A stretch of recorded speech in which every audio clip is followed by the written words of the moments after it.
Saskatchewan has always been innovative, but what we can do today is to leverage the ecosystem that is already in place. Part of our purpose at Deloitte is to make an impact that matters. And what we're doing with food and fertilizer here in the province, we're helping to feed the world.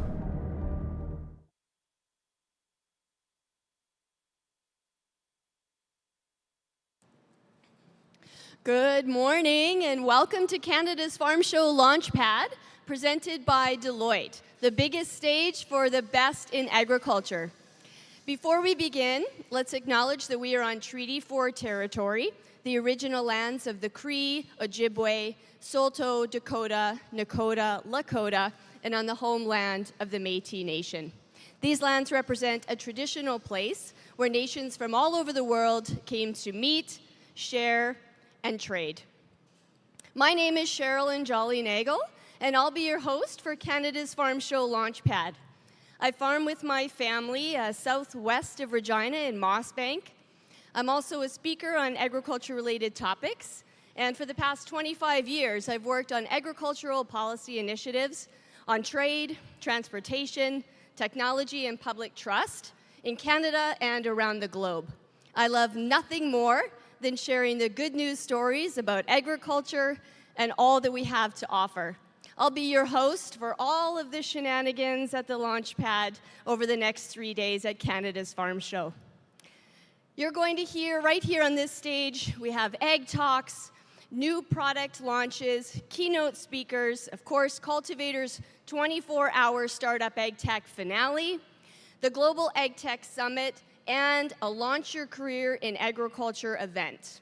I encourage you to come and join me right here each day. Bring me a coffee if it looks like I might need one. And here's some amazing speakers that we have lined up for you. We want you all to be in the know for the show, so download Canada's Farm Show app and get up-to-the-minute details about our exhibits, Launchpad speakers, and events, and more. You can find the app that's available on the Apple App Store and Google Play. And please have some fun with us on social media. If you're so inclined, use the hashtag CFS2024 and follow us at CFS Regina SK. Today is Collaboration Day, sponsored by Viterra, and Farmer Appreciation Day, presented by Play Now at Canada's Farm Show. To kick off day one, it's my pleasure to introduce Sean Haney, the founder of Real Agriculture, to discuss 5 things to watch out for in agriculture. I'm not certain that I'm not one of them.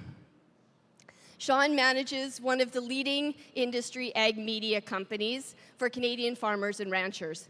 Real Agriculture provides the latest in ag policy, agronomics, current events, farm management, all from their website, the radio shows, and podcast streams. Sean is the host of Real Ag Radio, which is broadcast across North America on Rural Radio Channel 147 on Sirius XM every day, and also makes regular appearances on RFD TV, AgriTalk, and the U.S. Farm Report. Together with Justin Funk and Agri Studies, Sean helms Real Agri Studies, a market insights partnership that was formed in 2019. You are sure to recognize his voice, if not his handsome face. Please welcome to the stage, Sean Haney.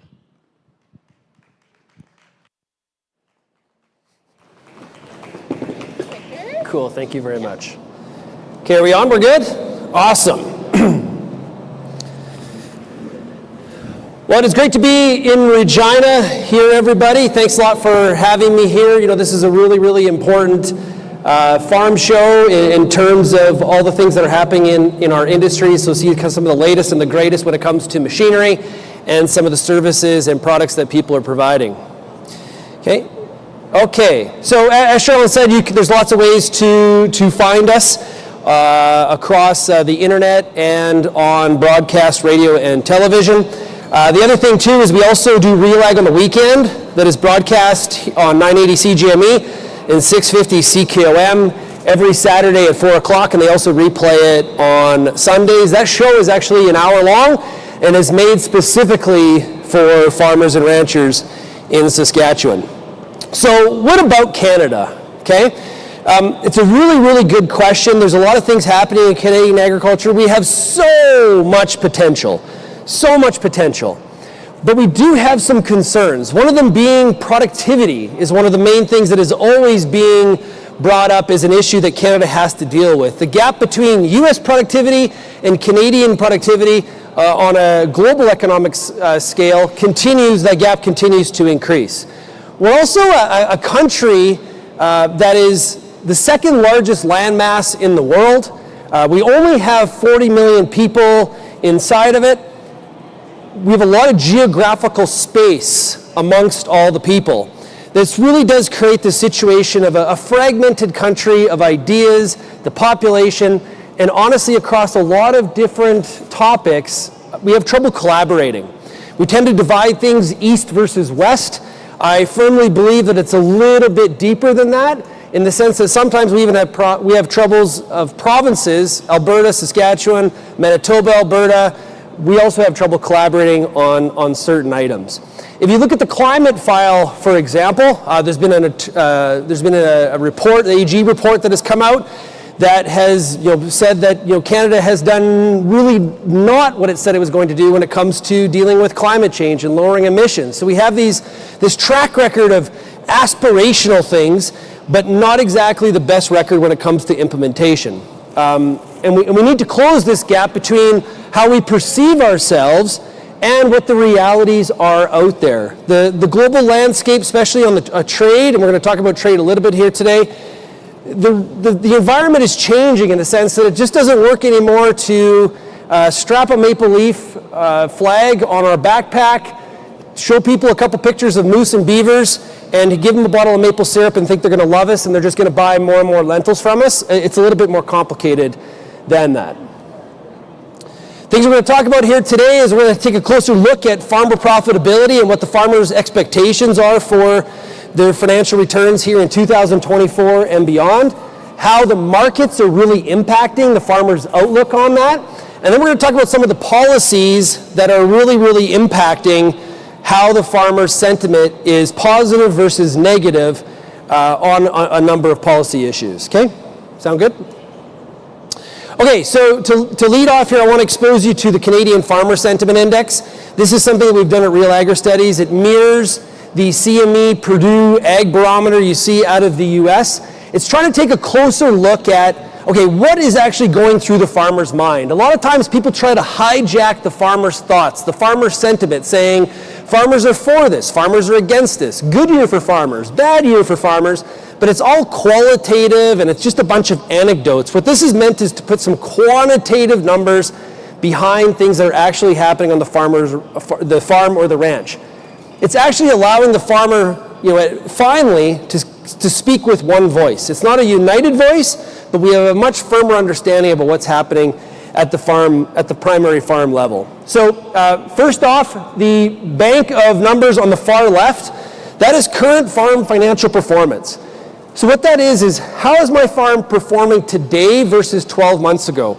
And what we've seen across Canada, and there's not a lot of difference between the West and the East, to be honest with you, is we have seen a trend downwards. Basically, since January of 23, we continue to track downwards when it comes to how people feel about their current farm financial performance.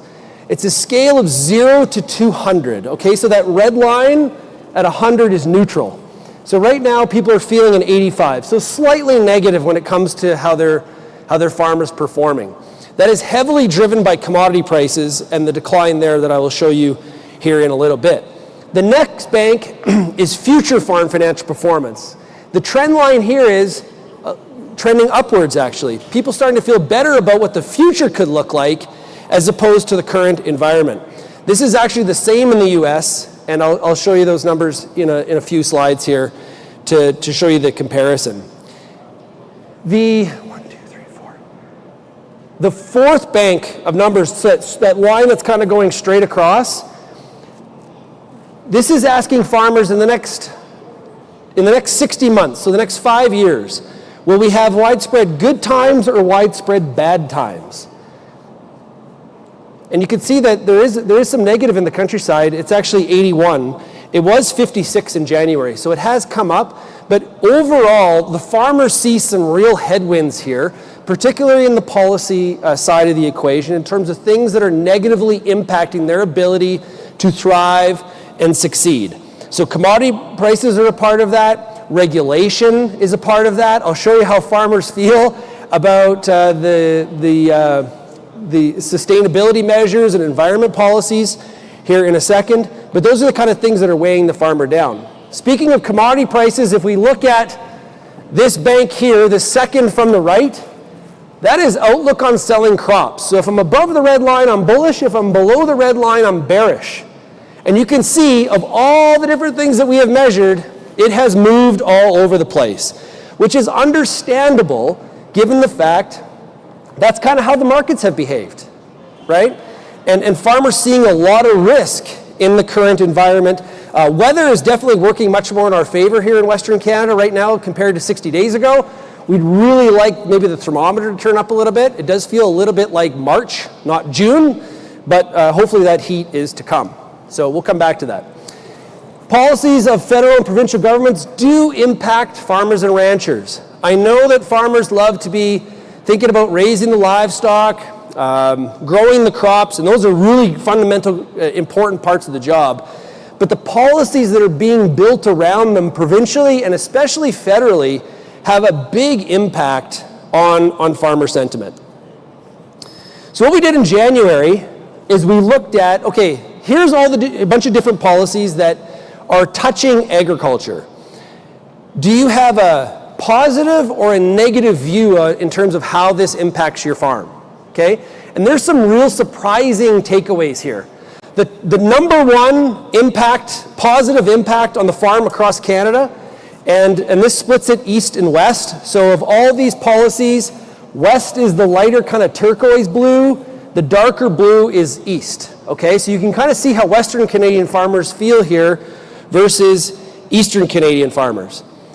Investment in plant breeding is the number one positive impact according to farmers when we asked them in January. Okay, so there's that. The second was securing free trade agreements and market access.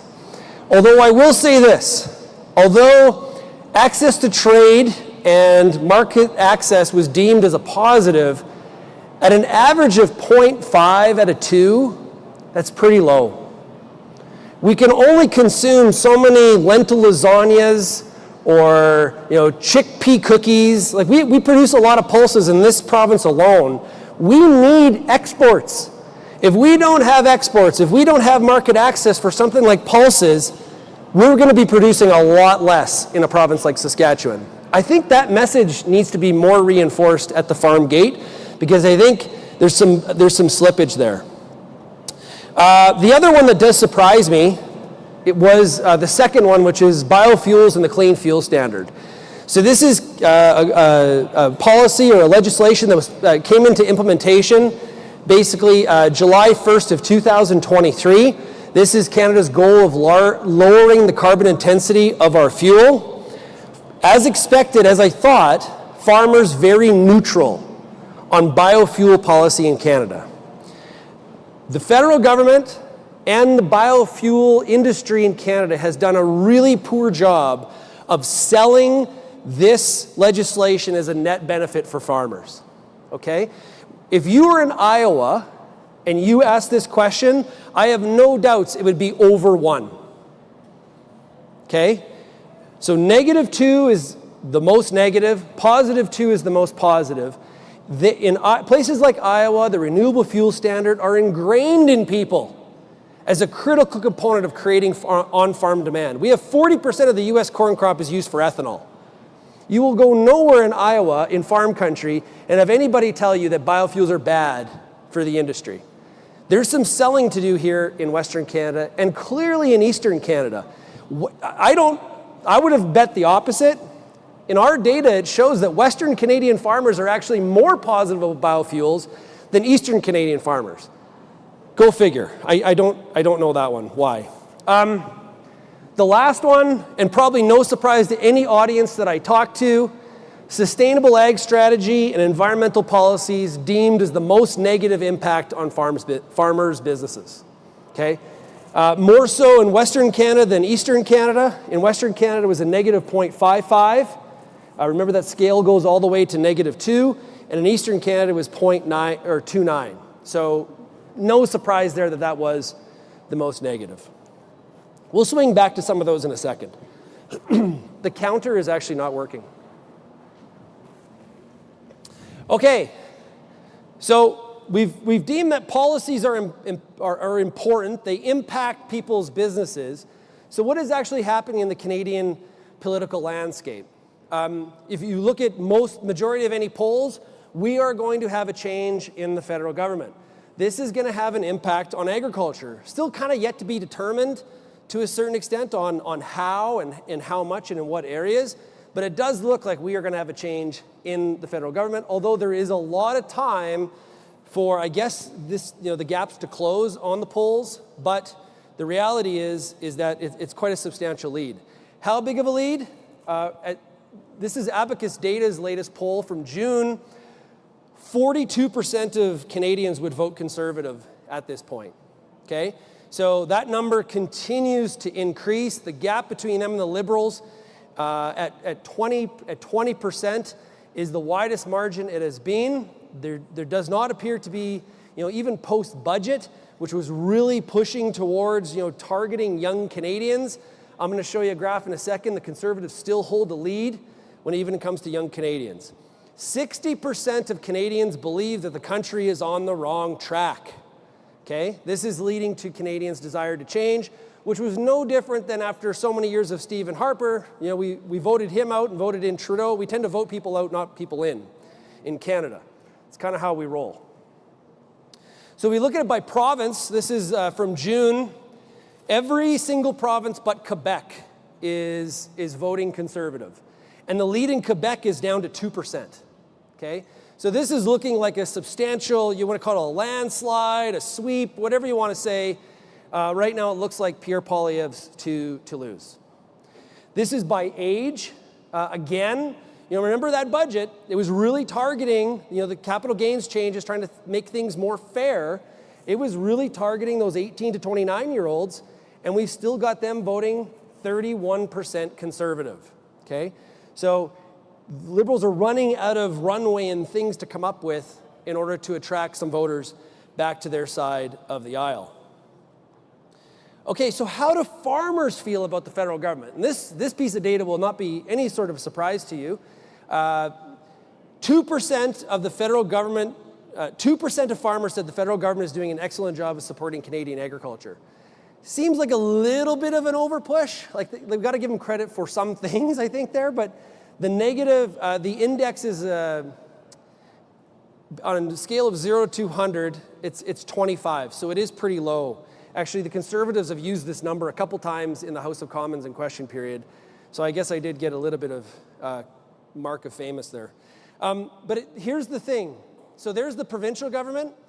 It's like not substantially better for provincial governments. I think that part of this is it's hard to make farmers happy. Okay? The farming touches a lot of different areas of a caucus and a cabinet, and so there's always something I think that can be of somewhat a concern.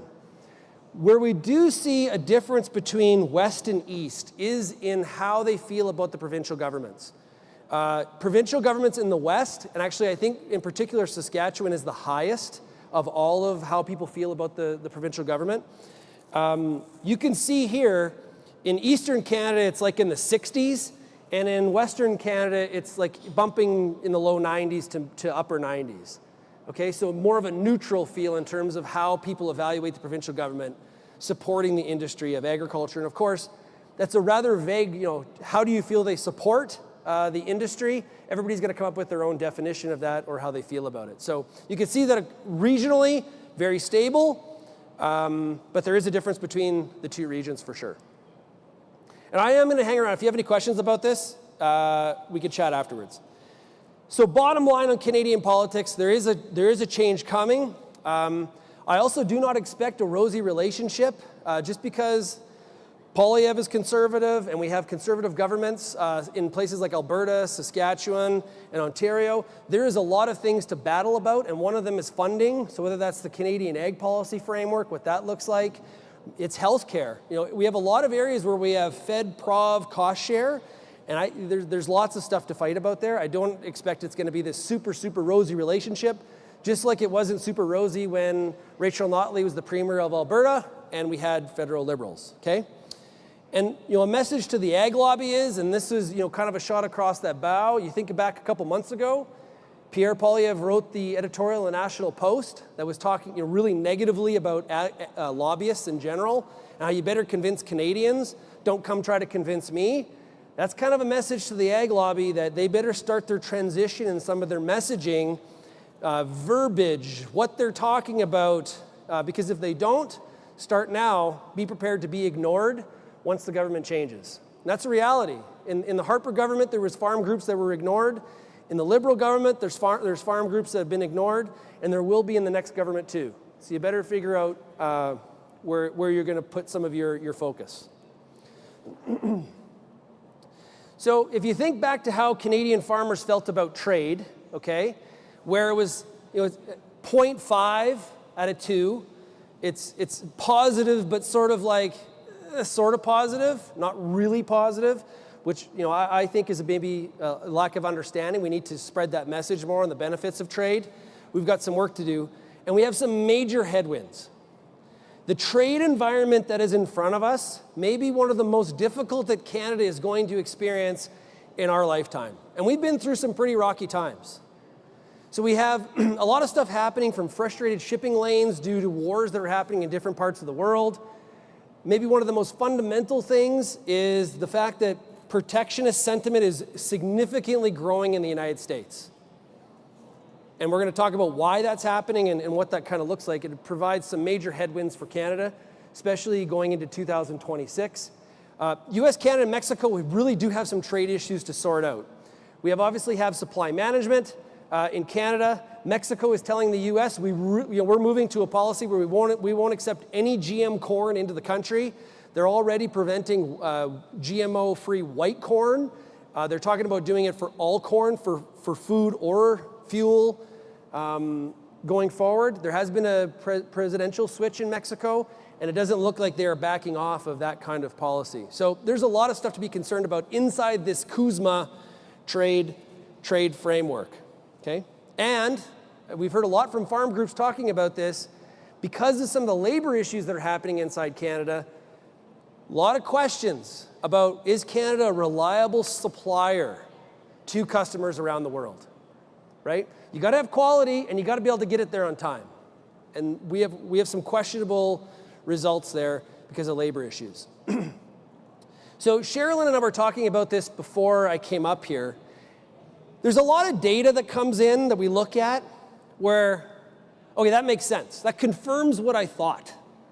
And then there's stuff that comes in where it's like, I actually thought the reverse. And how farmers feel about free trade and market access by farm size is the perfect example. Of all of the groups, okay, of different demographics of farm income, the largest farmer sees the least positive impact when it comes to free trade. And I'm yet to have somebody give me a very good explanation on why. Everybody tries, and it's like, yeah. That doesn't explain it, because that's true for the entire group. Okay? So this is one that I'm really puzzled by. Why? Because I thought they would be the highest. There's a lot of things that are different about the farmer over $5 million in revenue compared to the rest of the farming public. This is another example, but it's the reverse of what I thought.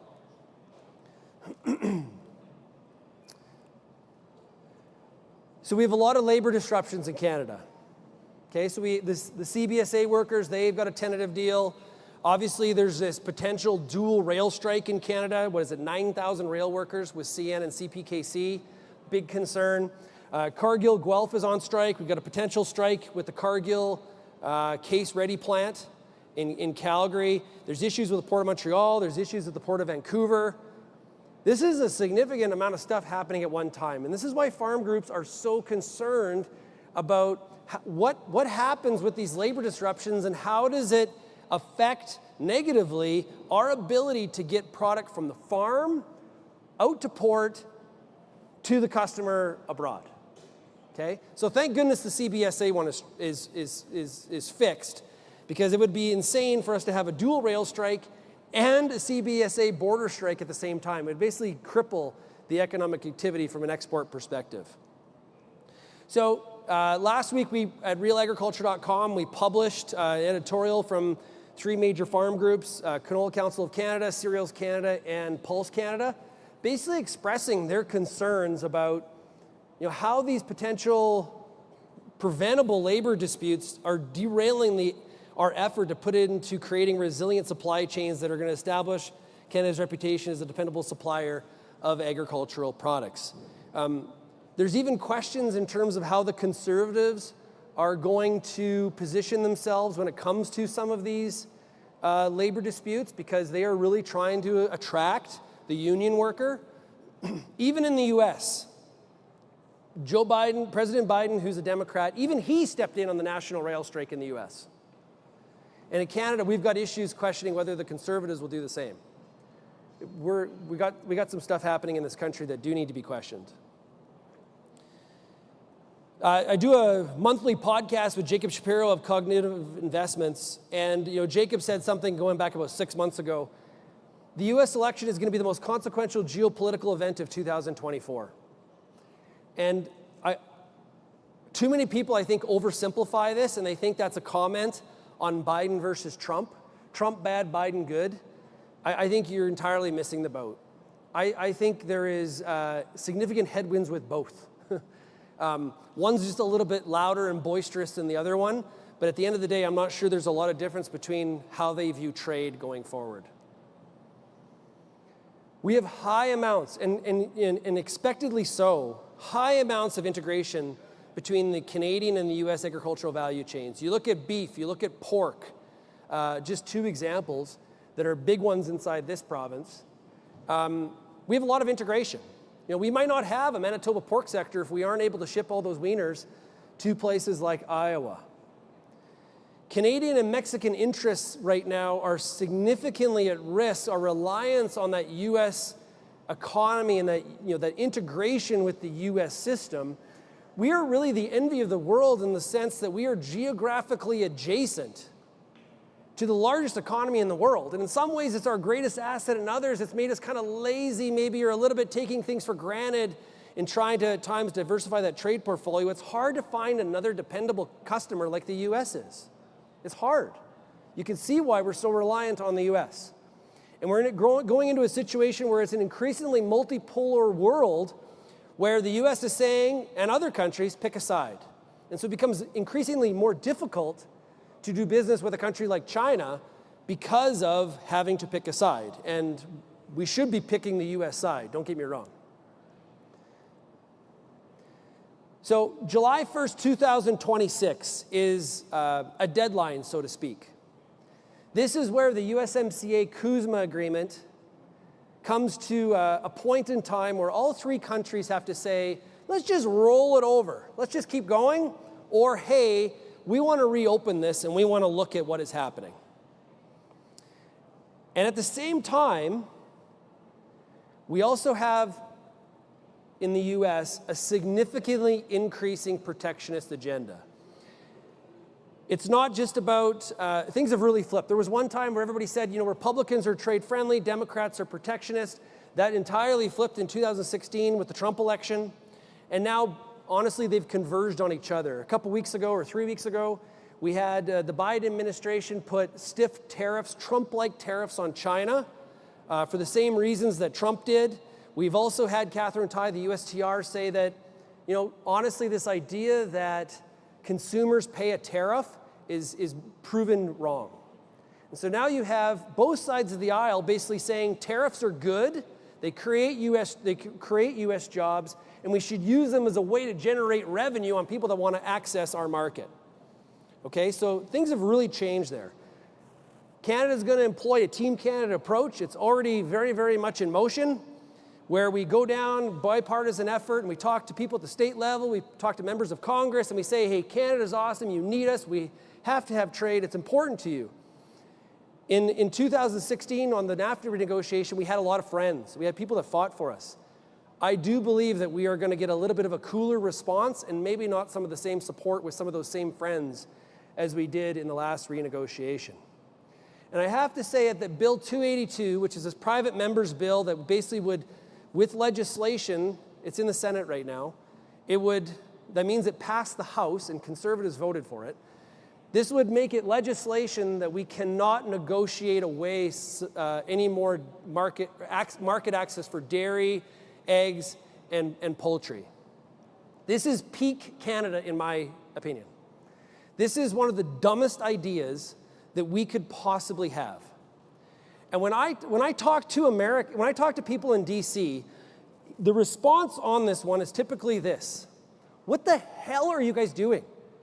You're actually poking the bear. It's like giving, you know when your kid asks for a cookie and you say no, what do they want? They want the cookie more and more. And we're actually putting the Americans in a position where they're actually going to fight for the market access harder than they previously would without the legislation. I also believe that a flip in government, so a change to Pierre Poilievre as the Prime Minister of Canada, does not solve a Trump issue. Do not fall into the trap that, Republican conservative, Pierre conservative, everyone's just going to get along.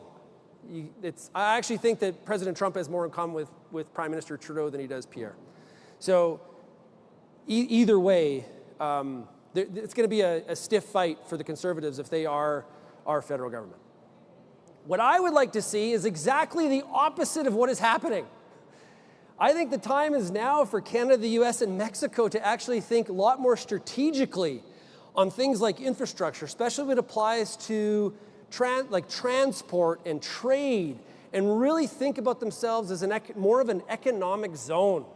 And I don't mean like an economic zone like the EU where they have a common currency and things like that, but actually strategically collaborate to really make this three-country partnership really hum.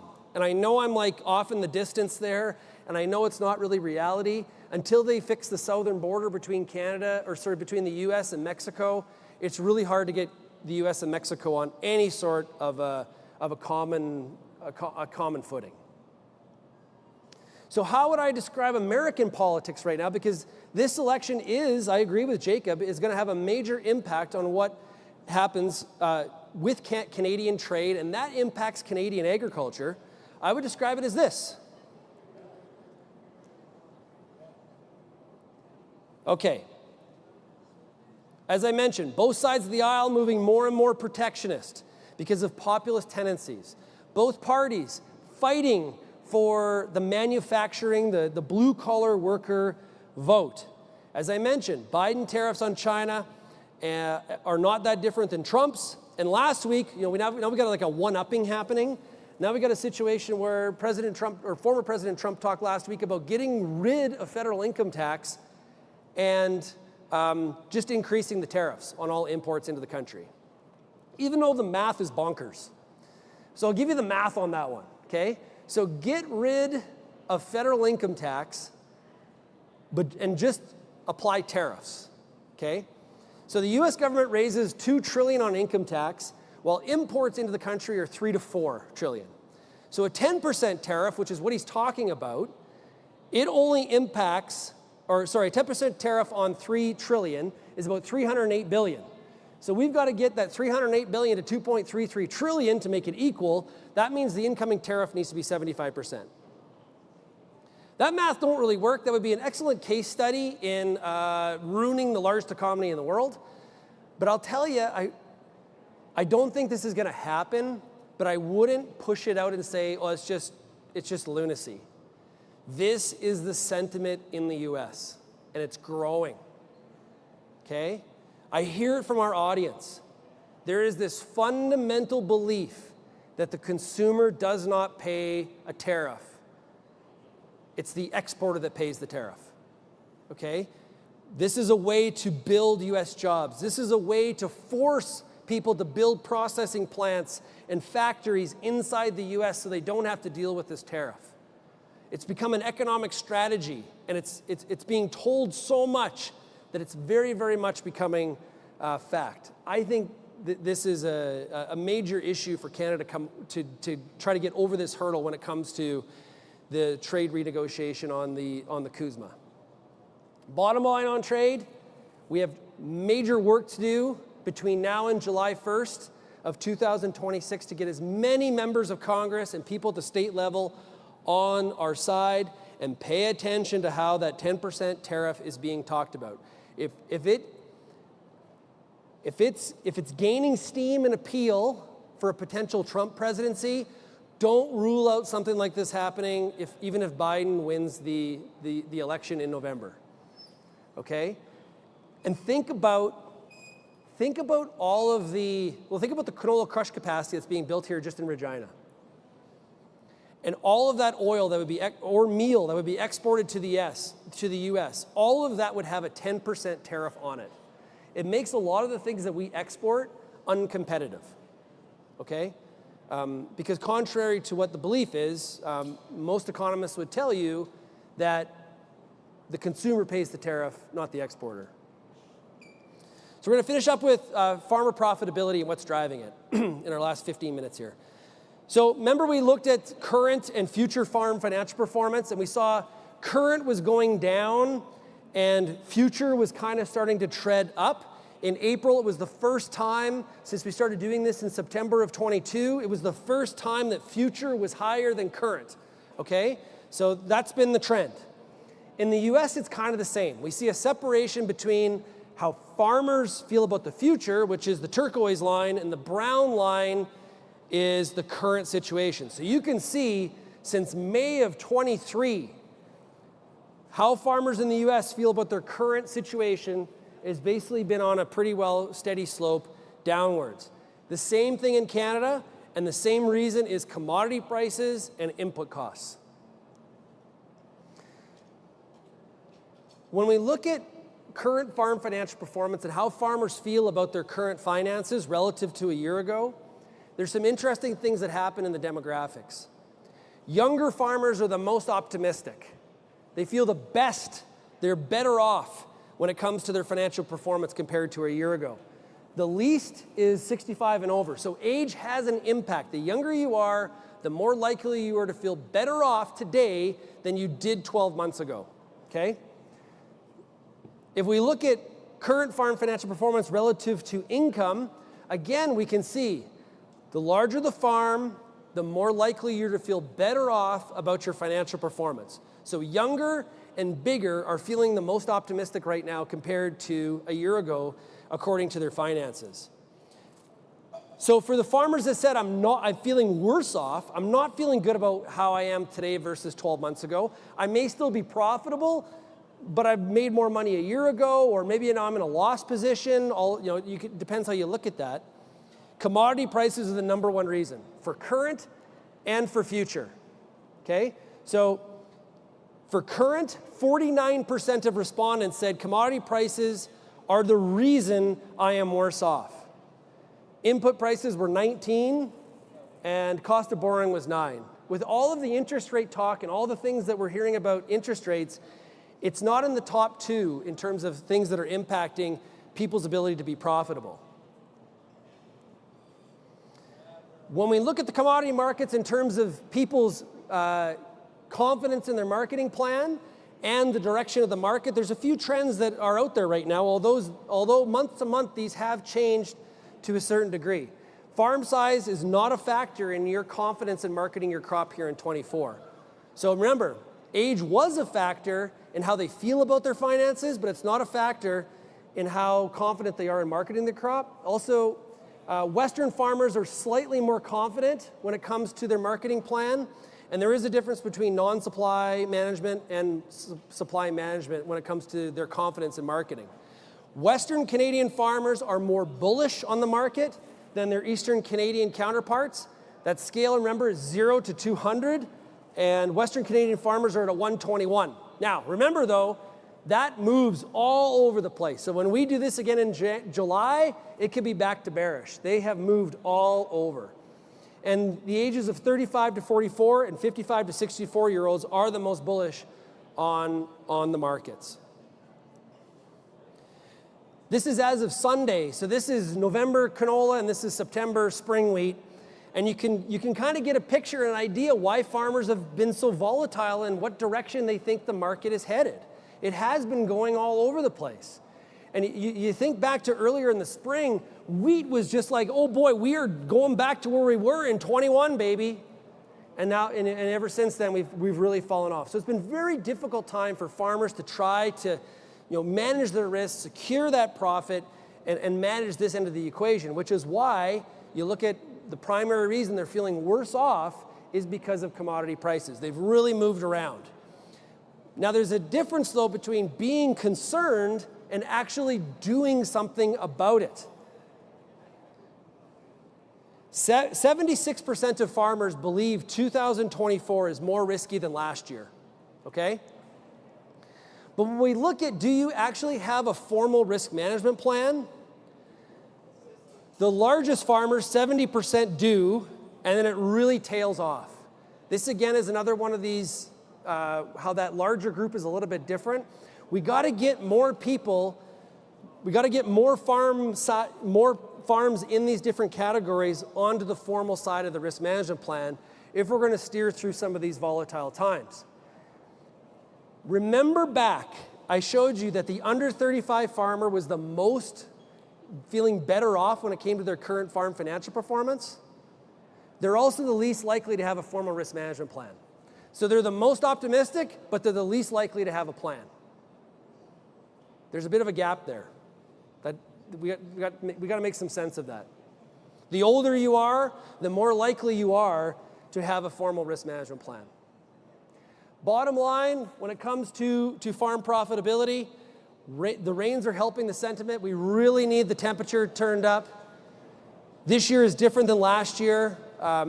Although commodity prices have jumped all over, a farmer potentially is going to incur more costs because they want to protect their crop from some pests like flea beetles and especially grasshoppers once the hatch happens and it warms up. Last year in some parts and the year before for sure, it was a little bit more, take it. We're good. I don't need to spend more money on this crop. There's a crop to protect out there. Farmers' views on the commodity market direction has been the most volatile thing that we have tracked, and the future is much more positive than as of April a year ago. So across all the things that we've chatted about here today, policy does matter and impacts your farm profitability.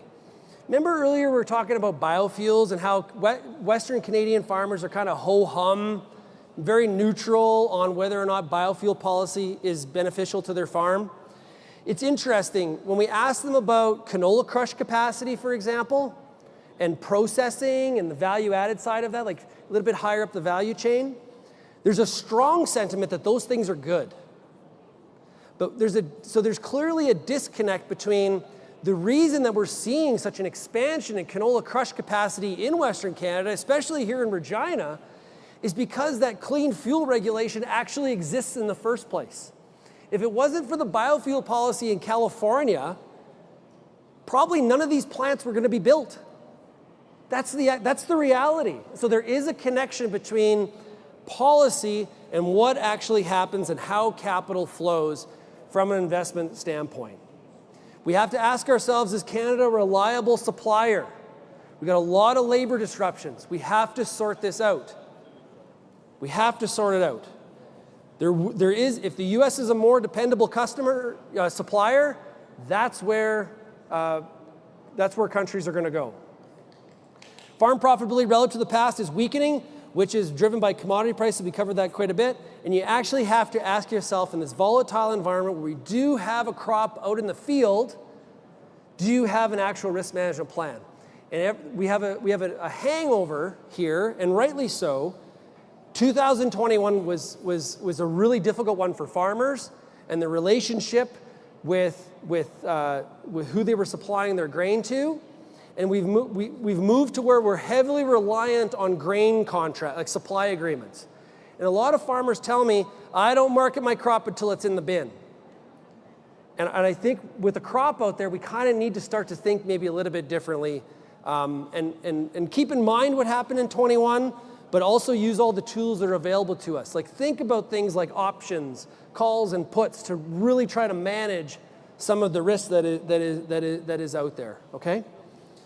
So I want to thank you for having me here today. I really do appreciate it. This has been a lot of fun. There's not really 5 things, there probably is 50 things that are impacting our industry, and it was great to be a part of Canada's Farm Show. Thank you so much. Please check out realagriculture.com and Real Ag Radio.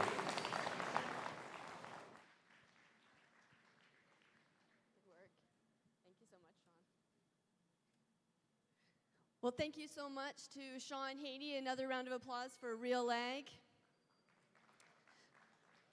We're just putting the last-minute preparations on an announcement coming up, so give us a few minutes and we'll welcome the Global Institute for Food Security to the stage for a media announcement. Stay tuned.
Thank you for joining us here. I'm Steve Webb. I'm the CEO of the Global Institute for Food Security, or GIFS, at the University of Saskatchewan, and I have the privilege of serving as the MC for today's program. I would like to begin by acknowledging that we are on traditional lands referred to as Treaty 4 territory, the original lands of the Cree, Anishinaabe, Saulteaux, Dakota, Nakota, Lakota, and the homeland of the Métis Nation. We respect and honor the treaties that were made on all territories. We acknowledge the harms and mistakes of the past, and we are committed to moving forward in partnership with Indigenous nations in the spirit of reconciliation and collaboration. It's my pleasure to be with you here today at the Farm Show and share some exciting information about one of the key initiatives at the Global Institute for Food Security. Before we begin, I want to welcome our special guests, including the Honorable David Merritt, Minister of Agriculture, Province of Saskatchewan. Rick Burton is in the crowd, Deputy Minister of Agriculture and GIFS board member, pardon me, Alana, for that mistake. Alana, the board chair, my boss, so that'll be getting some feedback on that later. Baljit Singh, University of Saskatchewan Vice President of Research as well, and of course, Justine Hendricks, the President and CEO of Farm Credit Canada. We are also joined by many valued partners and stakeholders across the agri-food sector. Your time and interest in GIFS is appreciated. Moreover, we are very grateful and inspired by your commitment to advancing agriculture production and food security, both here in Saskatchewan, Canada, and around the world. For those who are being introduced to our organization, GIFS, for the first time, we were founded as a unique industry government academic partnership in 2012. Our mission is to work with partners to discover, develop, and deliver innovative solutions for the production of globally sustainable food. I'm especially excited that we're here at Canada's Farm Show in Regina, which serves as a great reminder about why we do the work and who we do it for, Canadian farmers, and in particular, growers here in Saskatchewan and Western Canada, where we produce some of the world's most sustainable products, agricultural commodities in the world. Earlier this year, we had the opportunity to share results from a carbon life cycle analysis of Canadian field crops to help us better understand this sustainability success story, one that is driven by farmers, the innovative tools and technologies and best management practices that they have not only adopted, but scaled. Countless examples of those innovations are on display at this very show, and please visit the show to see it. At GIFS, we are proud to be part of Canada's innovation ecosystem that is helping bring new tools and solutions to growers to build on these results and further enhance economic, environmental, and social sustainability of the entire agri-food system. We have the opportunity today to reimagine how partnerships and collaboration can accelerate the velocity of innovation, the opportunity to bring even more new tools and technologies to enhance agriculture and food. Now, to tell us more, I'd like to introduce Justine Hendricks, President and Chief Executive Officer of Farm Credit Canada, to make an important announcement supporting innovation in Canadian agriculture. Justine brings a wealth of experience to our sector and previously served with Export Development Canada and the Royal Bank of Canada. Much of her career has been focused on lending to and supporting Canadian businesses across the export sectors, including agriculture and agri-food. Please join me in welcoming Justine to the podium. Good morning, everybody. Thanks, Stephen, for the kind words and for hosting this event this morning. Nice to see some familiar faces again from this morning's breakfast, and I'm so pleased to be here alongside Minister Merritt, Baljit, and Alana today.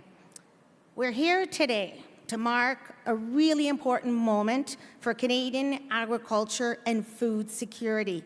I'm absolutely thrilled to announce a partnership between the Global Institute for Food Security and Farm Credit Canada, FCC. This partnership is about collaboration and investing in impactful innovation. It's an opportunity to leverage our industry's knowledge and new technology to address the challenges producers face. The Accelerated Breeding Program brings together cutting-edge science and practical agricultural knowledge. It will bring new crop varieties and livestock genetics to producers and other stakeholders much faster, which will stimulate rural economic growth and increased revenue. And at FCC, that truly speaks to each and every one of us. And this great work is driven by the Global Institute of Food Security and is happening right here in Saskatchewan. Sustainable production isn't just a goal for FCC, it is a key pillar of our strategy. With FCC's investment of $5 million. Yes, $5 million. We are excited to support research and help enhance the future of food security. It's about partnering with producers and industry to find innovative solutions that will ensure the crops grown and livestock raised are focused on today, tomorrow, and the well-being of generations to come. Leveraging innovative solutions is not new to our industry, certainly not new to this province, and Canada's long been a global leader in sustainable production. It was the Global Institute's research that recently highlighted how sustainable the wheat produced in Saskatchewan is in comparison to some of its global peers. They found that a bushel of wheat grown in Saskatchewan would need to be on a boat and circle the world 3.5 times to reach the same carbon footprint as some of its global competitors. And that's something to be really proud of. The great work that the Global Institute is doing demonstrates the power of collaboration. It is key to building on the industry's success to date, and FCC is proud to be a partner on this journey. We know the world's population is expected to reach 10 billion by 2050, and food demand is expressed and increased by nearly 60%.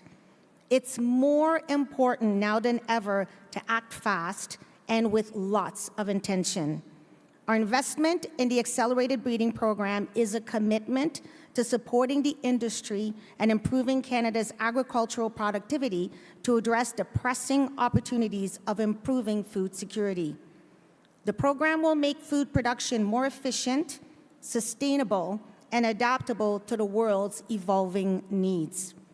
Agriculture and food needs all of us, supporting with our voices and investments to realize the change the world needs and keep Canada at the forefront of agricultural excellence. So looking ahead, we envision a future where our efforts today lay the foundation for new and innovative solutions that will drive increased productivity, economic growth, and further advance sustainable production practices to feed Canada and the world. This partnership is a critical step towards that future. FCC thanks each of you for your support and commitment to a sustainable future. Congratulations, and we look forward to this collaboration.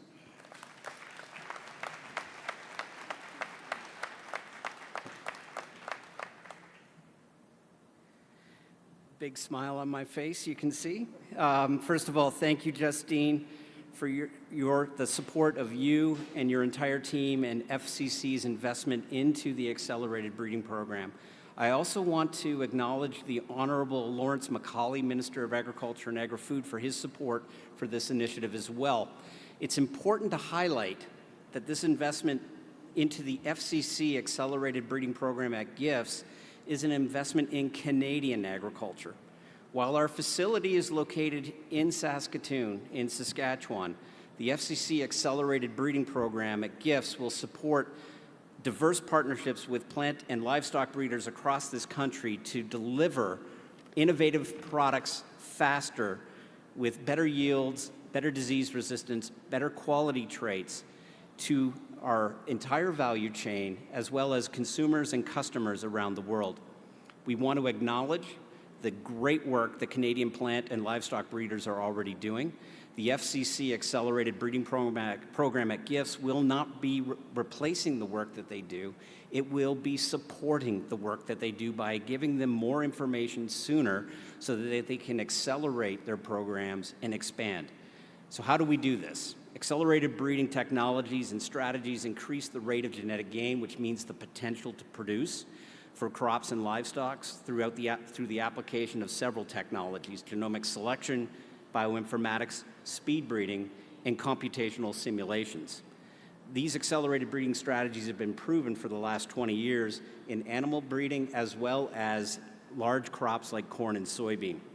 GIFS has assembled the innovative technologies and the highly skilled team to make accelerated breeding possible and enable access to the technology to breeders, both public and private sector, here in Canada to breed crops that are important for us in Western Canada. We've invested in and built the capacity, capability, and competency to support innovation in this ecosystem through partnership and collaboration.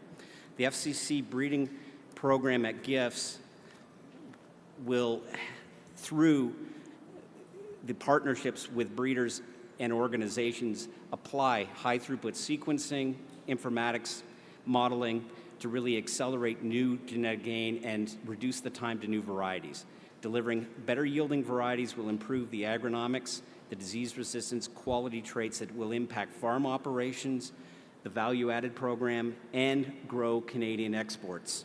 Working together, this initiative will contribute to provincial and national economic development goals, promote climate resiliency, and feed a growing population, as mentioned by Justine, which is projected to be 10 billion by 2050. This is an opportunity to get back on the productivity gain timeline. At this time, I would like to invite the Honourable David Merritt, Saskatchewan's Minister of Agriculture, to bring greetings on behalf of the Government of Saskatchewan. Minister.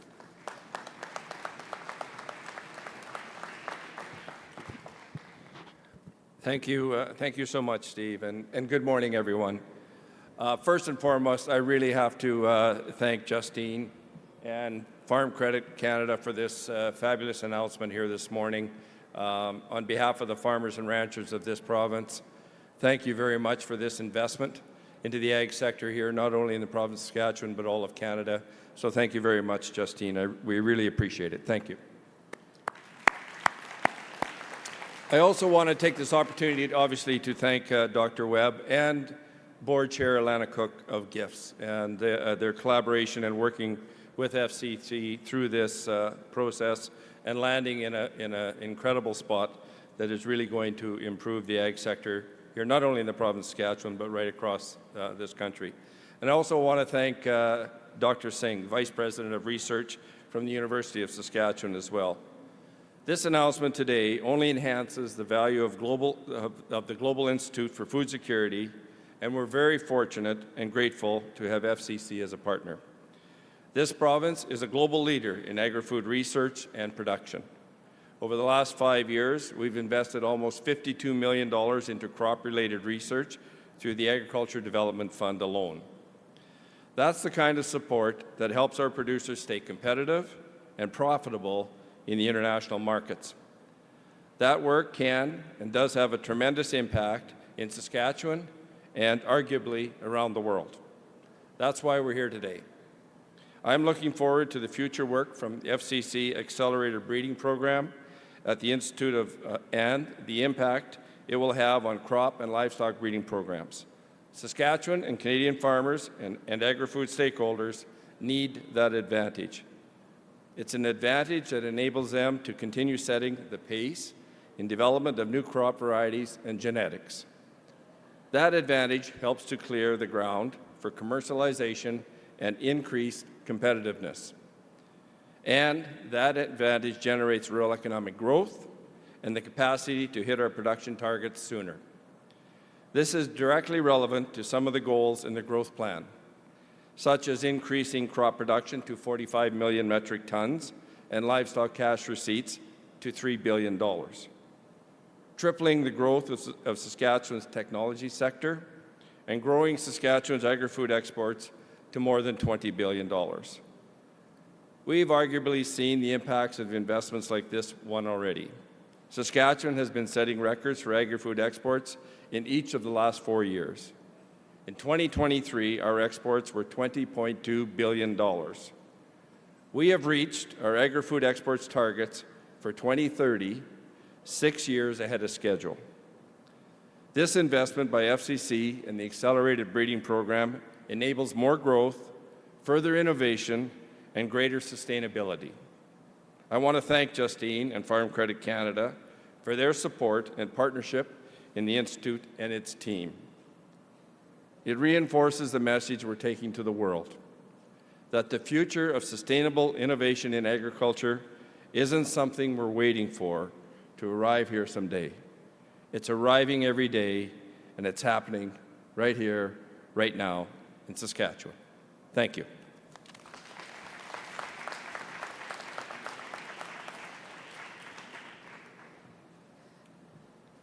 Thank you, Minister Merritt.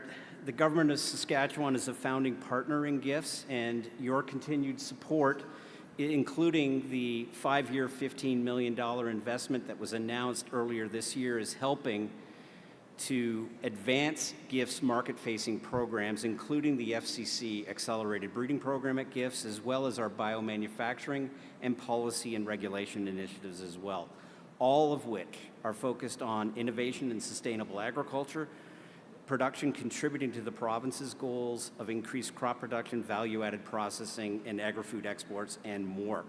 At this time, I'd like to introduce Dr. Baljit Singh, Vice President of Research at the University of Saskatchewan.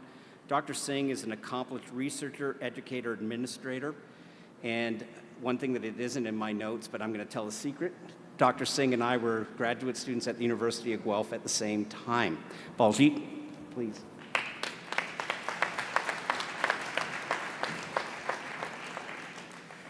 Thank you very much, Steve. You know, when we are at a wedding, everybody's giving a toast. You are number 7 in the lineup. Everything has been said about the bride and groom by that time. So Alana and I are in that boat.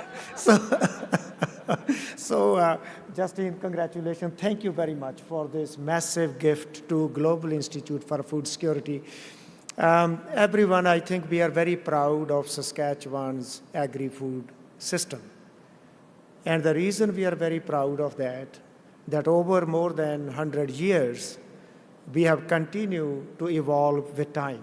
We have continued to incorporate the latest principles in agri-food science into our production system, and that's what has led to the sustainability of the system that we have. While the world is just now getting used to using the word sustainability everywhere, we know that the farming system in this province has been focused on that for a long time.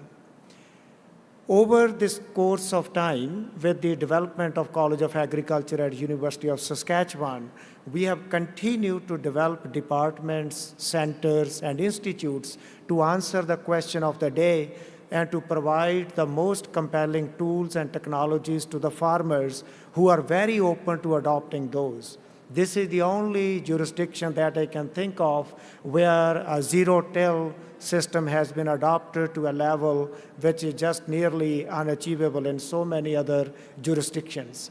It is because of that the product we make is so well received and respected around so many parts of the world. Minister Merritt and I sometimes get to travel, and we feel the respect that our agri-food system has for everything.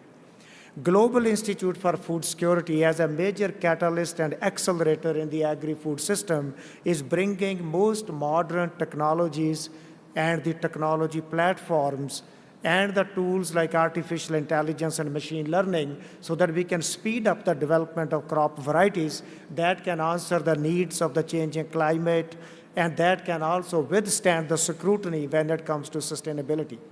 Global Institute for Food Security has already emerged as a center which is looked up to by many peers, not only in Canada but around the globe. And the reason that's happening is strong support from the government of Saskatchewan, from industry, and from within the university when it comes to hiring professors and students to work in that ecosystem. Over the next decade, we have major challenges and questions in front of the agri-food system, and entities like Global Institute for Food Security are going to help us answer those.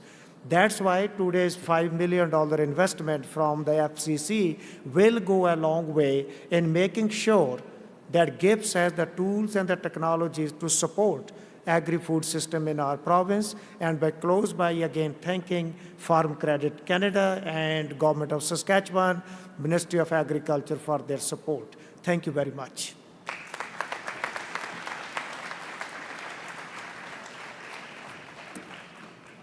Thank you, Baljit.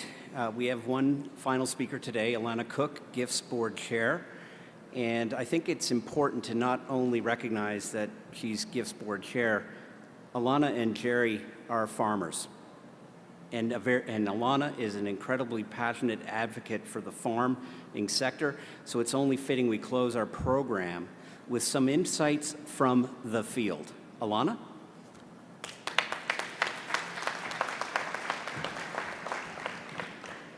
Well, the biggest insight I say is we're wet and now we need some heat. How about that? I think we all know that. So thanks, Steve. Well, hello, everyone. And I'm really pleased to be here today for today's announcement with Farm Credit Canada, with the Global Institute for Food Security, with partners, and with all of you from the agriculture industry. So let me begin, of course, by providing a very sincere thank you to Farm Credit Canada and to the team led by Justine Hendricks as CEO at Farm Credit Canada for this important investment into GIFS, which has been mentioned is an investment into Canadian agriculture. So thank you, Justine. The FCC Accelerated Breeding Program at GIFS is an initiative whose time has come. As we've already heard, accelerated breeding is not new. However, GIFS has recognized the need and the opportunity to bring these technologies to crops and livestock that are valuable to Canada, and I'm so thrilled to see this happening.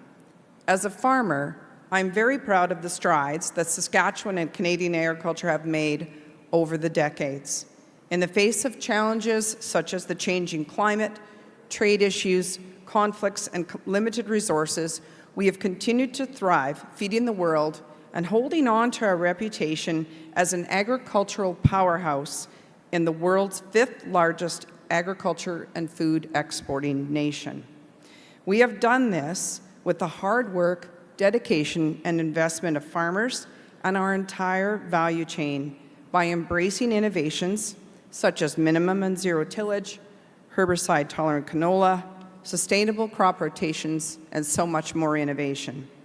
These innovations have resulted in our crop production being the least carbon intensive compared to globally competitive regions, as evidenced in GIF's carbon life cycle analysis that was released earlier this year. While these innovations have carried us so far, we remain confronted with natural and man-made challenges to feeding the world, and it is time to embrace other tools and technologies to take us even further. The need for innovation in agri-food has never been greater. Growth of agricultural productivity is lagging globally, and Canada is no exception. FCC's 2023 report highlights a $30 billion opportunity to address that lag, and it points to innovation and technology as part of the solution. Innovation presents us with an opportunity to close the gap, support farm incomes, and feed the planet. This $5 million investment by FCC will go a long way to helping ensure that the needed innovative technologies are available and accessible to complement the work of private and public breeders in Canada, so that they in turn can get new varieties faster into the hands of farmers like me, producers across Canada. As the board chair of GIFS, I'm thrilled to see the Institute play this important role in the ecosystem, serving as a bridge between research and the market. We need these bridges to help advance innovation to market and into the hands of end users as quickly as possible. But this is such a daunting task that no single entity can do on its own. This is why GIFS is about partnerships. It's woven into our mission. It's how we operate, and it's who we are. Founded by industry, government, and academia, the very essence of GIFTS is to bring the best of all three stakeholders across the entire value chain together to transform inventions to innovations and deliver solutions for sustainable food production from here in Canada to the world. The FCC Accelerated Breeding Program at GIFTS advances the Institute's mission and will help to advance sustainable productivity for farmers and the agriculture and food industry. The future is bright, and I, for one, am excited to see it all unfold. Thank you very much, and a big thank you again to FCC.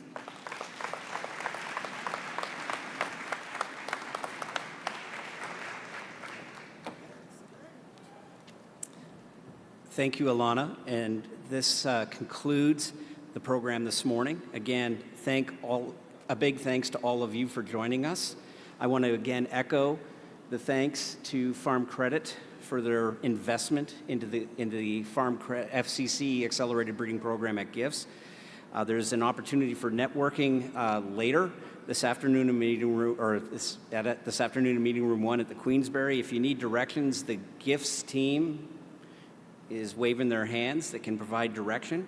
And again, for any media interested in learning more and discussing this announcement, we will facilitate interviews shortly.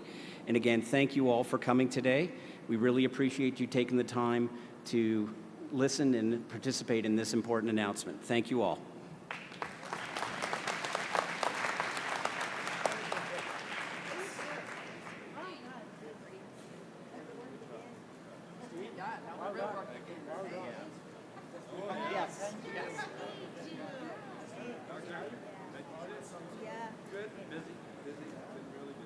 All right. Oh, you're wanting to...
Okay, good afternoon, everyone, and thank you again for joining us. Up next, we have our featured speaker, Walter Schwabe, on AI in agriculture, the good, the bad, and the ugly. Agribusiness evolved, accelerate your business future with AI. Walter began formally researching artificial intelligence and blockchain technology in 2017. He is a passionate serial tech entrepreneur and a constant innovator with over 25 years of experience in multiple sectors. Walter's also a published author, an experienced mainstream media personality, and former radio show host. Please welcome to the stage, Walter Schwabe. Thank you, Sherilyn. Thank you very much. Appreciate that. I do. Yes, I will. Well, good morning. You are the lucky few. And here's why I'm telling you that. Because right now as we speak, there's one of the largest AI conferences in the world happening in Seattle. Probably double the size of the amount of people that are in this event right now. And they are all working to kick our collective butts. No kidding. We are years behind where the rest of the world is as it relates to this technology. And there is a real big rush in terms of agriculture. I don't know if you know this, but there's been studies done that say AI adoption in the US will be about 23 to 24% per year in terms of advancement.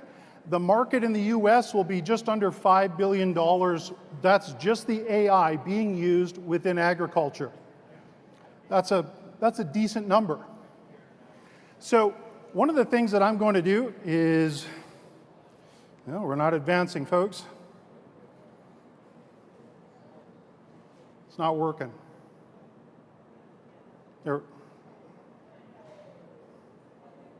I don't know what I'm looking at, but I'm hitting the forward button and it's not working.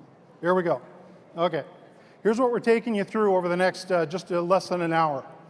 Basically 4 steps. I'm going to give you a sense of what's going on in the AI space, and it is moving at an incredibly fast pace. I've been in technology for 25, 30 years. I've never seen anything move as quickly as AI is. So as we speak, things are being launched. Big things. We're going to talk a little bit about what it is. We're going to define it so that you have a basic working knowledge. Then we're going to talk about the impact in terms of agricultural operations, and then how you can start adopting this technology. And by the way, it's not a if you will. It's a when. There will be no opportunity to opt out if you want to stay in business. It is completely, we are living in an AI augmented world right now. You may not know it, but we are. I'm going to let this statement sink in.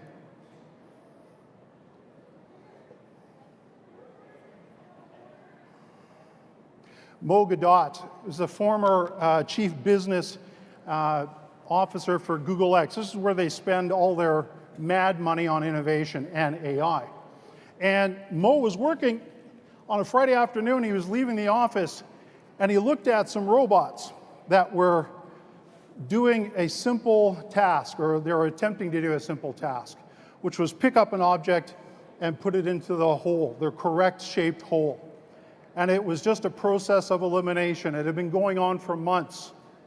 So he left on Friday, and by the end of the weekend, by Monday morning when he came in, they had solved all the problems. So after months of failure, in one weekend, they had solved all the tasks. And that's just exactly how quick things can advance. And he just looked at that and went, whoa. So he needed to get the message out. He quit his job, and now he's spreading the word. And we literally do live in an age where we're no longer the most intelligent beings on the planet. Some call it a species.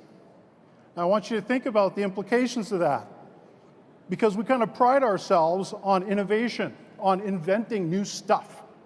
We want it faster, smaller, smarter, right? Cooler. Well, what happens when we're not the ones calling those shots? Think about it for a moment. Let it sink in. This next statement is actually, if you thought you were frustrated by governments, right, and feeling hopelessness in terms of the governments and what they're doing and whether you like it or you don't like it, this is the truth right here. Our world is run by software. And so the reality is that if AI is in the hands of just a few small groups of people, very powerful people, you better like what they stand for. If you don't, what are you going to do about it? You can't just reject the technology. It's going to be immersive. It's everywhere. You are all collectively cyborgs right now, in effect. Anybody here not have a cell phone? You're connected to that device, some more than others, right? So that's that immersive sort of connection that we have to technology today. And to survive, we wouldn't ever leave without a phone. It would be, unless we deliberately tried to immerse ourselves in like nature without a phone, which we all should do and unplug. But think about this, the advancement. Today, I'll talk a little bit about how smart AI is today. It's roughly estimated to have an IQ of 150. Now, Einstein was 160. Now, AI has passed the bar. It's got a PhD in psychology, but it's not as smart in terms of cross domains. And so we're going to talk a little bit about what that means.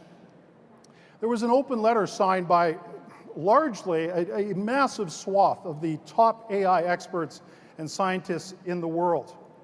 Now, Geoffrey Hinton was the chief science officer for AI at Google. He also recently quit his job because he wanted to spread the message about the seriousness of artificial general intelligence and then artificial superintelligence and how we need to get on it right now. The time to rein it in, to have a human-centric development program is now, not in 5 years from now. And all those 5-year business plans that you might have that you probably, that's collecting dust because you never look at them, forget it. You need to think about 5 months, not 5 years. 5 years from now, look, when I gave this presentation just a few months ago, I was talking about 2030. Just over 5 years from now is the horizon for artificial general intelligence. The advancements in the last 3 to 4 months, give or take, has changed that from 2030 to 2027 is the prediction. 3 years in 3 months. So everybody who left this area and is not here right now is missing out on understanding the bigger picture of what's going on. This is Sam Altman. He's the CEO of OpenAI, the company that launched ChatGPT. Now, they were originally supposed to be they still sort of are, a nonprofit designed to build safe AI. That was their purpose.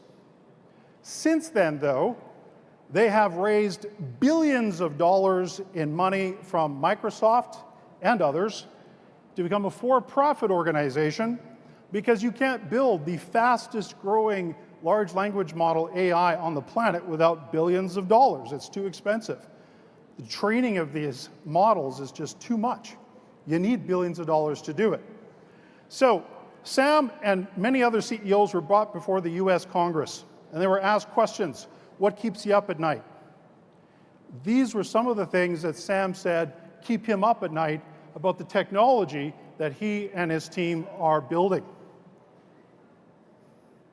I mean, we're not talking about, a wrong answer out of a calculator here.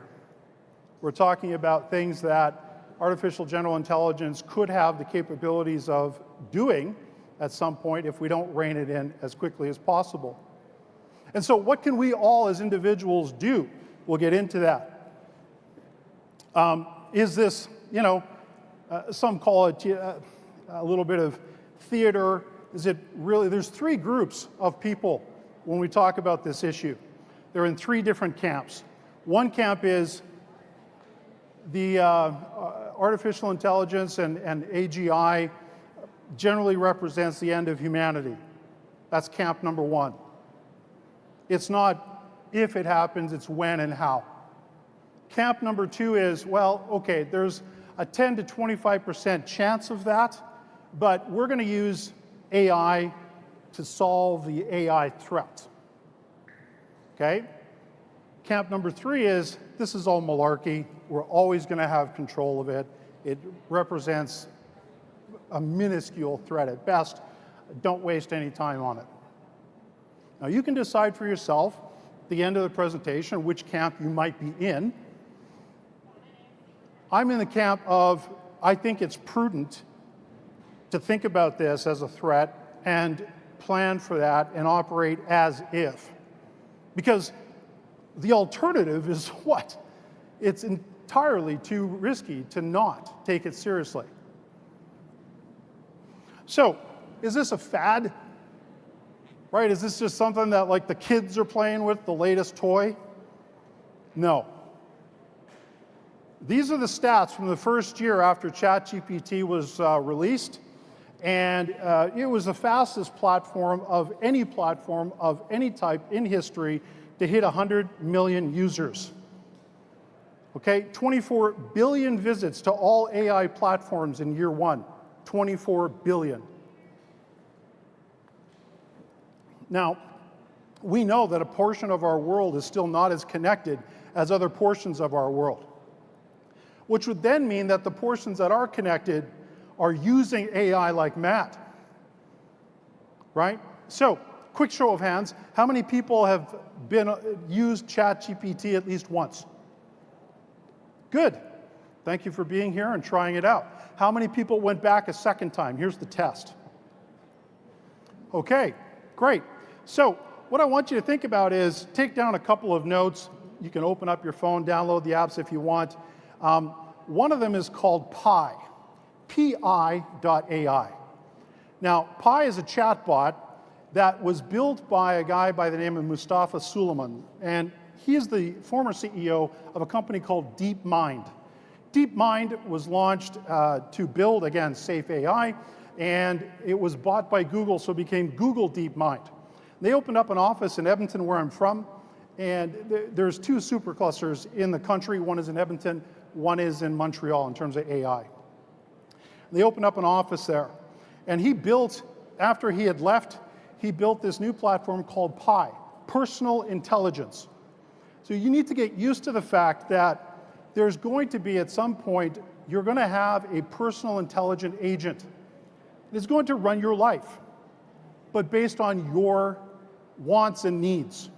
So pay your bills, respond to emails, that's easy. Doing all the sort of daily tasks and life maintenance stuff that you do today, your personal agent will do that for you. You will train it, you will explain what it wants, and you'll give it access to the things that it needs to have access to, but it's going to manage your life behind the scenes. And that's very close to being apparent right now. So Pi.ai is an interesting chatbot in the sense that when you went to ChatGPT and you had a conversation, it sounded and probably appeared as it's very robotic, very computer. Pi is not. You'll find it's very conversational. It's like your digital friend that wants to learn about you, that wants to understand you better and communicate with you and help you through things with some empathy, although it doesn't have empathy, but it acts as if. You'll find it very interesting. Here's some quick definitions for you.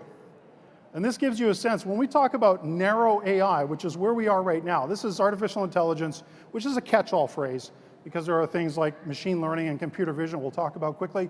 But narrow AI is basically AI that does one thing, and one thing only. It's designed to do one thing. It's not cross-domain capable on average, okay? So facial recognition, right? How many people use that on their phone to open it up? Well, that's the only thing that app does, right? That's the only thing it does is scan your face and then open it up. You couldn't ask that particular application to go and do something like go shopping for you, right? That's narrow AI, and that's where we are today. Artificial general intelligence, okay, or general AI, is where it starts to get a sense of reasoning, thinking things through. Now, recently, Mr. LeCun, who is a top top guy at Meta, he's their top AI scientist at Meta, had mentioned and talked about the fact that we need to develop AI with an object-based sort of direction. Objects meaning that it starts to reason more like you and I do, as opposed to the large language models like ChatGPT, which is basically a sort of a goofy prediction model. That's all it does. It predicts what the next logical word is that you think it wants to produce. So let me give you an example of that. Finish this sentence in your head. The cow jumped over the... How many people said moon in their head? Yeah. How many people said fence or puddle or something other than moon? We are also correct. And that's the problem with language. It's imperfect, right? Especially the English language. So it cannot necessarily process the information the same way we do. But by going by object-focused development, it is going to get to reasoning far sooner, which is one of the large reasons why it says 2027 up there and not 2030. Because by changing the way that they're starting to develop it, it's going to accelerate the outcomes. And when you think about this, autonomous decision making, in other words, you give it a task to do, but then it decides, well, wait a minute, I think I want to do it this way. And the fact is that my team and I used to be these guys. We had a multi-layered neural network capable of deep learning. And it was learning stuff that we had no idea how it did it. We didn't give it that task. So for example, ChatGPT might come back with an answer in Latin. You didn't ask it to give it that answer in Latin, but it just did. Now, OpenAI has no idea how it learned Latin because they didn't instruct it to. It just did. Very interesting. When we get to super AI, this is what they call a singularity, which is, first of all, estimated to be billions of times smarter than all of humanity on the planet combined. I don't know what that number is, but it's big. And it's smart. And this is also where it's predicted that we will then be integrated with it. Human to AI integration. Maybe not anyone in this room, because that's a little wacky for me. But that doesn't mean that there won't be any other people. Okay? Gen Z, those crazy kids right now, they'd be all over it. I'm Gen X, kind of cool that way. So this is interesting in terms of what is being predicted. And 2045, look, I'd argue if everything being normal, all of us are still going to be around. Right? So that's going to happen in our lifetimes. That's not something far off in the distance that we'll never see. So if you want to get a sense of where we need to go, and I really hope that the minister is still around, but if he was, I would explain that while the $5 million investment is fantastic, and we need more than that going into this area in particular, I really think that you need to look at AI at these levels here. I already talked about personal intelligence. So if you work that list from the bottom up, where we have things like wearable AI or large action models. These are models where you tell it to do something and then it goes and does it for you while you're walking around. This is the attempt to replace all the phones we have in our hands. They haven't done it yet. Nothing cool yet. But that technology being immersed, let's say, sprayed on our clothing in terms of the textiles or some other way to go with us as we move throughout our life. Moving up, the chat with RTX. RTX is a chip put out by NVIDIA, and if you don't own shares in that particular company, and I mean, I don't work for the company, I'm just saying, they currently make the best super AI chip in the world. Absolutely. And as we speak, Sam Altman's trying to raise billions of dollars to put up AI chip factories around the world, because that's the next frontier. If you can't get the chips, you can't get the supercomputers that then run the large language models that are powering all the apps that we're using. It's all about the chips and that advancement. So that particular setup is on your device, on your laptop. It will instantly analyze all the files you have on that laptop, that device, learn your tones, learn how you work, what you do, and then become your personal AI on that device, not in the cloud. Okay, so that's important to note. Then, the local office, okay? So, we've got offices for Case and John Deere and others, operations here in Regina, and then throughout, of course, Saskatchewan and Canada, et cetera, right? The local offices need to have their own AI specific to that business. Then you move to HQ, then you get into government. We need to have sovereign AI. Why? Because other governments will have it, right? All of our data that's sitting at the city of Regina, not mine, I don't live here, but somebody's, right? Okay? That needs AI to protect it. It's a whole other frontier. All the cybersecurity that we have in place that was pre-AI, obsolete. Why? Because it's been proven AI can send a signal to a device through a specific frequency based on the fan in that device right there. There is a cooling fan. And when that cooling fan kicks in, it's at a certain frequency, unique to that device. AI is able to send a hacking message to that device based on the fan noise. Now, somebody else show me the cybersecurity setup that would protect against that. Well, now we can build one now that we know about it, but the point is that that's something that we have to really pay attention to and get on top of. This is a formula that you should think about. There's going to be two farming operations. One is going to have the farmer or the producer readily adopt AI as a part of their operation in the areas where they can see that it'll bring the most benefit. The other will resist change. And now look, I'm probably as stubborn as they come, right? I resist change quite a bit. Ironically, I'm in this business, but I resist change. When I find something that works, I like to stick with it. But here's the problem with that. There are innovations and things that you're going to find out about in 2 seconds here that demonstrate that the farmer with AI working far more efficiently, far faster, far easier, working with more information than the farmer without. So think about adaptability being the new superpower that you might be able to bring into your operation. Now, we talked about personal intelligence and having that ability, and that is something that is rapidly coming along and being able to deploy on your behalf.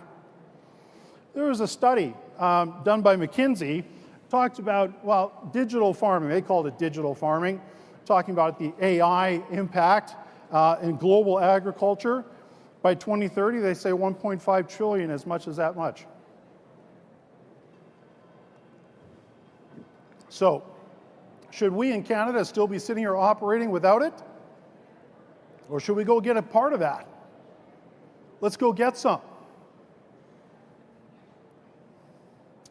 Now, we probably have producers. Who here produces, let's say, wheat? Anybody? Wheat? Oats? Right? Okay. Peas. I speak with some folks that, peas are their thing. Okay. That's not your highest yielding crop going forward. It's data. Your farming operation needs to learn how to manage, and you already are.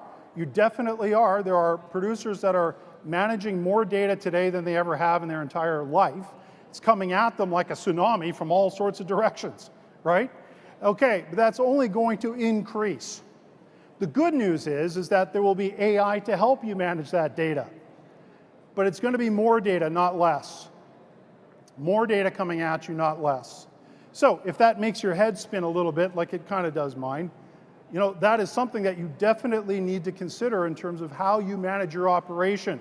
You are a data farmer. That data is coming in from all sorts of aspects of your operation in the future. Precision farming, this is a term that's well used, rightfully so. There are certain areas where the technology is advancing the precision. In my background, using computer vision to identify things. We'll show you some shots here of what it looks like. But there are several areas where precision farming is becoming the norm. This is just a short list of some of the areas that technology today can assist in operation. very specifically. Now, you may not be using all or even some of this, but for example, in terms of disease and pest control, early detection is key, right? Knowing that a disease is on a plant a week before it starts showing visibly on that plant is critical to saving that plant, right? We should be using multispectral imaging. And you're going to be hearing from a gentleman coming up after me, Matthew, who's going to be talking about drones and leveraging multispectral, I shouldn't put words into his mouth, but multispectral imaging is where it's at in terms of helping you define and identify those diseases and pests. You want to know where to start, you want to know the things that you need to think about, sort of contemplate, sit back. This screen kind of sums it up, right? If I was to change that, and by the way, we are in the fourth technological revolution. Whether we like it or not, admit it or not, we are. And it is happening all around us. The fact is that this plan, very simply, it takes you through the steps of how you might contemplate integrating more technology into the operation. You know, I was speaking with someone this morning at breakfast, and she's from, her family owns a farm up outside of Yorkton, up north, and was talking about the generational shift. And that's a big, big issue for us in most farming communities, but an issue that doesn't have to be a problem, it can be an opportunity. But we have a lot of, you know, boomers and Gen X owners of family farms, and maybe they're a little resistant to becoming the consultant on the farm as opposed to the owner. We've got the younger generation wanting to bring in new technologies, new opportunities. The stuff that I'm talking about right now, they're eating up. They can't wait for more of it. Why? Well, you'll see. So we have that barrier of transition. And the longer that decision gets prolonged, the more opportunity is actually lost, right? That's saying this is the way we've always done it? Not so much. That's a problem. So if we're in a position where the family farm there's a transitional discussion going on, I encourage you to listen to the young folks who are investigating this technology, who are looking at companies that are bringing that technology forward in their operations and starting to take a look at it and be a little bit more open-minded towards it. Here are a few companies in Canada that are doing some basic work in various areas. Excuse the coloring, it's a little goofy, but IoT stands for the Internet of Things. And this is basically a sensor network that then collects data, and it could be about, you know, moisture content in the soil, it could be nitrogen, phosphorus, all that stuff. It could be whatever you want to find out. The sensor network is collecting that data and then helping you make data-driven decisions about the status of, you know, the land as it is, or the plants, or whatever, the growth rate, etc. Predictive analytics is a very big opportunity going forward. And so I want to help you understand a bit more about some of the terminology, because one of the quickest ways to start adopting this technology is to become literate, at least in the terms, understanding that artificial intelligence is an all-encompassing term. There are things called computer vision, right? Vision being the key and operative word there. Machine learning, which is algorithms working with other algorithms to learn, okay? And those are aspects of artificial intelligence. Artificial intelligence is that all-encompassing term. But adaptability becomes your biggest, as I said before, your biggest superpower going forward. The ability to learn and absorb, right? Instead of having to write all of these things out, you can then use a chatbot like ChatGPT or Gemini, right, or others to do that work for you, saving you a tremendous amount of time. Check for accuracy, though, right? So computer vision, in my former company, a former role as a CEO, one of the things that we worked on was multispectral imaging and identifying whatever it was kind of agnostic, so it wasn't just agriculturally based. We're also working in the health sector with brain cancer tumors and so on, heart health, pre and post-op, all sorts of areas. But computer vision right now, it's capable, and John Deere's got a tractor, by the way. I don't believe they have it here, but they have a see and spray operation where with the 360-degree autonomous capability, it can map out each weed and each plant right down to the centimeter, right? So they know where everything absolutely is that's on the ground. And this is computer vision helping to identify the difference between a weed and the crop. Multispectral imaging refers to those images that we need some sort of sensor or device to identify or see. So X-rays, right, CAT scans, MRIs, everything a hospital produces for imagery, but then also things like using FLIR, right? That's a FLIR device that you plug into the bottom of your phone, and then it shows you thermal imaging on the device that's coming up in the camera to let you know. This helps you understand whether there's some sort of disease, some sort of pest or something, microbe that's on that plant that you can't see otherwise. Robotics, probably the largest portion of automation that's going to be coming at us in the near future. This is what's expected to be spent on robotics in agriculture globally this year, collectively in terms of the world, $74.5 billion in robotics in agriculture, not, say, automotive manufacturing where you might expect it. So here's the John Deere tractor, the autonomous tractor, no driver in there, 360-degree capability. It is processing live images by the pixel every 100 milliseconds. So something comes up in front of it, I stand in front of it, it stops, sends you a message to your phone, the app saying, hey, there's this really ugly looking bald guy in front of the tractor, what do you want me to do, right? And then it gives you that opportunity to make a decision, but you're doing it from your couch. Now, Case is right behind us, sponsoring that place where all those people are eating that good food and having those coffees. I bet you they didn't know that this particular tractor is coming. This is a prototype. Now, to me, it's the coolest tractor I've ever seen. This thing is awesome. It looks like a Hot Wheels car to me, right? I mean, that looks like who designed that thing. It's a hot rod. Notice, though, there's something very obvious missing. No seat. No seat at all. There's no operator on that thing. So you can have one or more. Case would like you to have more. You can have this thing just run up and down your fields all day long while you're out golfing.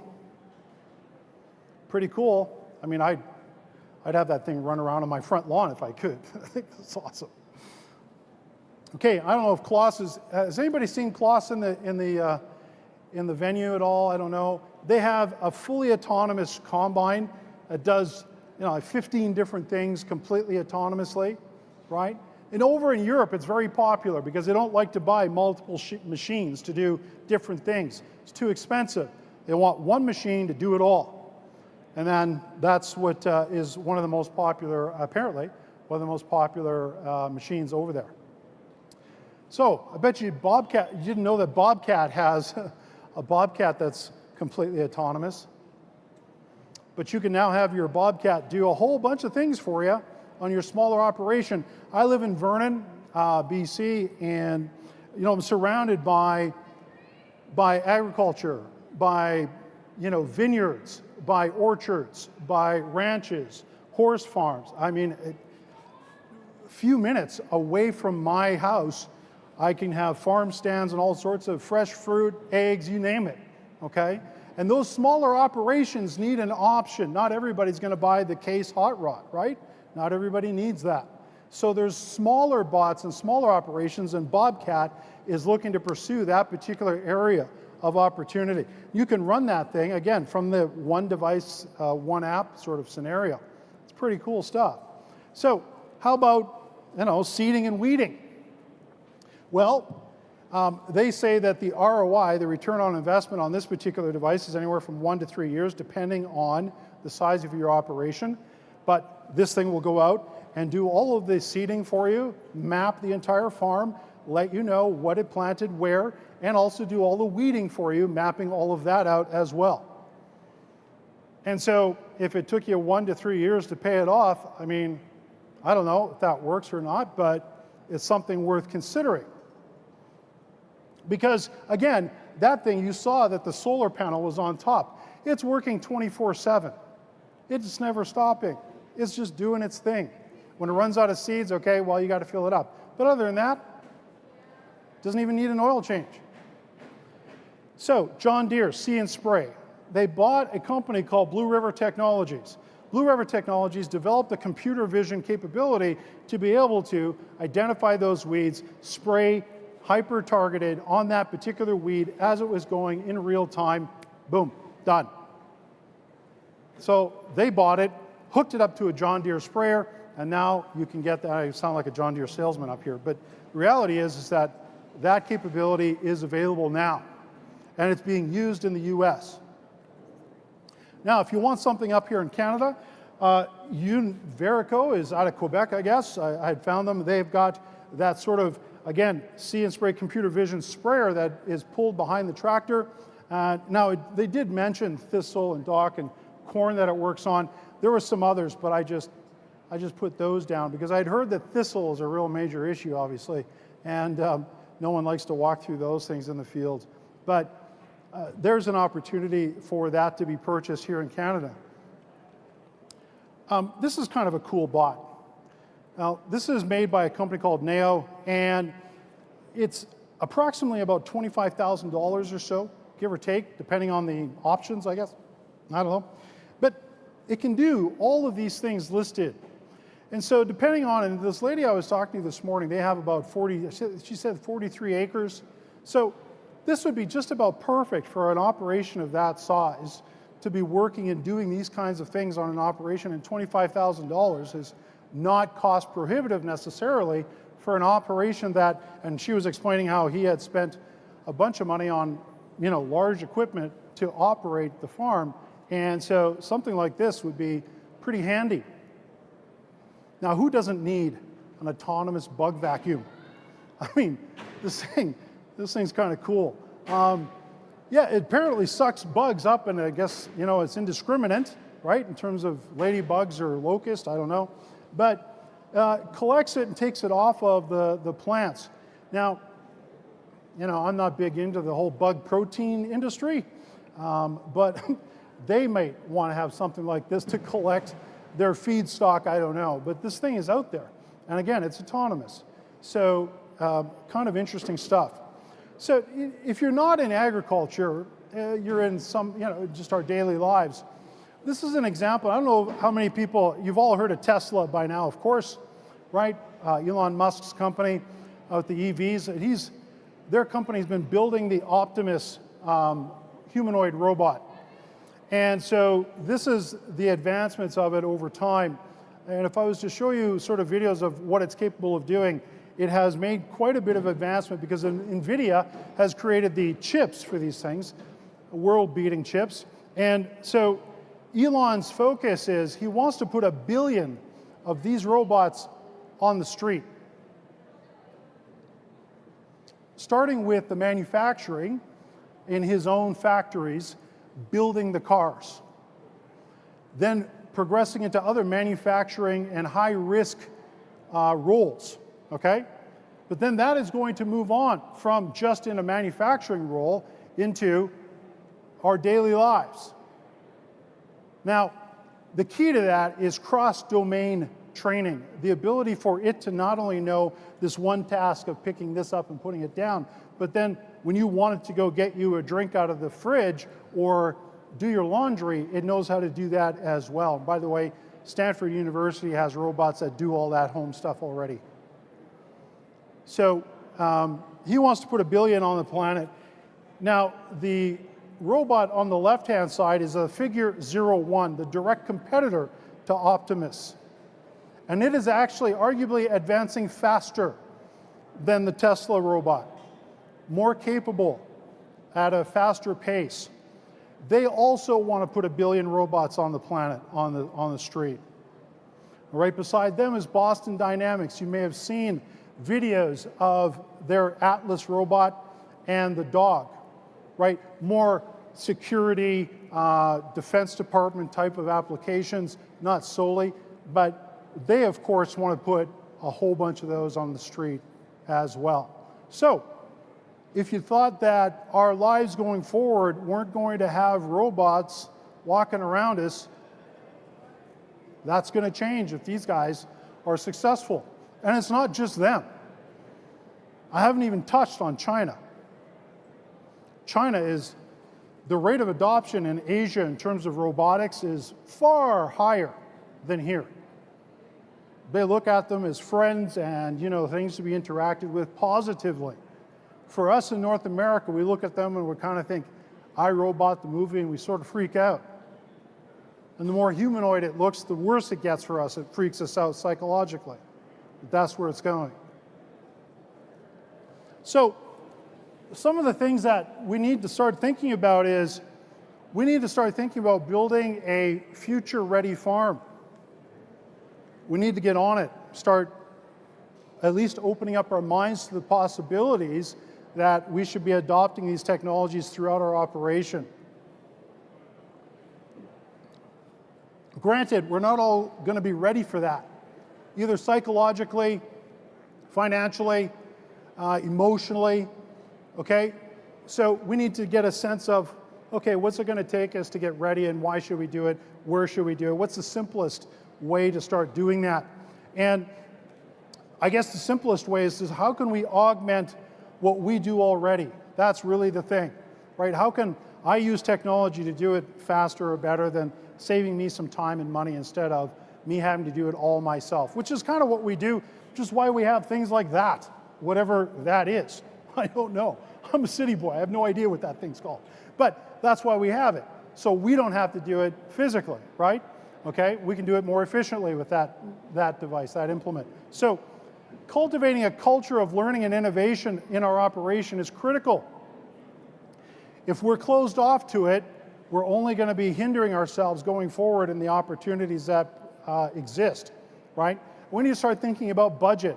Of course, all of this comes at a price for the most part, one way or another, okay? And so we need to start thinking about budget, how we start planning for that in terms of integrating it into our operation. So some of the takeaways that I'd like you to think about are that formula, the farmer plus AI, operating more efficiently, maybe able to take on more acreage, maybe able to produce more quicker. Again, same lady, same story. Her brother running the farm was only able to get half his crops in because of rain. How many people had rain dramatically affect their operations this year so far in terms of planting? Yeah? Okay, so maybe if they were able to get stuff in a little quicker, a little sooner, or predict the weather a little bit more accurately than what the weather station tends to do, right? Predictive analytics will be far more accurate than we are normally used to today. We have to start upskilling our workforce, start training them. We have to get them immersed in the understanding of what technology is coming at it. Every one of these vendors in here, in this entire show, you should be watching for those who are actually implementing AI within their offerings. Just ask them, hey, is there any AI in this, you know, in this device, in this piece of equipment, in your software? What are you using? How are you using it? How will it make my life better? If they don't have an answer for that, maybe take a left turn. Thank you very much, everybody. I really appreciate your time and attention, and I so very much hope that you were able to learn something today that you didn't know before. If it was just one thing, like how to finish the sentence, the cow jumped over the moon, then I did my job. Thank you so much.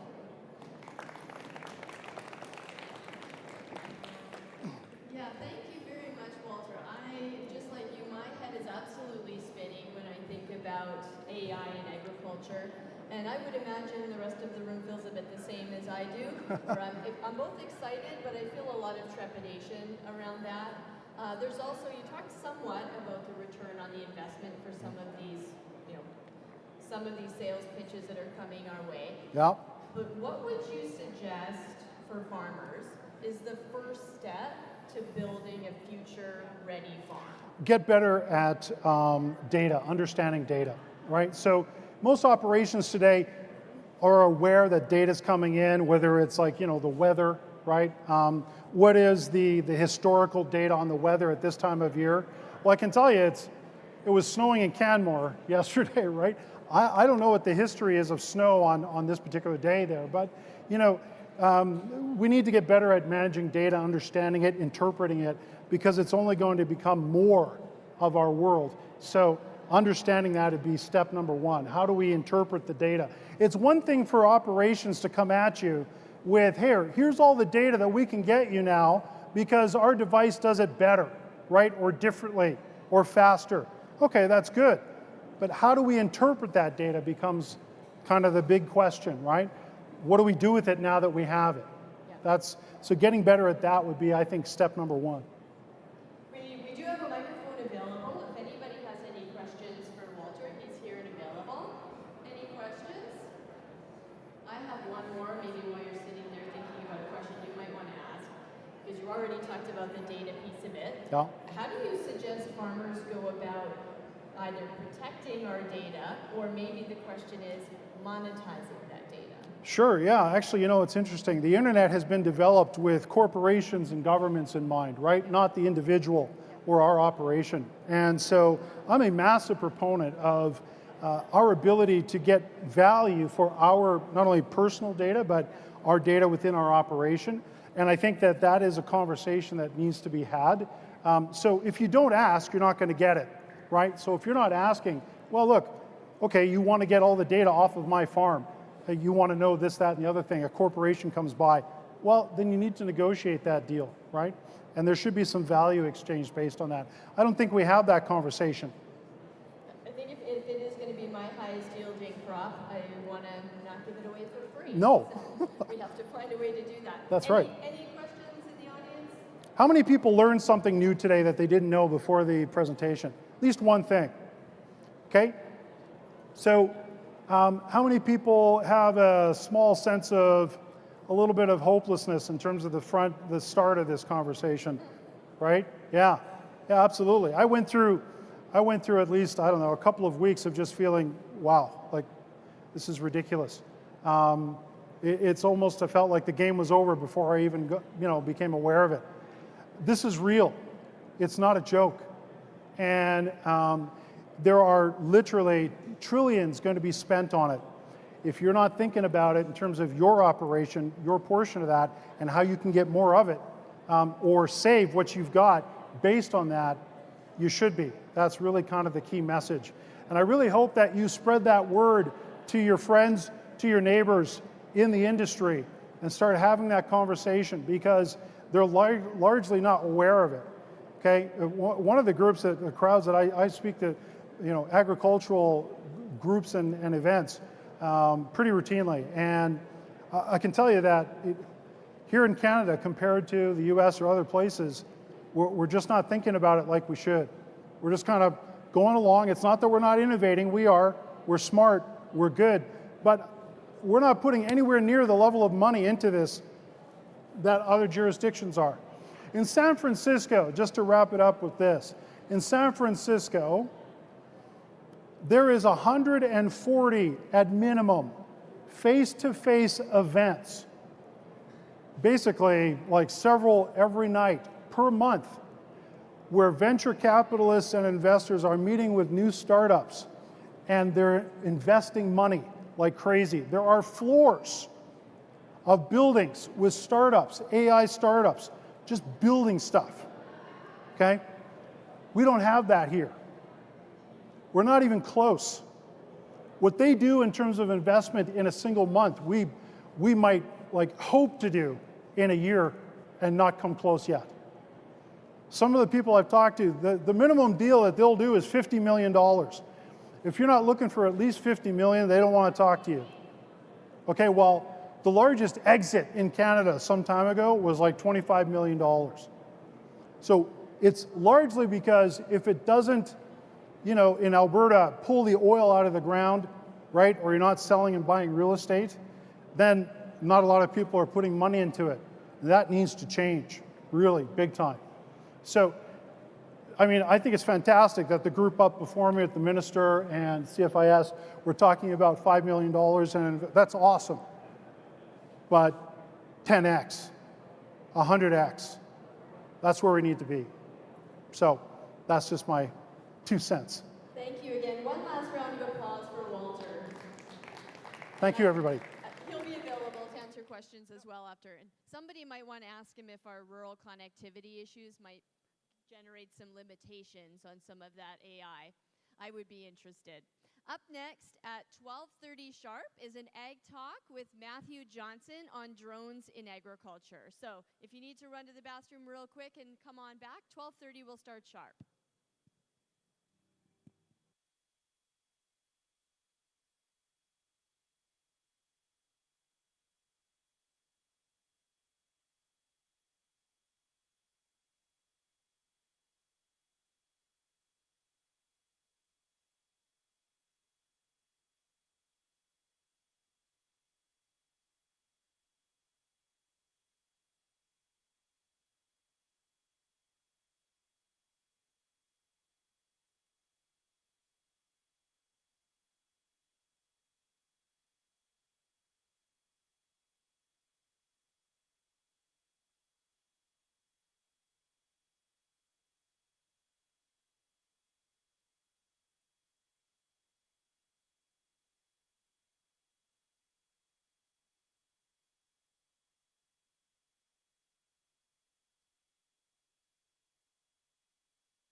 Well, good afternoon, everyone. Hopefully you had something to eat, maybe a cold beer. Join us here for the afternoon. Up next is Matthew Johnson, here to give us a talk about drones in agriculture. Matthew has been involved in the drone industry for almost a decade, having started a drone company in 2015 in Winnipeg, Manitoba. He works alongside agronomists, crop researchers, and runs training programs for high schools and universities. His session will introduce us to the possibilities, benefits, and future of drones in agriculture. We are go for launch. Welcome to the stage, Matthew Johnson. Hello, check. Can you hear me? All right. Great to be here. Thanks for coming. I hope you're having a good show so far. I don't have a clicker though. It's because I took it. Thank you. All right, so yes, I'm here to speak about use of drones in agriculture. As my introduction said, I've been involved in this tech almost from kind of the beginning of when it really started to take off. Back in 2012, there used to be headlines that I would see when I was teaching. I used to be a high school teacher. I started my career in 2012. And I would see these headlines in the newspaper, on the news, just drones, this is the year of the drones in 2012. And then in 2013, it was the year of the drones in 2013. And then again, it wasn't really until 2014 when it really started to get more popular. Almost anyone I talked to in this industry who's been in it for a while either started in 2014 or 2015. I don't know anybody other than a few really die-hard remote control fanatics that have been flying like remote control airplanes since like 1987 that have been in it longer than the people that started in 2014. So I'm coming at this presentation's been put together based on what I've seen develop over the last about 9 years. So I got involved in 2015. And man, it's come a long way. But before we get things started there, we're going to play a little game here. I'm going to get you involved in this little family feud action here. I'm going to see what kind of ways that, is anybody here actually using drones on the farm? Hands up. How are you using drones on the farm? Or how do you know about drones being used on the farm? I saw a hand right there. Take a guess. Wild guess? Photography. Sure, drones definitely used to take photography of fields. Any other applications out there? Yes. Use it to find cows. Absolutely. That's a huge use. I'm going to be talking a lot about the use cases for mostly plant-based research type stuff like that. But definitely that's a big use. So moving on to the top 10, we surveyed 100 farmers, and this is what they said were the top 10 uses for using drones on the farm. Pollination assistance, so you can use them to fly out big drones, big wingspans, create a lot of turbulence. They can be used for pollination. That's used a lot in eastern and western Canada, where pollinating crops like orchards and stuff like that are required, and they can be used quite a bit for that. Inventory management, like livestock, but also other equipment and stuff like that. We got sandwich deliveries during harvest. I think that's a big one, or that could be a big one. I see a big, that one's just a joke that I threw in there, but I know that's a big special moment for the farming industry. Irrigation, H2O management. Right now we're not seeing that a huge amount, but that's something that can be implemented. There's a lot of things that can affect crop health, and water is definitely one of them, water stress. And so probably not going to see it for a little while, but I can definitely see down the road when we're using large drone systems, they can be used to spot spray definitely and provide some water in areas that may be on hills or something like that, where they're just not getting the water that they need. Precision seeding, this is definitely a big use case right now. Livestock management, as you pointed out. Precision spraying is something that's coming along. Regulations, we'll talk about that today, but regulations are easing up a little bit to allow for the sprayers, the large drone sprayers, to get a foothold. They've been used quite often over the last several years in the previous speaker was mentioning, in Asia, in China, they're using drones. They've been using drone sprayers for like 7 or 8 years now, and we're just getting to the point in Canada where we're trying to have the regulations ease off a little bit to allow us to do that. Right now, it's pretty restrictive. It's a restrictive environment. However, the horizon is approaching, and we are getting close to that period of time where drone sprayers are going to be quite widespread. Okay, erosion monitoring.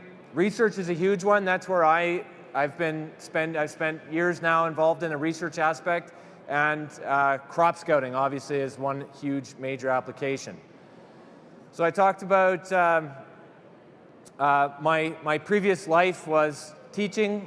I didn't know anything about drones before I started getting involved with them. I literally started in 2015. I bought my first drone on July 1st of 2015. And things just kind of spun out of control from there. It got wild. So over the next few years, I partnered with an agronomist, invested in some technology. We bought a large 54-inch wide wingspan fixed wing drone that we used to start doing field scouting with,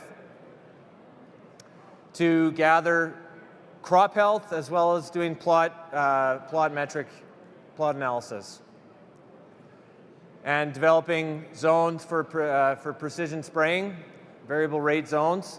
So those are some of the things that I started getting involved with. That was in 2016 when I first started getting involved in the agricultural side of things. The first few months of 2015 was really just getting familiar with the technology. There's lots of applications outside of agriculture, and I run a lot of education programs still, even though I'm not a teacher anymore. But I work with schools. I go into schools all across Canada and I teach about how drones can be used in all these different applications. So the workforce development that was just mentioned in the previous session, that needs to be a big focus, right? Because we're seeing how the AI is moving technology along at breakneck speed, and if we don't have the people that are able to use the technology effectively, then what's the point? We're going to get left in the dust. So I started in 2016 doing this, and at that point in 2016, drones for agriculture was really seen as the greatest thing that is going to happen to agriculture since sliced bread, I guess. I guess on the sandwiches, delivering for harvest, going back to that. But it wasn't there. It just did not take root at that time because the technology didn't do everything that they said it would do. And it was too hard, it was complex, the workflows didn't make sense. You had to have amazing internet, that point that was just made at the very end. What happens when you don't have great internet? Well, we're getting to a point where the internet component doesn't need to be there if you have the software tools, the computing power that you need. Like even laptops are strong enough to do, or powerful enough to process the data in certain types of data that we're collecting on field at the edge. That wasn't there. So it went up, people were adopting it and buying the technology, getting involved, and then they got let down. And then for the next few years, between 2017 and 2020, I saw a lot of people getting frustrated with the technology and kind of pulling away from drones because they just didn't like, they didn't see the opportunity there anymore. It was too complicated. So that has kind of changed, though. I was seeing things when I was using them in 2018, 2019, 2020, and I'm going, man, I wish they just had this capability, the ability to go out and really it all boiled down to being able to see live in DVI. NDVI, as I'll talk about, is just basically a metric analysis of plant health. And that's what took so long to process before. We'd have to go out and we'd have to collect a lot of data, and then we'd have to upload it to a server and send it off and have it processed overnight to get this NDVI understanding of what's going on. And it was very complex and took a long time. So moving ahead to where we are now, we have this capability, and I'll talk about that in a few minutes, but where do you start? You can't just jump in. You're not going to jump in with this thing. Okay, the sprayers, those are awesome, but I would not recommend that you try to get involved in drone technology without any kind of background or understanding to begin with, and you just jump into this. This is a big step. However, this is definitely something that you're going to be probably wanting to work towards, because this is a force multiplier. And you want to, in agriculture, when you've got such huge areas, force multiplication is a huge component of taking advantage of that. I would say this is something that you want to start with. I've had a drone on me for the whole session so far, hidden in my pocket. Okay, this is a micro drone.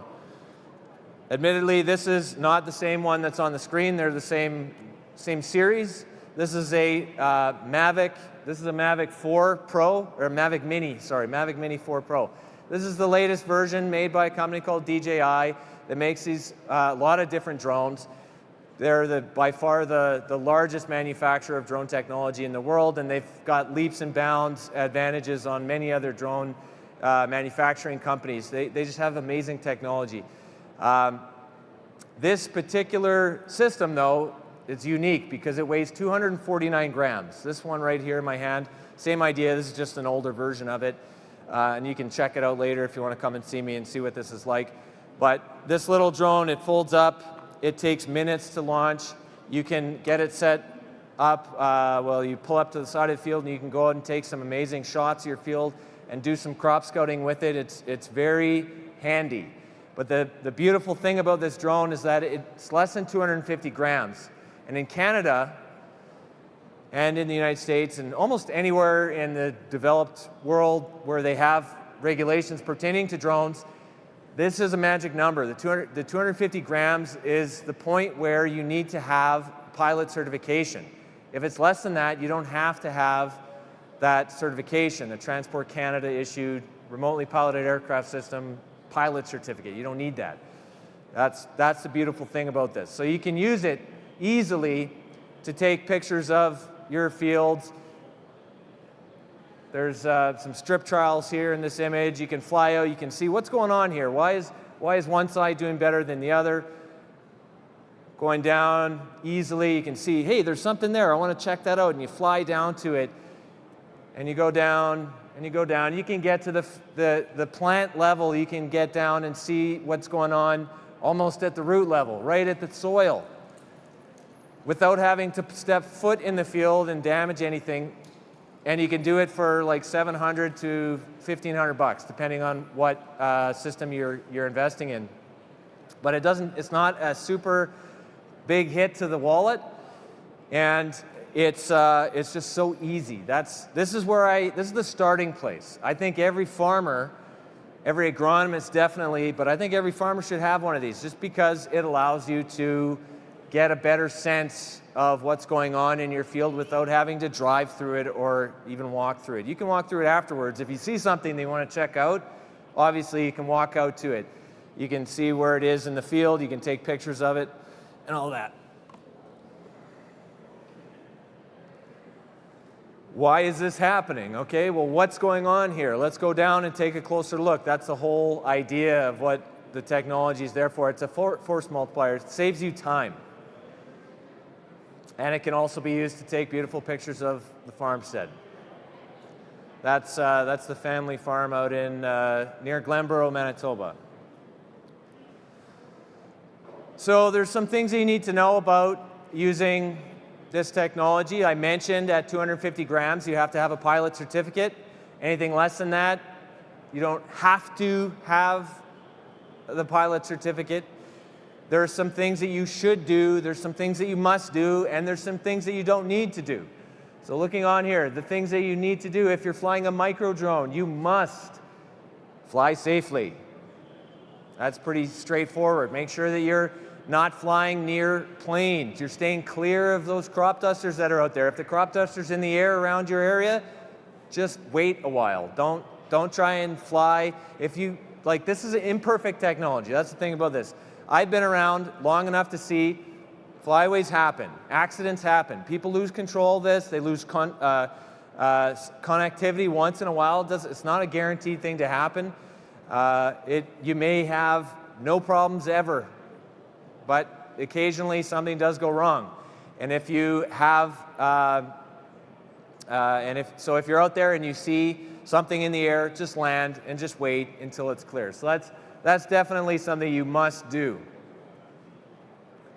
And also certain cities, if you want to fly around cities or towns, certain municipalities have their own little regulations that you might want to check into if you're flying inside the municipality. But if you're out on the farm and you're kind of away from built-up areas, you're in a pretty safe situation. Okay, you should keep your drone below 122 meters. That's about 400 feet above ground level. When you're using this, you can switch it between metric and imperial. In Canada, when you get into the advanced level of flying and you're flying based under the advanced pilot certificate, which I'll talk about shortly, everything's in imperial. So I'm so used to talking in feet, I don't use meters at all when we're talking about aviation.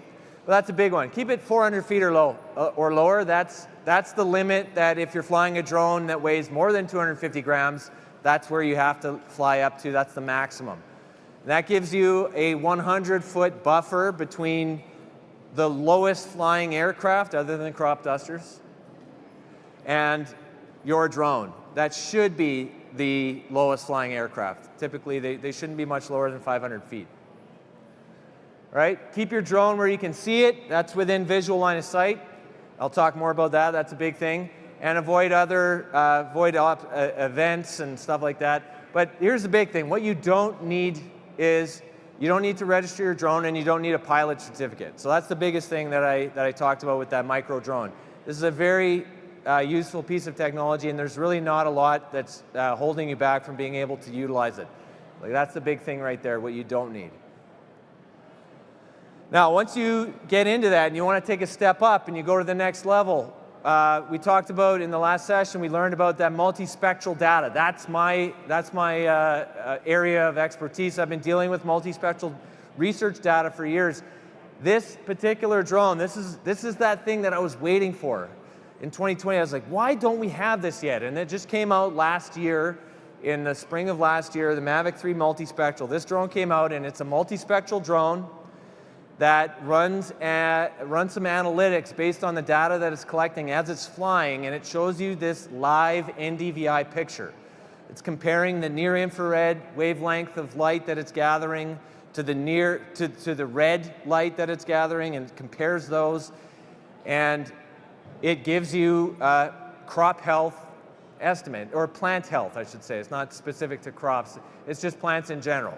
Shows you based on how much chlorophyll is in the leaf, and I'll talk more about that in a second. But this system here, this is about a $6,000 system. It's a big step up, but this is giving you that live information that for so long I was just wanting so badly, and now it's there.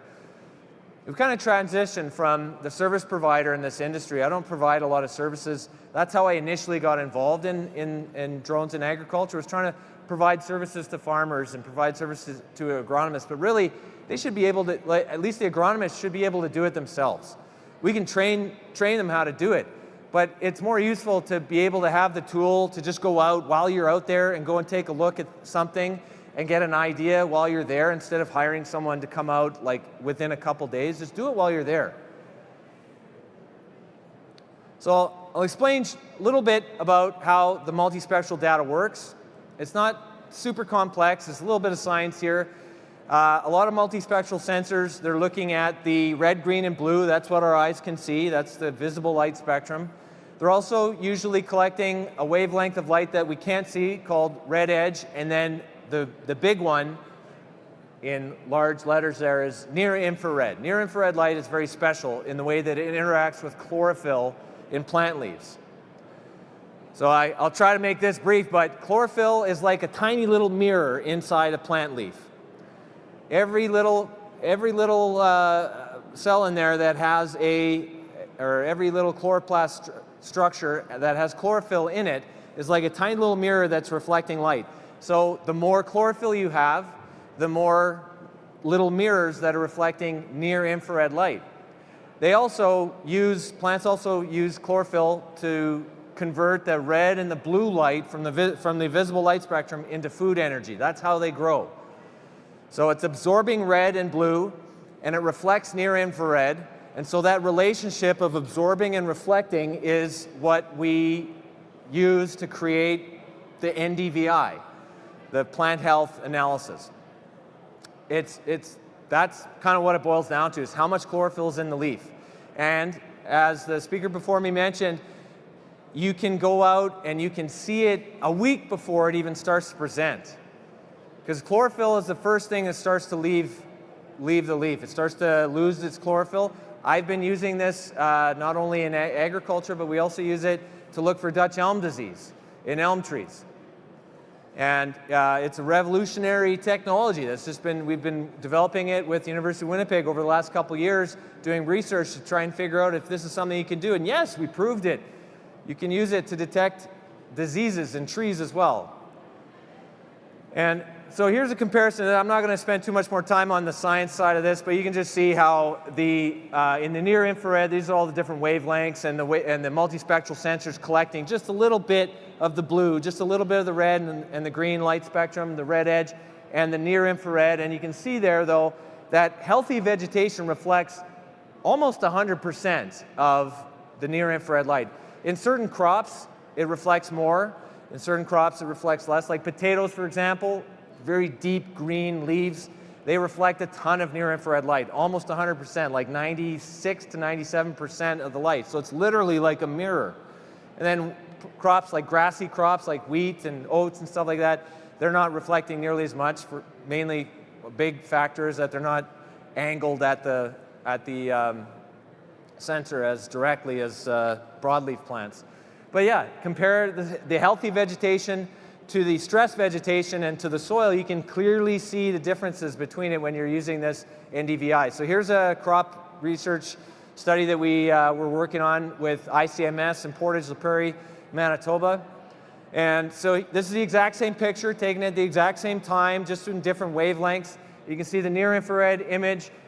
There's some weeds popping out on the left-hand side there that you can't even see them on the right-hand side, though. In the same location, in the bottom square, that's where the weeds are, and then there's it's blown up in the image above it.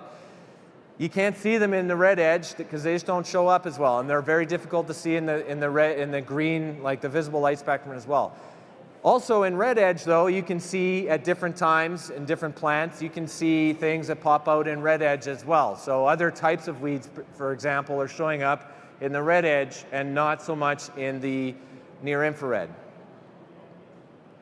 So those are two wavelengths that are really pivotal to using drones in ag to develop these two indices that we use. Normalized Difference Vegetation Index, that's what NDVI stands for, and red edge. Normalized Difference red edge. NDVI is used early season to see crop emergence. You can do a lot with it, and I'll talk about that in a second. And then NDRE is used a lot more in the later season. Because NDVI, Normalized Difference Vegetation Index, is so sensitive to chlorophyll, later in the season when there's lots and lots of chlorophyll and the plants are all filled out and the canopy's closed up, it's just way too much. And so it's not as sensitive, you're not seeing the plants as well, the weeds or the health or whatever it is you're looking for. Later in the season, you have to use the red edge. That's why. That's why we don't just rely specifically on the near infrared. We use both near infrared and red edge. So what we're doing, we're measuring how much light is being reflected from the leaves using the multispectral sensor. We take these images and we can zoom in and zoom in and zoom in to a point where you see every single pixel in the image has a reflective, those are like each of the little mirrors that are reflecting, and they're about 2 centimeters by 2 centimeters. They're pretty tight. And each one is reflecting a different amount of near-infrared light, and when you add them all up and you calculate the average of them, if it's a plot, you can figure out what the average reflectivity in that plot is, and you can use that to develop growth metrics. If it's a field, then you can identify areas in the field and you can create zones for variable rate spraying. We do a lot of plot research though. And in the plot research, once you have that information, you can develop ratings, create ratings for all these different things here. These are just a few of the ones that we've been involved in over the years, that a lot of agronomists will walk around and do plot metrics on hundreds or even thousands of plots in a day or a couple days. And I can't imagine how mind-numbing that would be, looking at something and then walking over 2-3 feet and looking at another one and doing that thousands of times. Can you imagine the over the course of the day, are your assessments going to be exactly the same if you're doing that all day long? It's like looking at conveyor belts of toys going by and trying to spot the ones that have defects in them. It gets difficult. Our human eyes aren't really meant for doing that sort of thing repetitively over and over and over. You're not going to be as accurate. So we're using measurements, objective measurements, sensors that are scientifically measuring what's going on in the plants to create numbered analysis. It's kind of revolutionary, and it's funny how long it was taking. I've been doing this since 2016, but it took years for a lot of these research companies to start using the drones. I found it surprising that it's taking more time than I expected it to get there. But yeah, you can use it to identify vigor and do stand assessment, emergency and maturity rates, flowering rates is something we've done, plant height is an easy one to do, and lodging is another one. I'm going to kind of go through these slides a bit quicker here. But like stand assessment, yeah, you can assess based on a number of different factors, the canopy cover, the row length that's going on in the field, the emergence percentage you can calculate. Do a lot of these metrics on this screen here. I'm going to move on to here. Vigor is a big one. It kind of depends on how often you fly though. If you're flying once, yeah, you can get some information. If you're flying 3 times over the course of the season, then you're going to get a much better idea of what's going on because you can see rate of change. And that was one of the reasons, I think one of the things that kind of held back the research component was that it was costly to have a service provider come in, fly, go back, process. It was costly to do that many times throughout a season, so they just weren't doing it. If you do it yourself, if you're an agency and you're doing this crop research, or you're an agronomist and you have the ability to do this, you can go out and you can fly then 5 days later, 5 days later, 5 days later, 5 days later. You can just go out and see the rate of change, and then you can use these software tools to make analyses on what's going on in the plants and which plots are the best, which plots are the worst, and create a spreadsheet exactly identifying, ranking them all from 1 to 1,000 on which seed variety or which type of pesticide or whatever it is that the trial is running, which one is the best.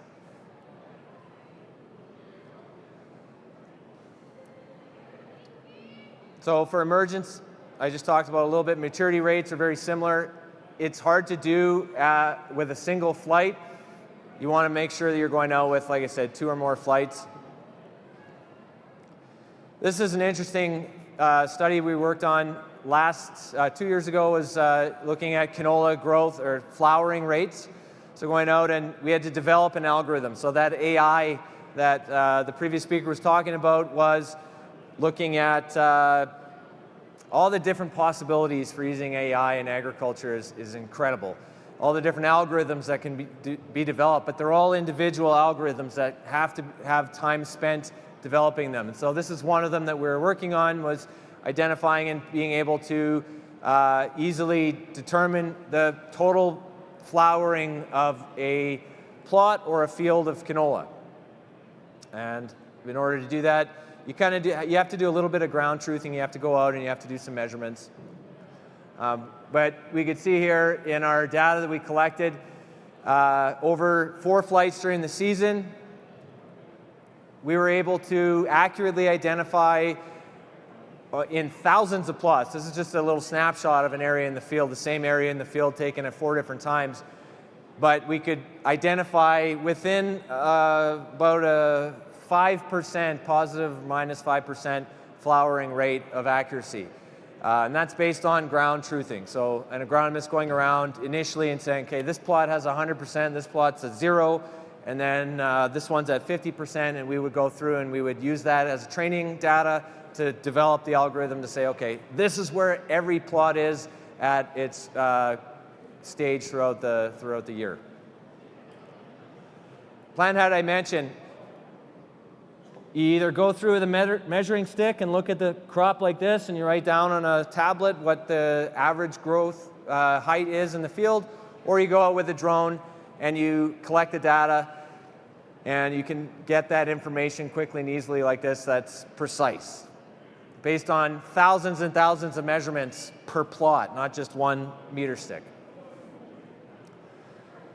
This is a quote from Dr. Steve Sherliff from University of Saskatchewan, who's Dr. Drone or Professor Drone. He's been involved using this technology for a long time. And they ran a study in 2019 where basically they found that the proposed model achieves comparable results while having a substantially lower number of parameters, and this makes the model suitable for applications such as real-time classification. This is basically saying that, yes, you can use drones to calculate an area. If you have a lodging event, let's say a crazy windstorm runs through, you can throw a hula hoop out there as crop insurance and say this is how much area is damaged, or you can get a drone to go out and give you an exact area and determine exactly what the issue is, or the total number of acres that are damaged. One big thing I mentioned that we've been doing over the last few years is training students how to use this technology. This is our workforce development. So we run programs all across Canada. We just finished working in Manitoba with 15 different school divisions over the spring, heading out to Abbotsford, BC to run this again next week. And this program, the Science Experiential Aerial Research Program, we teach students how to fly drones to collect research data. We teach them how to develop machine learning tools in the classroom, how to train machine learning algorithms to do different things like identify diseases, identify weeds, identify growth stages of plants. Then they also do some basic agronomy work. This is really important. I think this isn't just something that students are limited to. This type of program is something that I think anybody who's interested in getting into this technology can consider looking into. Learning how to tie aerial data to ground data, and creating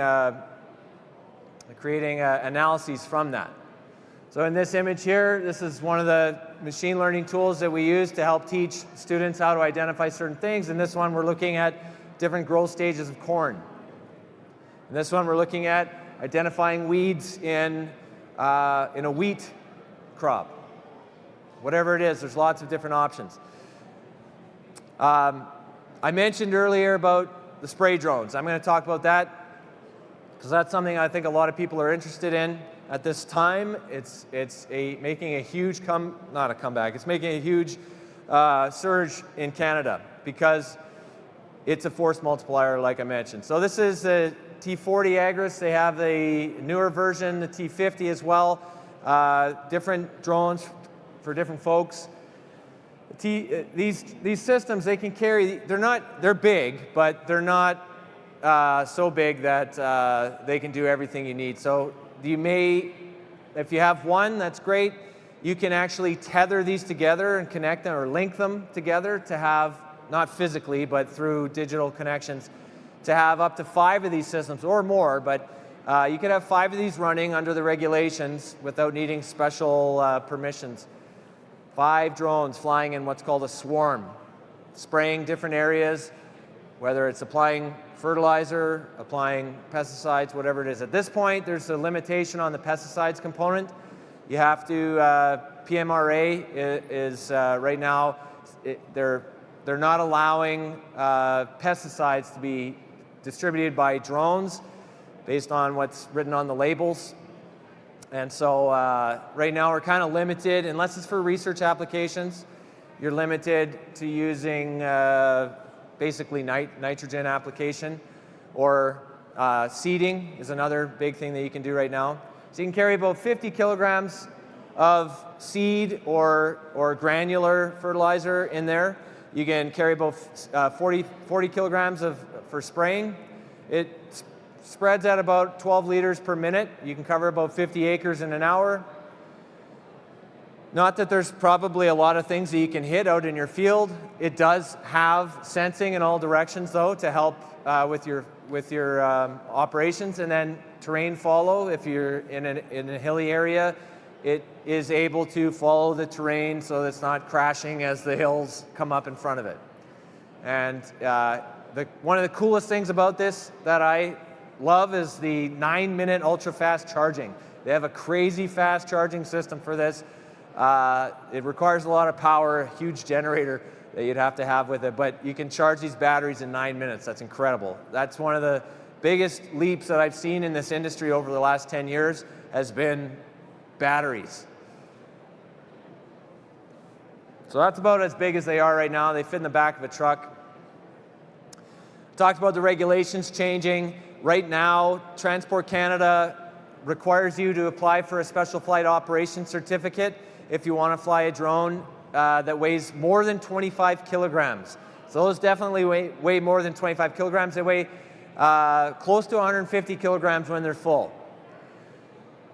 So they're bringing out new regulations. They haven't launched them yet, but they've announced them. They've announced these are what they want to put out there. And we're just waiting for them to finalize them. But medium drones, that's drones that weigh between 25 kilograms and 150 kilograms, will be allowed to fly beyond visual line of sight in visual line of sight. You'll be able to fly them within visual line of sight. And they're also bringing out new regulations for flying drones beyond visual line of sight. If, for example, you're doing crop scouting, you could potentially use a drone to fly out over your area, and you wouldn't necessarily need to see it anymore. You don't have to maintain that line of sight. As long as you're in sparsely populated areas, flying below 400 feet, and in uncontrolled airspace. There's a lot of uncontrolled airspace in Canada. This is a shot of the prairies. You can get a sense. Those red dots, that's a controlled airspace. Everywhere else, the orange areas, those are national parks. You can't fly in those either, but everything else, it's pretty much go. Okay, there's some nuances in there that you may need to look into, but for the most part, there's not a lot of controlled airspace in the prairies.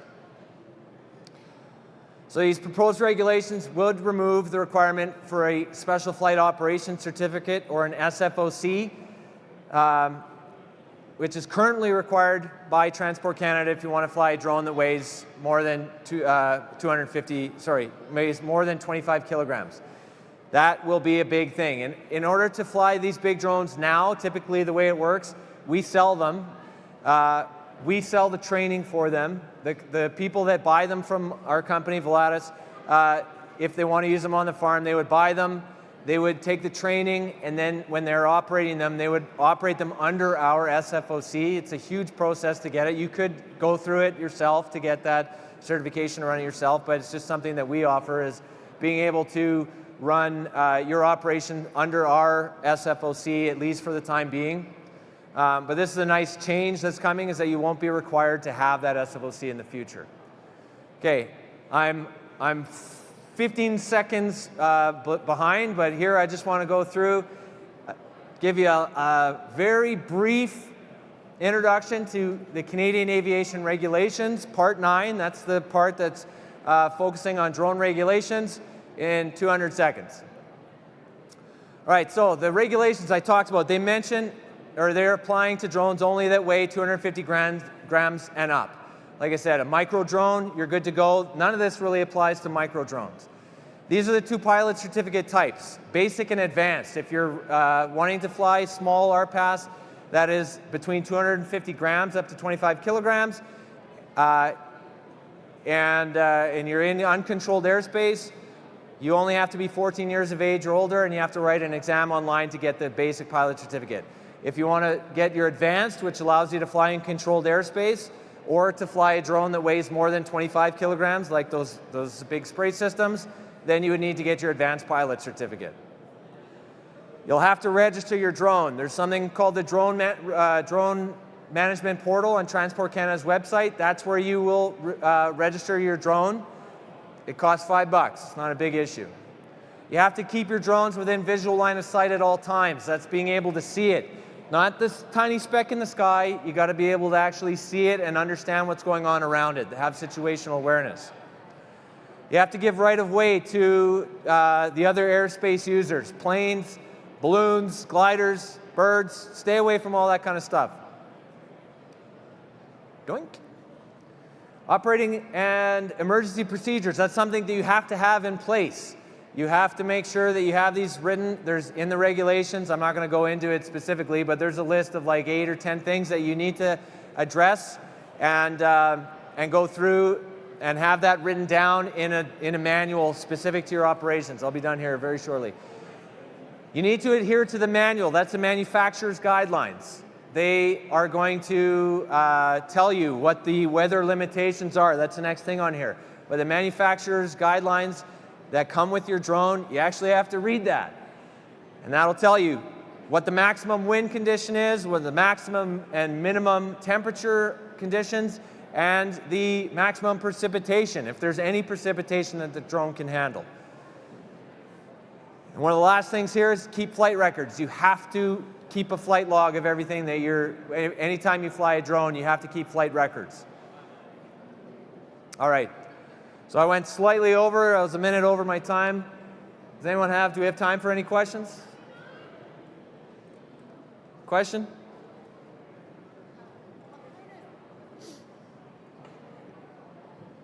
What kind of software would be usable, say, for just a regular farm operation, rather than if I was doing consulting?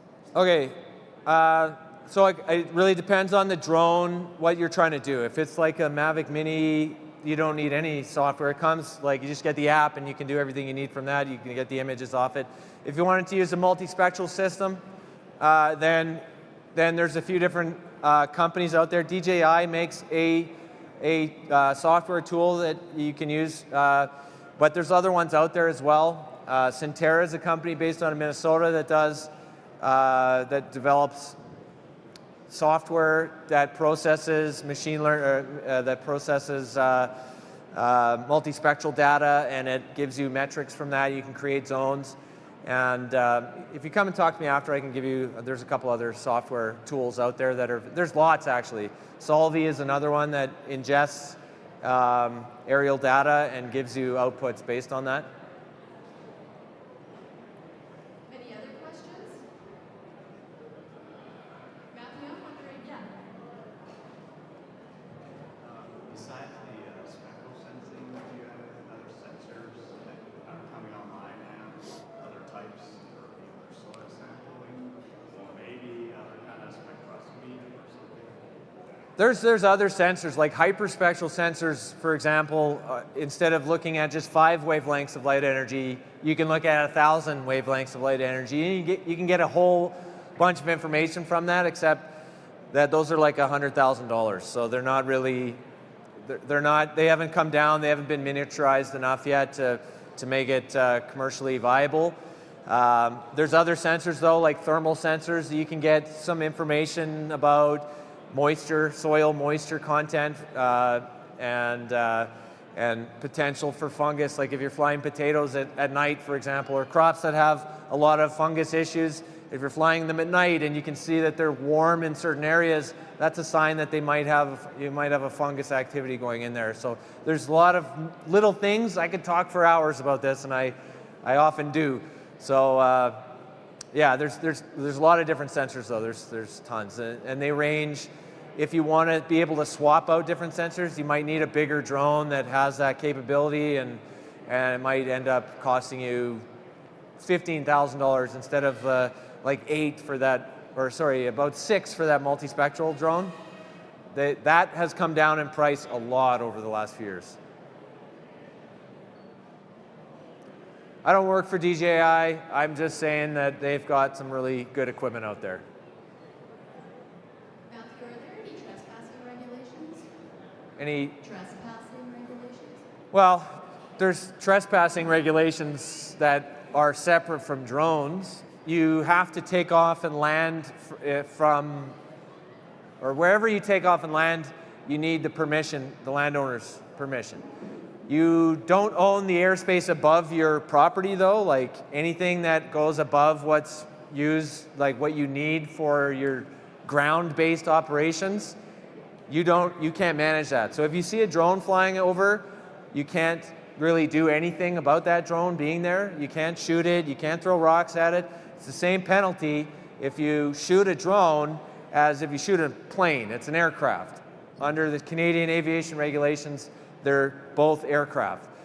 And you don't know if a plane that's flying at 1,000 feet, maybe it's taking pictures of your fields, mapping a huge area. You never know. So I think the idea of privacy that we had previously, where we expected total privacy if you're in the middle of nowhere or you're far away from a city or anything like that, it's not really there anymore. Satellite imagery is there, planes are collecting imagery, there's drones out there, but honestly, I don't actually see that many drones out there that aren't the ones that I'm flying. Probably seen less than 10 in my life. Any other questions from the audience? I imagine Matthew will stick around for a few minutes if you want to come and have a visit with him. But one last round of applause for Matthew. Thank you.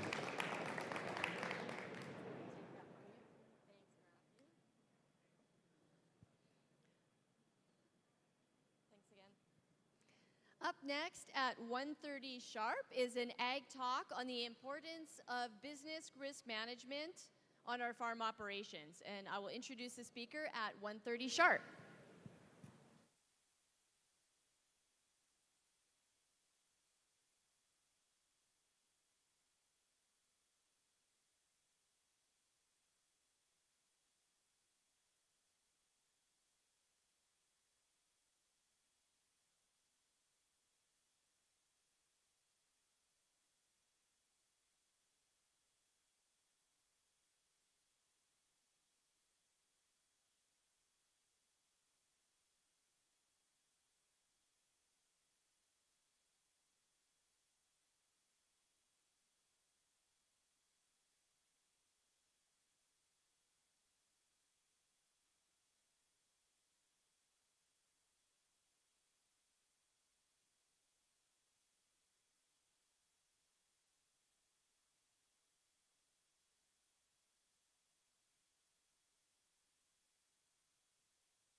Okay, welcome and good afternoon, everyone.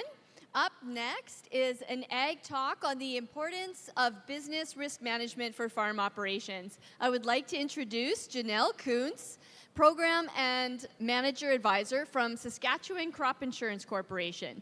Janelle is the manager from the CIC Program Advisors and has worked with ag business risk management programs for over 24 years. Her career began in Winnipeg, working for Agriculture and Agri-Food Canada, and then with the SCIC based out of Moose Jaw since 2010. Janelle grew up in Assiniboia, practically a neighbor of mine in Mossbank, where her family operates a grain, oilseed, and pulse operation. Her team of program advisors are available to discuss the specifics of your own farm operation and how their programs can manage your risk. Please give a warm welcome for Janelle. All right, thank you all for attending. It's nice to see some optimists in the crowd. Anyone here an optimist? All right, I think you all are, right? If you're farming and you're going out and you're putting that crop in every spring, you need to be an optimist by nature. And when you're farming, your objective is to provide the right products in the right amount, to the right place, at the right time, at a competitive cost, and then make sure that you're earning money while you do so. My clicker's not working. Sorry, my clicker's not working. Oh, there we go. Just had to go slower. Okay, all right. So by definition, risk is a situation involving danger or exposure to danger. And as producers, you're all facing risk every time you plant that crop or put the bull out into the pasture. Your risk tolerance is the amount of risk that you're willing to accept to achieve your objectives. And so every time you're making a decision, whether that's to apply more fertilizer, to put down more chemical, buy new equipment, maybe purchase some more land, you need to look at your risk tolerance when you're making those decisions. And your tolerances are going to vary depending on the type of risk that you're looking at. Your financial reserves, so your cash flow, will impact your risk-bearing ability. Your succession plans will impact that. How many families can your farm operation support? Things like that. Some people have a high risk tolerance, and other people look at that and say, man, they make reckless decisions, whereas others may look at it and say, no, they're making bold and innovative decisions. My grandma, for example, is 103. I'm going to put her way over here on the low risk tolerance side of things. When she was 16 years old, she was driving a car, the steering wheel fell off, she never drove again. Her risk tolerance had been satisfied, and she didn't want to take any more risks with driving. On the other hand, myself, I see myself as pretty risk tolerant. I had a conversation with a coworker a couple of weeks ago, and we were talking about our pension plans, and we both had about 14 years of service in with SCIC, and his pension plan was almost double mine, and I said, wait, how is that? And he told me he had his invested in the riskiest account. I made a phone call the next day and said, move mine over there. So everyone has a different risk tolerance. There's also different types of risks. So we're going to look at a few different types. One of the ones that is probably the most impactful for you is market or price risk. That's our commodity prices, our input price fluctuations, supply risk. It depends on consumer demands, exchange rates, export policies, border closures, what the economy is doing, what our competitors are doing in other countries, and market access to other countries. We've all seen our commodity prices have dropped about 30% recently. A few years back, we had $9 canola, and we were okay with that. Then we saw prices go way up, and now $15 canola seems like a drop. Fortunately for our cattle producers, those prices are high right now, and they're enjoying that market. And we've seen our inputs that we're putting into our fields stay the same, maybe a little bit of drop in fertilizer, but there's definitely risk with those prices too. We also have production risk. So production risk is our ability to produce our commodities and the impacts that weather, disease, pests all have on that. There's also risk with implementing new technologies, and then there's risk when you don't adopt those new technologies. So all of those things are risks that producers are facing when they're going out and growing those crops or raising livestock.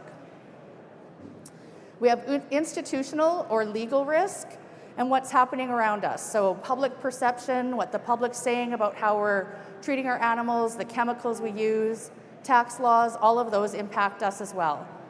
Human and personal risk, so that's looking at our mental health, safety on our farm operations, retention of employees, our retirement plans, and succession planning.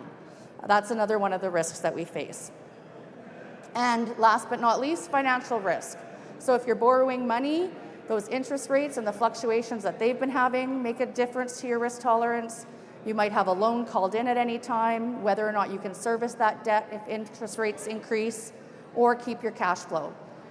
And we have cybersecurity and IT risks. That's fairly new, but that can have significant financial or reputation risks if someone were to hack into your financial records or your operation. So everyone has different risk exposure depending on their operation, and everyone has a different willingness and ability to bear those risks. And risk will differ, your strategy will differ from farm to farm, and so will the risk that you carry. You can use a combination of strategies and tools to manage risks. You want to manage those risks in exchange for potential returns. Some strategies will deal with only one kind of risk, while others can address multiple of the types of risks I just mentioned. Some of the strategies that we see producers in Saskatchewan using are diversification. So we see producers expanding into different crops. They maybe are adding livestock to their operations. They're growing in more than one location. Their operation may be spread throughout the province, which reduces the risk of weather events and that sort of thing. We also see vertical integration. So that's when you own a product across 2 or more phases of production or marketing. You might be growing that product and you're, say, an organic farmer, you're marketing that product on your own, and you're able to control 2 phases of that production cycle. Financing and investors. A lot of operations are looking to outside financing or investors for their operations, which helps reduce that risk of that financial burden that they may carry. Contracting production. So lots of people will look at forward contracts for their commodities that they're growing on their farms. We saw the downside of that in 2021 when a lot of people had contracts for good high prices but weren't able to fill them due to weather. Hedging is another option that you can use to take care of some of your risk, and also off-farm or investments. So if you're working off-farm, you might have some income that you can put towards the farm if you need it, or you may have other investments that are providing income that can help with the risk on your farm as well. One of the risks we absolutely cannot mitigate, we can try as hard as we can, but that's weather. So weather is definitely an insured cause of loss at SCIC. You can do simple things to try to mitigate weather. You can irrigate if you're close to those resources. You can change your seeding plans depending on how the seeding season is going, but you can't control sudden events such as wind, hail, heavy rain, early frost, late frost, and you can't control those cumulative events. So we've seen in certain areas of the province quite a few years of drought recently. We've also started to hear, even today at our trade show booth just down the hall, people are starting to get concerned about a lack of growing degree days. They're saying we need some heat before we can get our crops growing this year. So what's important to do when it comes to risk management is, number one, you need to identify the risks that you and your operation face. You want to properly recognize those, evaluate them, and then come up with a plan or a strategy to address them. SCIC, Saskatchewan Crop Insurance Corporation, has relevant programs that can help you provide assistance in managing that risk. So one of our programs, probably the one that most of you are most familiar with, is our crop insurance program, and that covers losses in either quantity or quality of your production. It's a yield-based program. It has a variety of different options that are available through it, and we can discuss those and how to tailor them to your farm if you'd like to speak with us. That program is cost shared with the federal and provincial governments. So the federal and provincial governments pay 60% of your premium, and you are paying 40% of your premium. We have the Agri-Stability Program. So the Agri-Stability Program is a margin-based program that's based on your farm's history. We look at your farm's history solely and compare that to the current year if you're in a claim situation.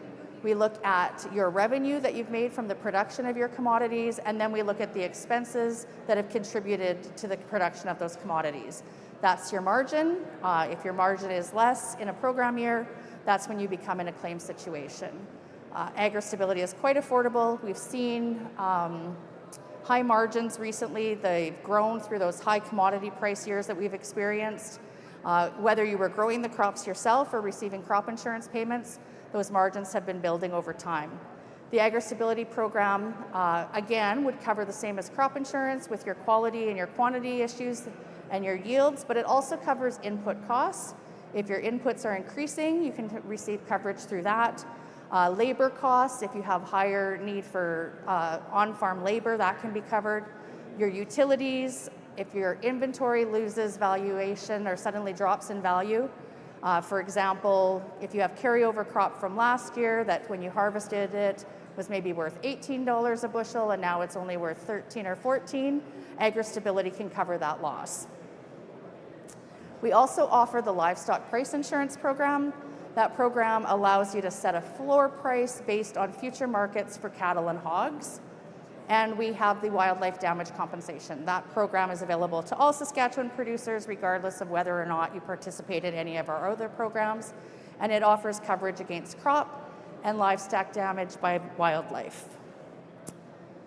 All of those programs allow you to participate in the advance payment programs, better known as the cash advance program, which allows you to save on interest costs with prime rate today at 6.95%. If you can borrow $1 million using the cash advance, and that first $250,000 is interest-free, you're looking at savings of maybe $18,000 to $30,000 on interest alone. So that's another way to manage your risk and provide some financial stability. So risk tolerance, it affects your decisions, and your decisions affect your bottom line. Risk avoidance or risk prevention in the line of work that you guys are in agriculture are virtually impossible. But having a good risk management plan can give you peace of mind, reduce your stress, and hopefully give you the ability to sleep well at night. So I encourage you to look for more information, whether it's from SCIC or some of the other providers of risk management programs, but use that information to make decisions, and then you can act to either accept or avoid the risks that you're facing.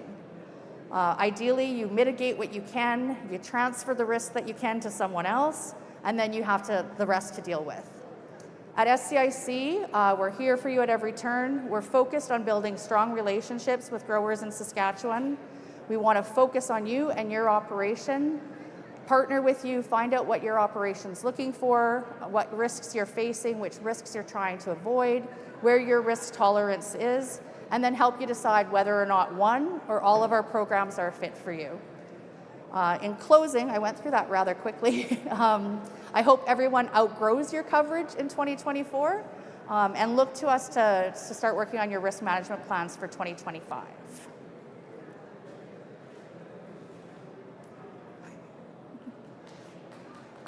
I talk quick. A round of applause for Janelle.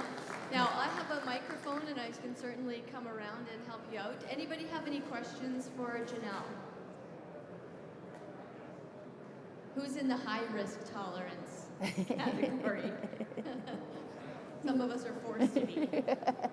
Well, thank you so much, Janelle. And maybe could you let everybody know again where to find your booth? Yeah, so I actually don't know our exact booth number, but if you head east, about halfway through this hall in this building, we're right on the aisle. If you're out in the aisle and you see SaskTel, turn in the doors and come in, and we're right there to talk to you. And we'd be happy to do that. Very good. Thank you so much, Janelle. Another round of applause for Janelle. And by all means, join her at the booth. She'll be there to answer any individual questions that would pertain to your own farm operation. At 2 o'clock, I will be turning over the stage to our presenting sponsor, Deloitte, who is here to introduce our first product launch. So we'll join you back here at 2 o'clock.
Moved to Saskatchewan back when I was in grade 4. This has been my home since that time. It's a place where I have had incredible opportunities professionally and personally. And now fortunate to be with Deloitte in food and agribusiness. Deloitte has been in this province for a long period of time. We've been here basically from the start. It feels good to know we've been in the province and part of the local community for over 100 years. We have a practice that has an incredibly wide and deep bench across human capital, across financial advisory, across digital and tech, so we can bring together a holistic approach to some of the major challenges that the world and Saskatchewan are trying to face. Saskatchewan can lead the way in terms of protecting our agricultural sector with respect to cybersecurity. As we are evolving in terms of ag tech and digital farming and agricultural platforms, we have the opportunity to build in cybersecurity at the front end. What we don't want to see is to have our cybersecurity framework regulated from outside of the sector. What we do want to see is farmers and producers and local governments coming up with ways to make sure our data is secure with that common sense approach that Saskatchewan is really known for. Here in Saskatchewan, we're fortunate to have many sectors that are doing really well. We have the food, the fuel, and the fertilizer the world needs right now. In 2023, we had exports of $49 billion, and of those, $35 billion were related to food, fuel, and fertilizer. Part of purpose at Deloitte is to make an impact that matters. And what we're doing with food and fertilizer here in the province, we're helping to feed the world. And through what we're doing with carbon-free nuclear energy here in the province, we're helping with the energy transition around the world. Saskatchewan has always been innovative, but what we can do today is to leverage the ecosystem that is already in place to really amplify that and solve some of the world's biggest challenges.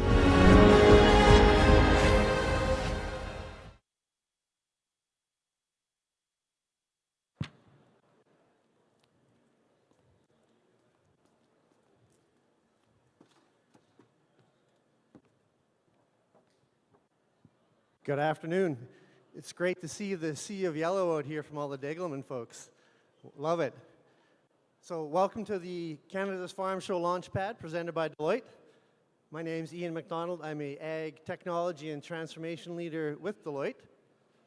And as a satisfied Degelman customer on my family farm, it gives me great honor to introduce today's product launch by Degelman Industries. So I'd like to call up Derek Molnar, Territory Manager and Marketing Manager for Degelman Industries. Come on up to the launch pad for the exclusive Canadian premiere for the Degelman HD SR series of Staggered Ripper.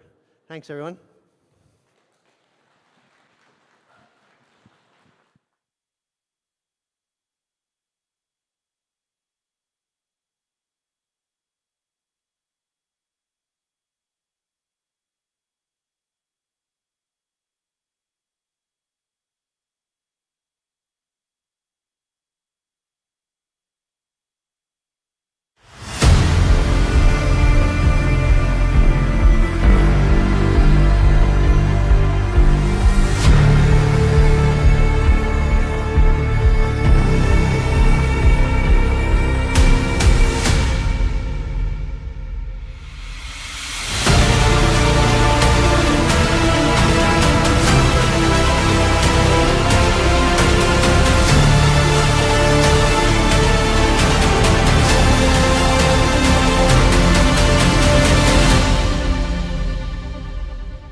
Thank you, Ian, for that introduction. And hello, everyone. My name is Derek Molnar with Degelman Industries, and we are so glad you could join us here today as we introduce an exciting new product to Canada. For over 40 years, Degelman Industries has always viewed Canada's Farm Show as a premier venue to launch new products into the agricultural landscape, and we view this year as no different. It's exciting to be standing here on the Launchpad stage in front of some of the most progressive, influential farmers, producers, and industry professionals for the exclusive Canadian introduction of our next line of high-performance tillage equipment. This is the heavy-duty staggered ripper by Degelman Industries. With Canada's Farm Show putting a big emphasis on technology and agriculture, I thought it would be appropriate to start off with a review of the importance of the use of AI provides us in the development of our equipment. AI is the hot new trend in everything from technological engineering to manufacturing. But did you know that Degelman has been using their own version of AI in developing their products for over 60 years? That's right, a lot of iron. What did you guys think I was talking about?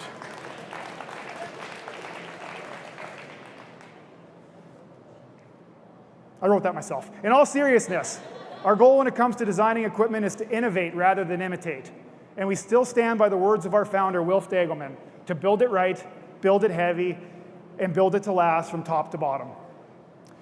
We work hard to remain an industry leader, so we continue to collaborate with several of our most influential customers, dealers, and team members to focus on the performance of our industry-leading high-performance tillage products. During these conversations with growers, especially in high tillage areas in the United States, two things became clear.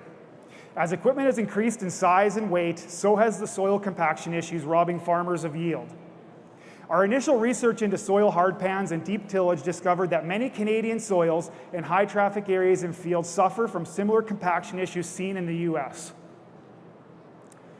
Now, since deep tillage ripping and subsoiling isn't a common practice on the Canadian prairies, it's important that we understand the current issues around compaction and problem areas of our Canadian customers' fields and explain the benefits to incorporating deep tillage into their operation.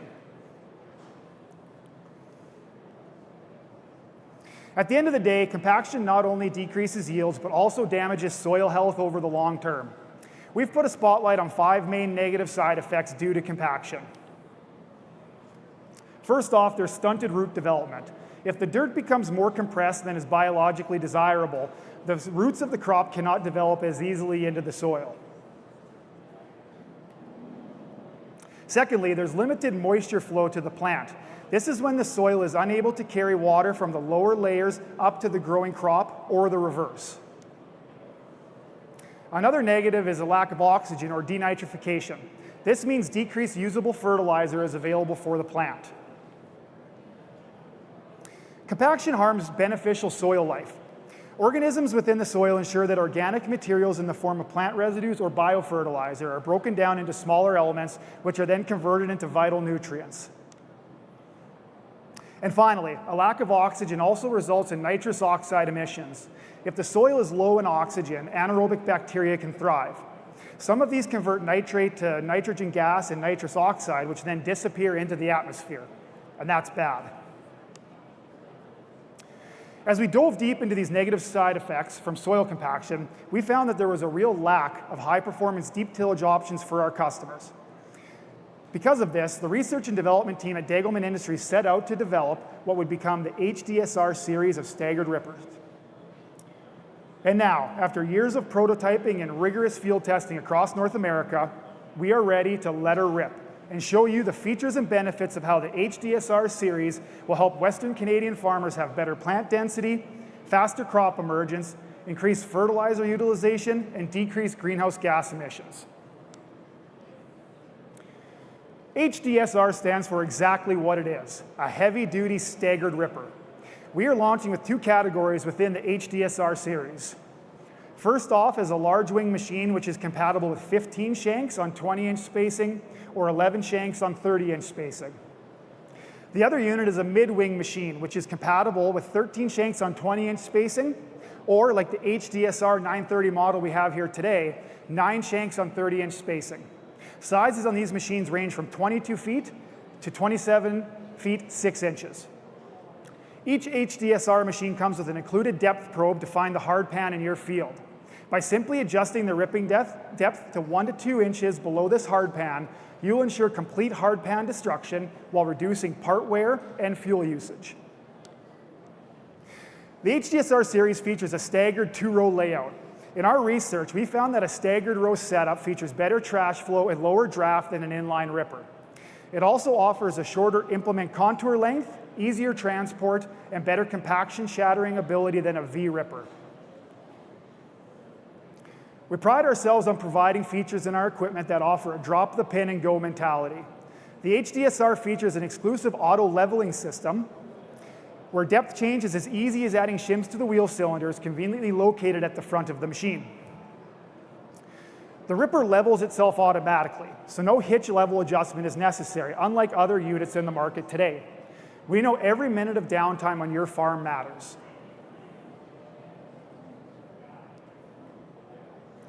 With 44 inches of underframe clearance, there's plenty of room for crop residue and rocks to pass through the machine, and it makes changing points easier and safer.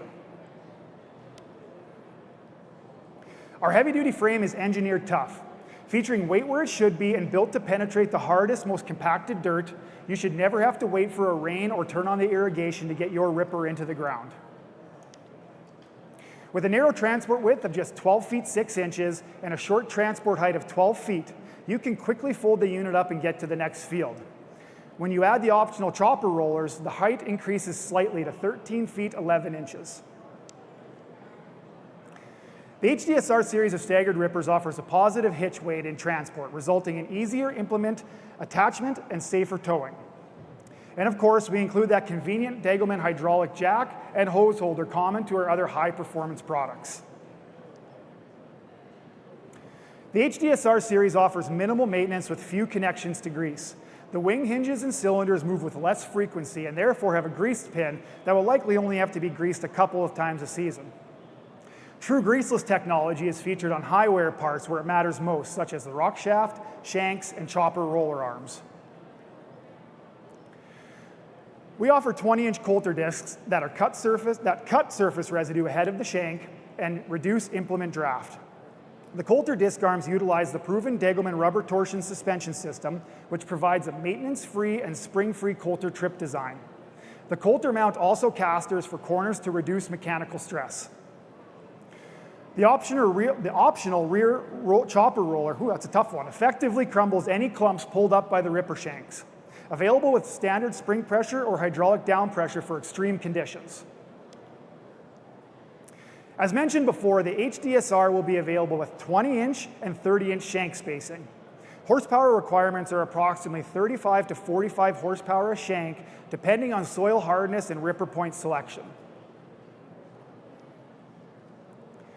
We offer 3 trip options to fit your unique operation and terrain. The shear bolt trip would be optional for producers with loose, sandy soil and few rocks. It features a trip force point load of 9,000 pounds. The auto reset spring trip would be standard and is suited for fields with loose soil and many rocks. It has a 2,800 pound trip force. And finally, with an adjustable trip force of 3,000 to 5,000 pounds, the hydraulic trip option is available for the most punishing conditions of hard soil and numerous rocks. We have 3 different shank options to choose from. A 1 1/4 inch straight shank for minimum residue disturbance with excellent subsoil tillage. A 1 1/4 inch straight shank for minimum residue disturbance with excellent subsoil tillage. A 1 1/4 inch thick parabolic shank for aggressive tillage. And a 3/4 inch min-till shank for an undisturbed surface while effectively shattering subsoil compaction. And lastly, point selection. For the thicker 1 1/4 inch shank, we offer a variety of points ranging from 3-inch wingless points to 10-inch winged points. For the 3/4 inch shanks, we offer 2-inch narrow points and 7-inch winged points for a minimum till field finish. We know minimum tillage is extremely important to our Canadian customers on the prairies. We partnered with the Prairie Agricultural Machinery Institute, or PAMI, to complete a DEM, Discrete Element Method, computer simulation. We were able to calibrate the soil particles in the simulation to match soils commonly found on the prairies using our own soil probe data and other published studies.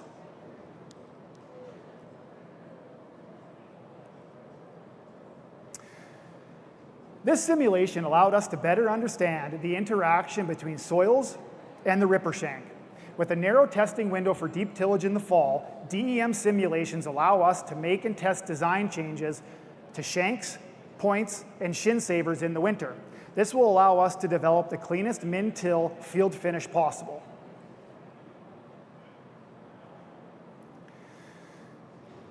The biggest takeaways from these simulations was that the point has a big effect on surface disturbance and field finish, and that larger winged ripper points result in better compaction shattering ability, while narrow ripper points result in a better minimum tillage field finish. So basically, proper shank and point selection is key for the results you want to see at your farm. Now, you may be wondering, when can I see these results at my farm? Well, we're excited to announce that orders are now open for 2025 delivery. You can talk with your local Degelman authorized dealer or a Degelman product specialist at the show for more information. It's been an honor to share this stage with you today. We are just getting started, and I hope you're as excited as I am for the week ahead. It all kicks off with a VIP hands-on look at this exciting machine in our Letter Rip Lounge next to the launch pad stage. And you're all invited. Come visit further with Degelman product specialists for an even closer inspection of the HDSR series. The events continue. Now, the weather has not really cooperated. The field is a little soggy, so unfortunately we will not be running the machine up at the factory, but that doesn't mean that you're not invited. We'd love for everyone to still stop by. So come on up to the Degelman Customer Service Center, which is across the highway from our main factory, tomorrow and Thursday. 9 a.m. and 4 p.m. is when we'll be there. Stop by because we've got an impressive machine up there as well you can take an even closer look at. We'll have our product specialists and our R&D there as well. In addition to swag, refreshments, and some delicious grub, we'll also be giving away a one-day pass to come back down to the farm show. So you can visit our website for more information and directions if you need to know how to get there. Built and designed in a truly unique Degelman way, we think that the HDSR series of staggered rippers will be a game changer for your farming operation. Thank you, and enjoy the rest of Canada's Farm Show.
I can pass you this one too if you want. Do you have the clicker too? I'm gonna, yeah. And I'll just, why don't I? Okay.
We know farming isn't an 8-to-5 business. That's why we want to give you the tools to do business anywhere, anytime. With MyViterra, you have a powerful tool at your fingertips to stay connected no matter where you are. Create online contracts, receive customized alerts, view your account information, and access grain prices in real time. Talk to your rep today and find out more about how you can harness the power of MyViterra, keeping you connected in real time. This is MyViterra.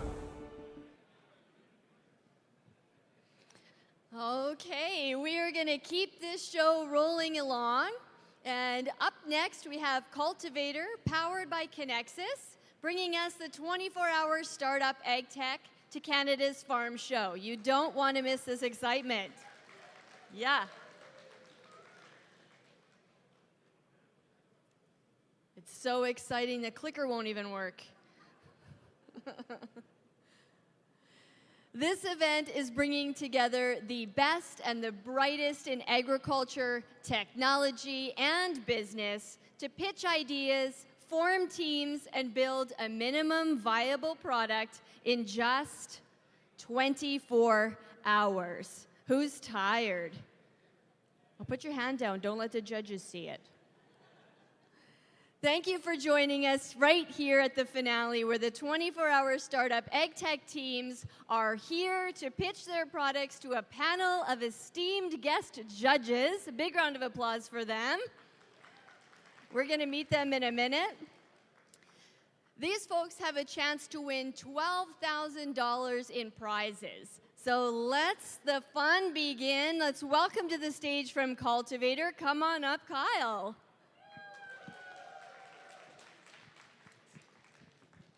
Awesome. Thank you so much, Sherilyn. As she mentioned, my name is Kyle. I am a program coordinator on the Cultivator team.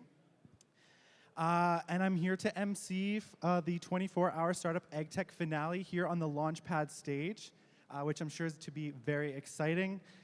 We'd like to begin by acknowledging that the land on which we gather is Treaty 4 territory, the traditional territory of the First Nations peoples, and the homeland of the Métis Nation. We have a jam-packed schedule of events for today with a lot of participants that have been working around the clock since yesterday evening next door to build that minimum viable product. Let's hear a quick hand for those participants once again. But first, before we get into those pitches, I promise you they're coming quick, I'd like to introduce Trevor Hanley from Conexus Credit Union to give greetings on behalf of Conexus Credit Union.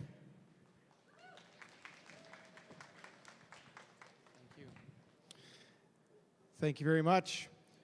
As mentioned in big, bold letters there, my name is Trevor Hanley. I'm the Director of Business Banking with Conexus Credit Union. It is my absolute pleasure to bring greetings on behalf of Conexus. So let me start by saying thank you for coming.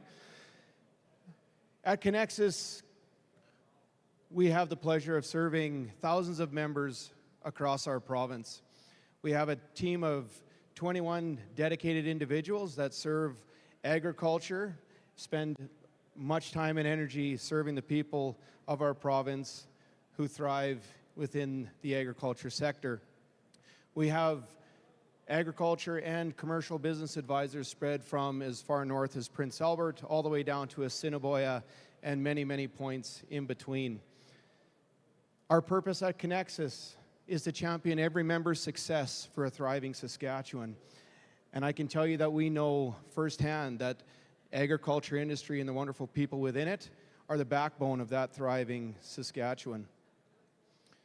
So whether you are growing your family farm, transitioning it on to the next generation of producers, or adding a business line to your bustling agribusiness, our dedicated team is there to help you along the way. So without further ado, thank you so much for this opportunity. To the folks at Cultivator, thanks for doing what you guys do, and I hope you enjoy. Take care. Thanks so much, Trevor. Next to the stage, I would like to call upon Joe Gill. Fun fact, this will probably one of very few times you'll ever see him in jeans, but please, Joe Gill, come give some greeting. Just to prove I can wear regular clothes and not a three-piece suit. So, hi everybody, I'm Joe Gill. I'm a partner with the McKercher Law Firm here in Saskatchewan. We've been longtime supporters of Cultivator, the Agtech Hackathon, startups generally. I know you're supposed to come up here as a professional service advisor and talk about all the nice things you do, but I don't want somebody in the beer gardens to throw a beer can at me if I talk about lawyer stuff too long. So I'll just say we're always really excited to support events like this. And I think what I often talk about in terms of our firm and working with startups is it's about supporting from day one.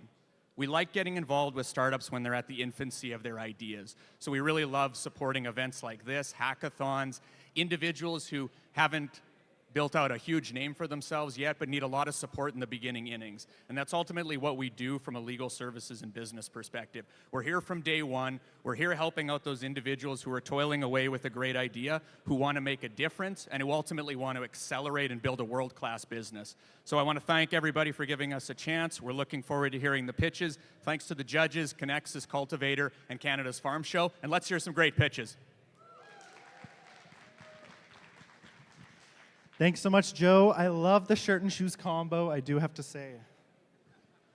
All right, and also a special shout out to our partners and community members at Canada Farm Show. This event would not be possible without you. Janine, Angela, Jen, the whole team at Real. You guys are absolutely amazing. And of course, some other partners, Connexus Credit Union, McKercher, Real District, Original 16, Deloitte, the presenting sponsor of the Launchpad stage, and Coca-Cola for making sure all these participants are energized. Now, let's get to it. What has been going on? You know, next door, these participants have been working for the past 24 hours towards one goal, and that is to create a startup with a minimum viable product in just 24 hours. So, our really good friends at Tandem X Visuals have spent some time with us over the last 24 hours, and they have created a video to show you exactly what we've been up to. So let's take a look.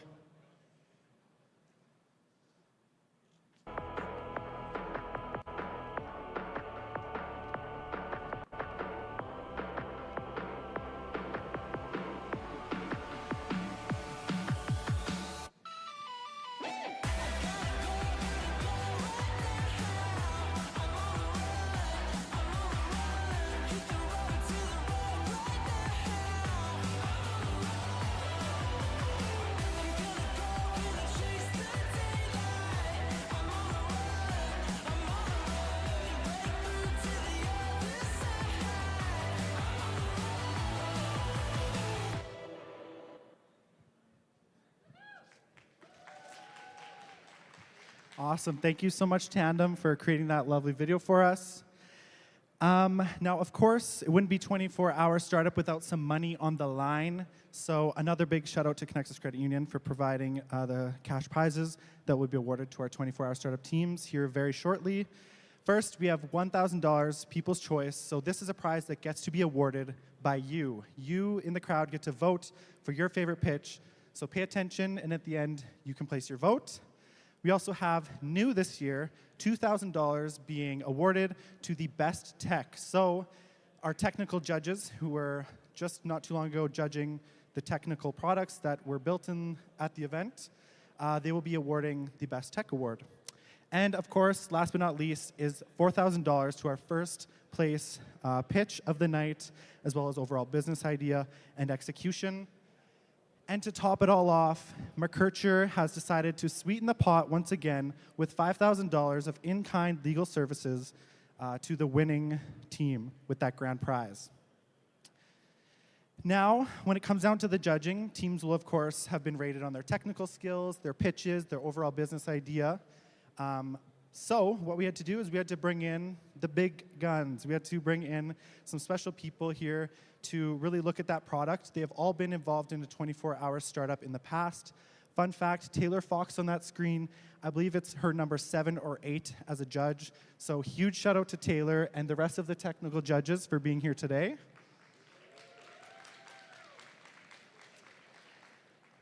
And that will bring us to our finale judges, our wonderful esteemed panel over here on the left. Carissa Peterson is here. We'll kick off with her. Carissa has experience with an egg background as well as being a founder. She's currently a CEO of her own consulting company, which works very closely with a lot of cultivator companies. Carissa, any messages or insights you'd like to share with the next wave of innovators in egg tech ecosystem? Sure, Kyle. Feels like a difficult question, but I would say keep your idea simple, solution practical, and something that people want. So, keep it simple. I love it. Chad Cardiff is also here joining us on the panel as well. Chad is also a founder, a multi-time founder, as well as a producer himself. So when he's not sharing time in the office, he's out in the field. Chad, seeing the engagement from this 24-hour startup group, what makes you most excited about the future of ag tech? Yeah, well, I think just the ideas like that are going to be presented today, seeing new ideas, hearing new things, and then being able to present and see what's up and coming. This is where it starts, so good luck, and I look forward to hearing. Awesome. Thanks so much, Chad.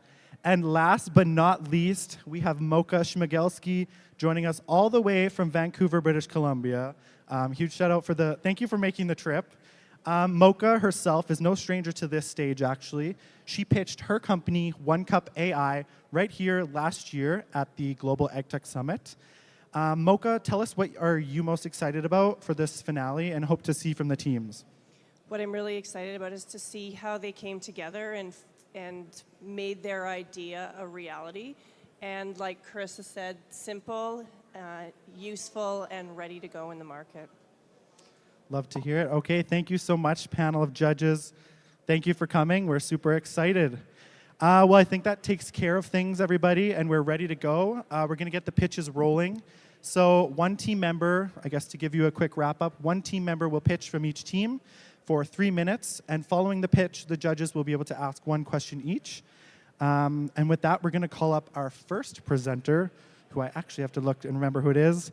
First up, everybody, please welcome Logan with Scan My Herd.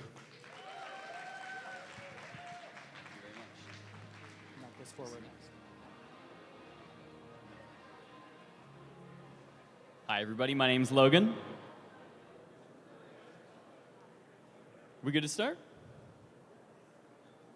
Okay, right on. Hi, everybody. My name is Logan. Thank you all for coming out.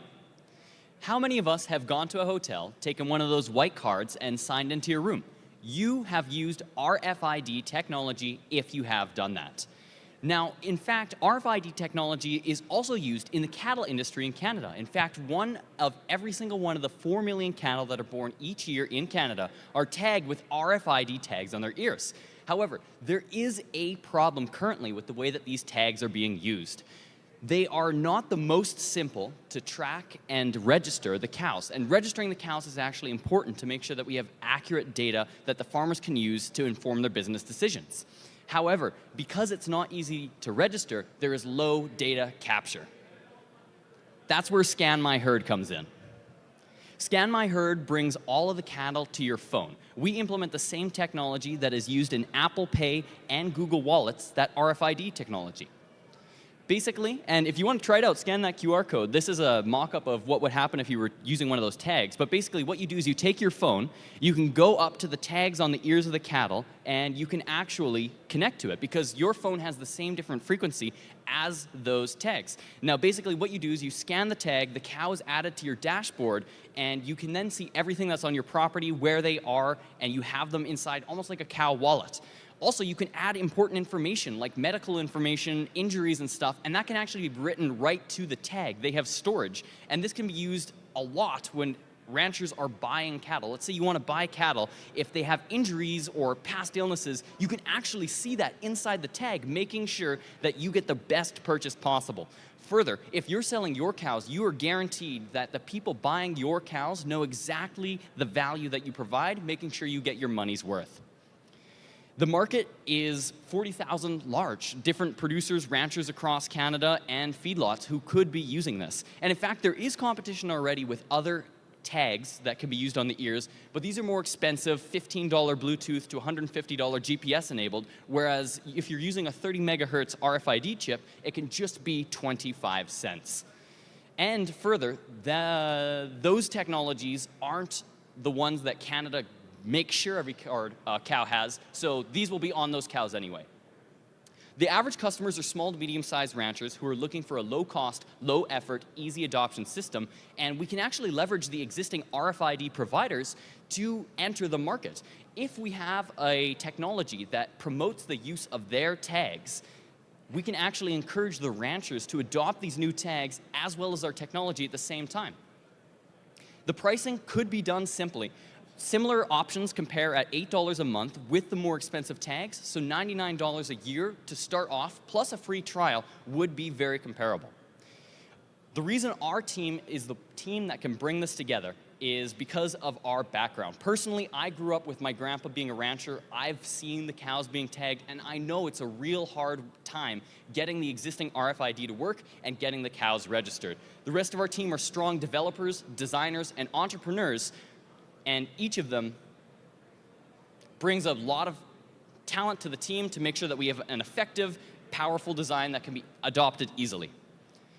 And in conclusion, what we are trying to do is bring data to the ranchers so they can make more informed decisions about their buying, bringing veterinary bills, extra papers, and RFID all together in one data-rich solution, Scan My Herd.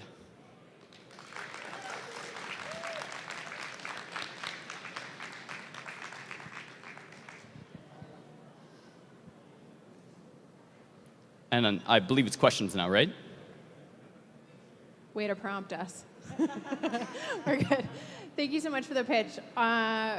Really well pitched. You were great, confident up there. I loved your presentation. Tell me why you're most excited about this product. The thing that I'm most excited is I've seen like my grandpa and stuff being at the auction houses before, and lots of the time decisions are made on knowing the rancher in advance, which is great, but this would enable sales to people that you might not have a reputation with already. So that just opens all of your opportunities for selling in and buying in the market. Awesome. Thank you.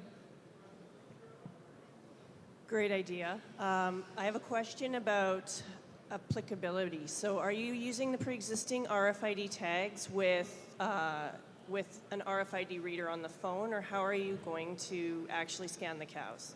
That's a great question. The existing RFID tags come in different frequencies. The most common is about 100 kilohertz, which is just lower frequency, and that's the older version developed like in I think the 1990s, and that has the most adoption. However, it's approximately 30 megahertz, which is the other frequency. Your phones are the ones that actually use that. Those tags are out there already and on lots of cows just by happenstance, people purchasing them. They function the same in the old capacity, but if they're upgraded to those, which is about a 5 cents difference, suddenly you can use your phone and interface with them directly and store data on the tags. Thank you. All right, so this is kind of you're going to be integrating with existing hardware, right? So you're going to have to get partnerships with the existing companies who have the tags out there. So you're providing a software solution to the farmers to be able to use. All right. So are there any companies that you have potentially got on your list or reached out to? I know you only had 24 hours, but how do you go about, actually looking into those companies and reaching out? And are there any on your list that you're going to be reaching out to? Yeah, and I might have just had a hard time here. You were checking to see if we had looked at competitors, other companies offering similar solutions? Yeah, mainly just partners, because if you're not providing the actual hardware or the actual tag, how do you see getting that out to market to use? Yes, that's software? That is very fair, and we did take a look. There are several Canadian companies who do provide the ear tags, and we looked at their hardware capabilities, and they do offer those tags, and many of them supply locally to the different provinces. So we could reach out to those companies and say, hey, this solution would augment the value of your tags. Do you want to partner? So there were a few options located in Canada that we could reach out to.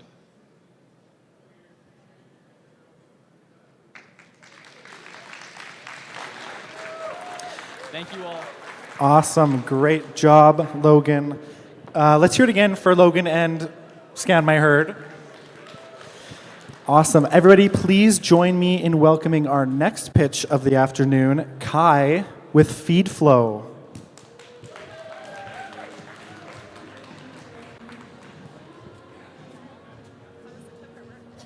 And then I just click this guy. Yeah. Okay, cool. Hello? Perfect. Can you guys hear me all right? This is okay? This is good? All right, perfect. Hello, everyone. My name is Kai, and this is FeedFlow.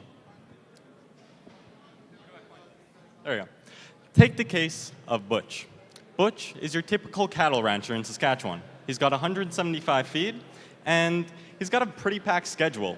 Too busy to keep insightful records on how to manage and the records about his cow pens. So let's talk about the problem. What's the problem? Well, right now, feed truck drivers, they still use pen and paper to keep track of their records, where they're going, what they're delivering, where, how much.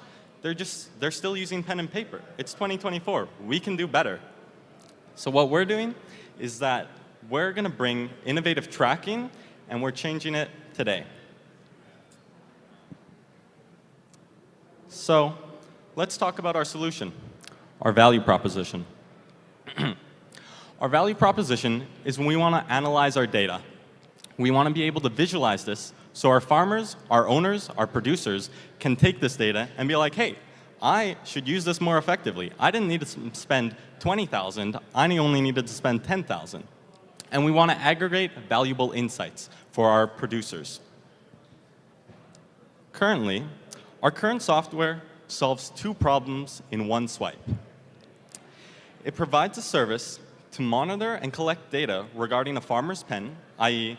what pen, where, what type of feed they need, when it needs to be delivered, as well too, this provides us with the capabilities to have a data repertoire to actually get these insights and analyze this data and create analytics to figure out, hey, where can I save some money? Because we're not doing a great job. But in the same time, it's allowing us to make more informed decisions, especially when we're spending, what, multi-millions on feed for our animals? All in the same time, we're providing new tools and capabilities to minimize human error for feedlot drivers by calibrating the appropriate speed that these drivers should go, as well as sharing where they are in relation to these feed pens. We can make them make less errors. In terms of customer acquisition, we're going directly to farmers. We're going to reach out to them and offer a 1-month free trial period for them to try our service out, because we need people to try it out. In terms of customer validation, we didn't have much time, but we found about 60 to 80% of people who heard of our product were interested in it. We're looking at using a $100 baseline subscription model with a 1-month free trial with about $68 of a contribution margin, and are going to break even in 647 units or subscribers. Now, there's $642 million spent on feed alone in Saskatchewan.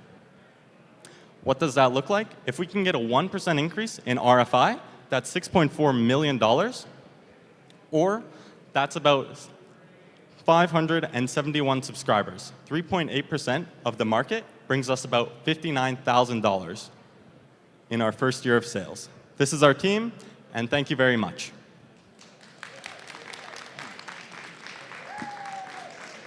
You can also scan that QR code, and it takes you to what the product actually looks like. Thank you for that presentation. It was very well done. My question for you is, how do you get the information off of the feed truck? Yeah, so we plan on using a local network, or in relation, using a local access point, kind of like Wi-Fi, but it doesn't provide Wi-Fi. And what that does is it's going to transmit it onto there, and then any devices close enough to that can connect and see all of that data stored on there. How did you come up with your pricing? Like, what's the ROI for the actual farmer? When we did a little bit of digging and connecting with those five or so producers, talking to them if they were interested in it, they said a product like this is probably in the ballpark of $100 to $200 when we don't have a strong backing behind it. So we came to the conclusion that, hey, if we want people to start trying it out, let's put it for $100, and then maybe we can grow and offer a subscription, a tier level to that, and provide more opportunities and more functions with that. Oh, thank you, Kai, for your presentation. Did you talk about any challenges that you might face in the adoption rate, so getting people to actually input the information? Yeah. I think in terms of adoption rate, one of the challenges we might have is functionality, because some of these pens, they're all a little bit different, especially with the software part of, oh, how fast should these drivers be driving to be able to equally distribute this load of feed, because that's where they lose a lot of money. And for that, because there's some lack of standardization between different farmers, different ranchers, I think that will cause some issues in our adoption rate. Other than that, it's a very easy method to transition to. You're going from pen and paper, here's an app. Press a button, it's done all the writing that would take you 10, 15 minutes, seconds.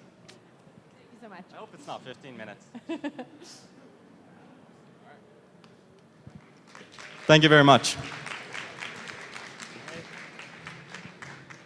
Awesome. Great job, Kai and the FleetVote team. If you didn't get a chance to scan that QR code, now is a great time. They're throwing it up once again, just so you have some time to scan it. I don't think I'm in the way. It's off to the side. But great job. I am happy and ecstatic to introduce our next pitch of the afternoon. That will be Wyatt with AgriBuddy. Everybody please welcome.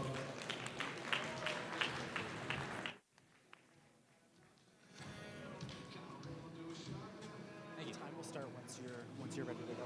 All right.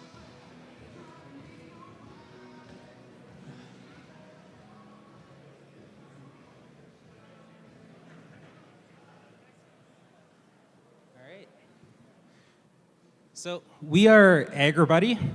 We are a team of farmers who are very passionate about developing a marketplace here in Saskatchewan to help exchange goods and services. For example, one thing that happens to me every year is people will come around to our farm and ask to bale our hay for us. And every time it happens, I can't help but feel like if there's a more efficient way of doing that, that would be better for that individual's business. And so that's what we're here to develop. So our entire business model is cross-validated from clients. So we were actually blown away during our surveys when we realized just how many people are wanting help with finding skilled labor. We surveyed 40 people, and 90% of them immediately were very passionate about that. So that is where we are going to enter into the marketplace, and we'll expand into different options as well. So our solution is a marketplace where somebody can go online and post if they need something or have something, and that will bridge that gap.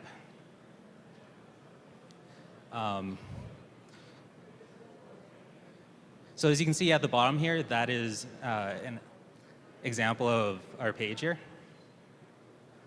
So when we analyzed the business, we found that across the world, this market is $4.36 trillion. In North America, that is $64 billion. And in Saskatchewan alone, that is $3.71 billion. So as you can see, there's a ton of opportunity here. One of the cool things with Agribuddy is our value-added proposition. So anything that we do, we try to do better than our competitors. So for example, we offer legal templates, which can save people a ton of money rather than having to contact a lawyer and write up a contract themselves. We offer verified users, which means that our platform isn't just filled with a bunch of scammers. We have access to large audiences, and we offer dispute resolution assistance, which just helps everybody have a much better experience with our platform. And we're a lot less expensive than our competitors as well for certain aspects of it. So even if we only secure a 5% market share, that's still an incredibly viable business option. So 1%, when we surveyed individuals, we found that the most popular way of monetizing this was to collect a percentage of our sales. So we settled on 1% for labor, which would total up to $450,000 annually. We settled on 0.2% for land lease agreements, which would be $3.8 million. And we settled on 3% for equipment rentals, which would be $1.8 million. And all of these numbers have been cross-validated with our clients, so pretty much nobody complained about them. So I'm quite excited about that. And this is our wonderful team.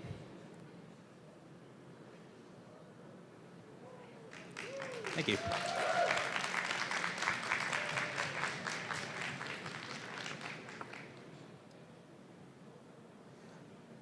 I'll go. I guess my first thought would be, with a marketplace, a lot of marketplaces have struggled with keeping people around, right? So once they find that rental, that farmer that they're renting stuff from, how are you gonna be able to keep them on your platform and not go outside of the platform and do it, person to person? All right. Because that's how you make your money. So one thing that I found when I was looking into this is there exists some regional marketplaces that are actually extremely successful that do similar things, but Saskatchewan doesn't have any, and they're few and far between often. So I don't expect that kind of issue. My rationale with that is, for example, I would be a monthly user of this marketplace because I'm really passionate about finances, and so I would be more than happy to go on and make a little bit of extra money on the side. For example, I might rent out my tree spade and move some trees one day or whatever. So as a farmer, it's just part of living the life that you need a lot of these things, and you don't want to rely on just word of mouth or Kijiji or Facebook Marketplace. You want a nice, easy way of doing it. That makes sense. Thanks, Wyatt, for your presentation. A couple of questions. As a user of your site, what is it going to cost me to use your site? Can you explain a little bit more about that? All right. So when we were deciding our pay model, one of the things that we debated was a subscription, but we decided against that. So instead, to kind of validate users, part of it is we have a $5 fee for entry. But other than that, there's no monthly fee for using our site. It's purely based off of percentage of sales, just so that we align perfectly with making sure our customers are successful. Make sure that I'm clear. Do you take a percentage of my sale or transaction when I'm using your site? Yeah, so let's say you're renting out land, and we charge you a 0.2% of your sales on that. If you do the math, that actually only ends up being like a fairly trivial amount, but at scale, that's a ton of revenue for us. We ran that by everybody who did the survey, so 40 people, and time after time after time, I was told, that's a negligible amount. So I'm not worried about it. I got a ton of good feedback on that, and the value of it is if you go on our site and use this, you might get a better price. So you get a 5% better price, but you pay a couple bucks per acre. Like Should be okay. Yeah, that's nothing. Thank you. Great presentation, and I love the idea. When you said you were starting in the labor space, how would you monetize like a transaction in the labor space? So if I was on your site and I put up a job posting, would it be a one-time fee based on finding that person, or would it be an ongoing fee coming off of their salary? So we're still going with the ongoing fee part of it. So a percentage of sales. We were running that by people, and that was popular as well. Yeah. Thank you. Thank you. Great pitch. Great job. Awesome. How's everyone feeling about these pitches so far? Me too, me too. All right, we are just over the hump. We have 2 more pitches to go, and I'm super ecstatic to invite our next pitcher of the afternoon up, Jade with AgriBuddy. Egg Mentor, sorry.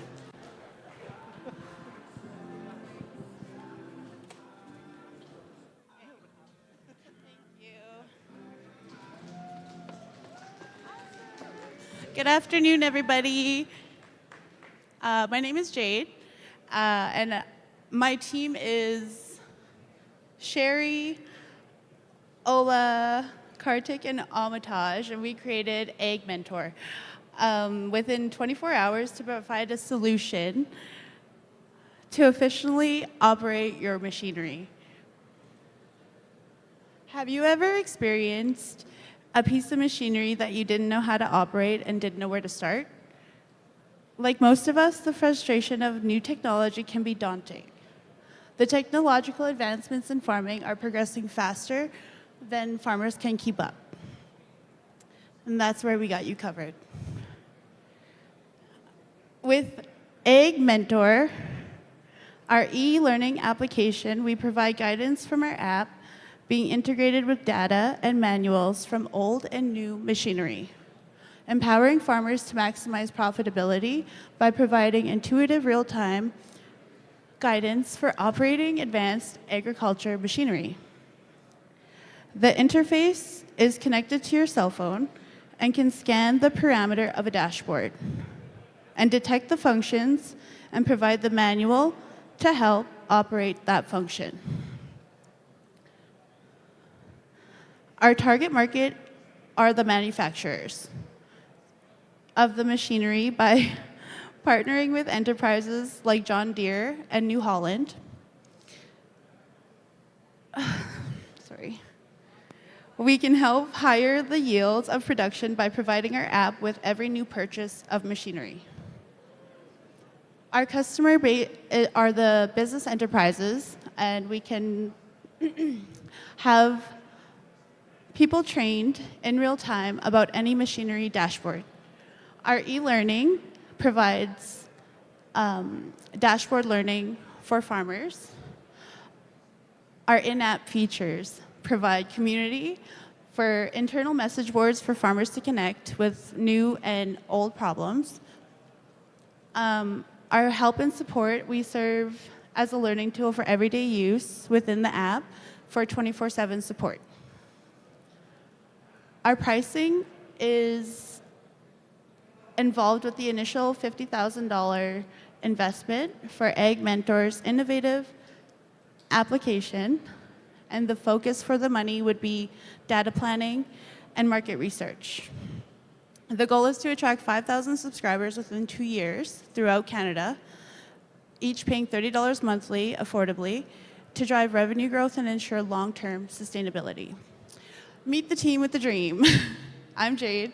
Sherry, we're both entrepreneurs, as we all are. Ola was the design and creative branding. Amataj and Kartik are the tech and the brains behind the application. Thank you. We're Egg Mentor.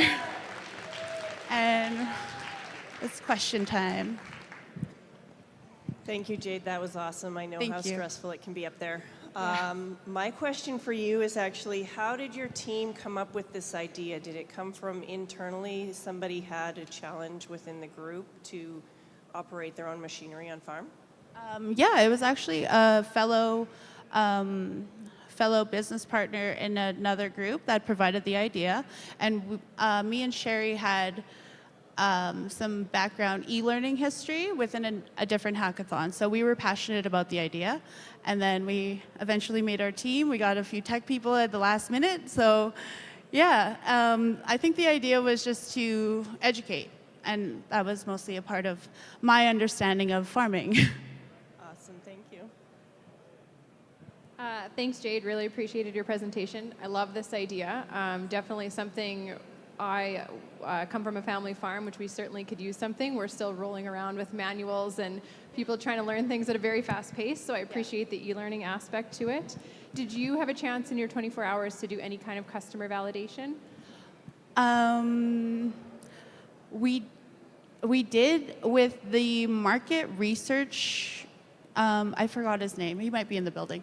But we did ask questions to 2 farmers who were lifelong and generational. Yep. And they did give us our feedback within the dashboard mechanisms, and then just how to integrate the data from the manuals to the app, which is something that we thought of, and using AI to generate and simplify the explanation of each manual. Absolutely. Thank you so much. For sure. All right, so you mentioned about partnering with John Deere and New Holland and that. Would that just be by getting their manuals, or I guess how does that go into your app kind of thing? How would that look? Yeah, Okay. yeah, like the integration with them, or like even trying to get in contact with them, right? I would say that we would start with business proposals and just reaching out to businesses firsthand, and then creating that partnership and agreement, and then getting into the legal aspect of having the manuals covered and copyrighted so that we can use them.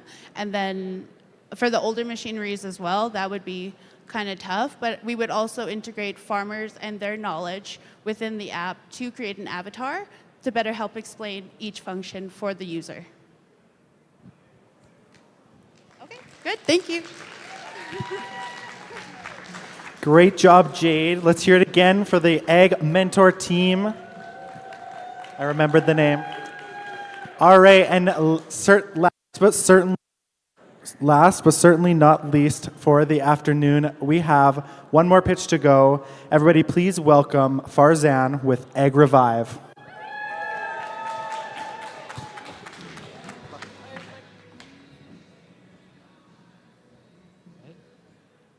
Hi everyone, I'm Farzan Gilani from AgRevive, Produce Recovery and Redistribution. So let's start us off. Now, how do you guys feel when you see food being wasted? Maybe rotten tomatoes? Now multiply that guilt by 1,000 times, because that happens on all farms every year. This is such a big problem worldwide, and 45% of all produce does not even get consumed. It might be just left unharvested, or else it might just end up in landfills. That is same as a mountain that goes from BC to Quebec and all the way back again. That is the problem that we're looking at. We're looking at a problem for managing imperfect produce and its waste. Now imagine a farmer named Emma who has worked all her life so hard to cultivate the best of the produce, juicy tomatoes, crispy lettuce, but not all of the produce meets the standard to go out into the market. Well, this results in substantial agricultural waste. It results in financial losses, and it also results in environmental impact through greenhouse gas emissions. AgRevive is the solution for that. Our solution is an online platform that connects farmers to buyers of imperfect produce, which can be divided into 2 parts, edible or inedible. This helps us to reduce agricultural waste. It promotes sustainable practices, such as using these inedible produce to be used as bio-waste to convert into biofuel. It helps farmers to cope up with financial losses because it just gives them an incentive to actually harvest those imperfect produce and actually send it out or else use it as an alternative source. It also helps redistribute imperfect produce for consumption, maybe for a cheaper grocery price for local businesses. Our market is so big. While we were researching, we found out that we're looking at a total market of 520 billion, but we want to start with Western Canada for about $7 billion of market. Our customers can be divided into two parts, sellers and buyers. The sellers are going to be the farmers and also the wholesale distributors, such as Loblaws maybe. Our buyers are biofuel producers. They're compost or fertilizing processing companies. They're cattle farmers that can be used as animal feed, or it might just be local businesses. Our business model is simple, 4.5% flat transaction fees, and we are going to partner up with AI quality recognition platforms to provide customers to identify edible or inedible imperfect produce. Customer validation, very important. 90% said yes. We spoke to about 10 farmers out here. Two very important testimonials that I want to focus on. An organic farmer from Sweden said, strict redistributing policies back in Sweden actually resulted in a lot of waste, and he showed interest in using a secondary marketplace for imperfect items. Lastly, a farmer from Manitoba also mentioned that the distributor refuses 10,000 pounds of surplus potatoes, which required a costly search for Ontario buyer just by going on road. This is our team working with a passion, and I want to end with one thing. AgriVive is not just a platform, it is a movement. Contact us to make a difference today. Thank you.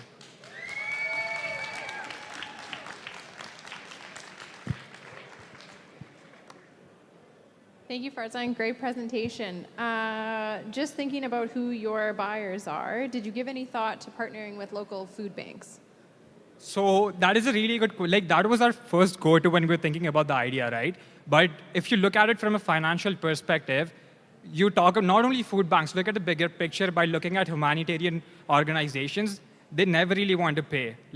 They always want donations, right? So farmers also need an incentive to actually harvest those imperfect produce. And that is why we were thinking that is a part that can actually play with wholesale redistributors, that they can actually start distributing it so that it also adds to their ESG or corporate social responsibility. But it does not really make sense in terms of a financial profitable business. That is why we missed out on that.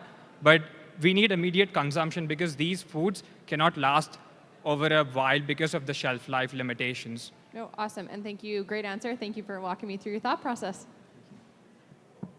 Thank you for the great presentation, and I think that the idea is really solid. I think it's something that's definitely necessary. How do you think you're going to acquire your buyers and your sellers? Have you thought through the process of the acquisition of both of those parties? Yes, definitely. So just to start off with places like these, we spoke to a bunch of farmers, we got testimonials, that is a great start.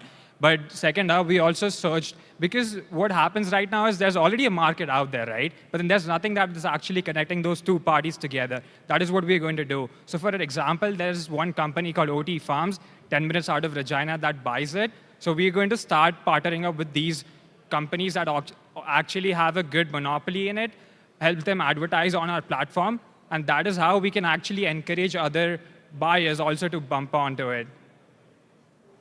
Great answer. You said that you were going to use AI to, keep track of the quality of produce or the quality rating, I guess. How do you see that working? And I guess to begin with, getting some health and safety, I guess, inspections on, say, food quality grade and all that sort of stuff. So, the tough part over here when we were thinking about this was that how do you categorize edible or inedible, right? Because you have to set certain standards. And while speaking, we spoke to a bunch of mentors, and it seems like farmers are the ones who can best decide on how to go about it. Like what is edible, what can be categorized as edible, or else what can be categorized as inedible. But we also thought what we could do is, because we can act as an intermediary, so we would set up standard processes verifying the sellers, but it is always better to keep it as a free market option because that is where efficiency comes in. People want to stay on a platform, so they always want people to come and buy from them or else go to sell others, right? So even that integration with AI, because we're looking at futuristic opportunities. So if we know that we already have a bunch of startups in Saskatchewan that are working to actually identify crops that are good or that are diseases, that have diseases on them, just by using AI on it with picture imaging. So partnering up with those companies and then providing our customers with a reduced price is the reason why we mentioned putting in AI in our platform as well.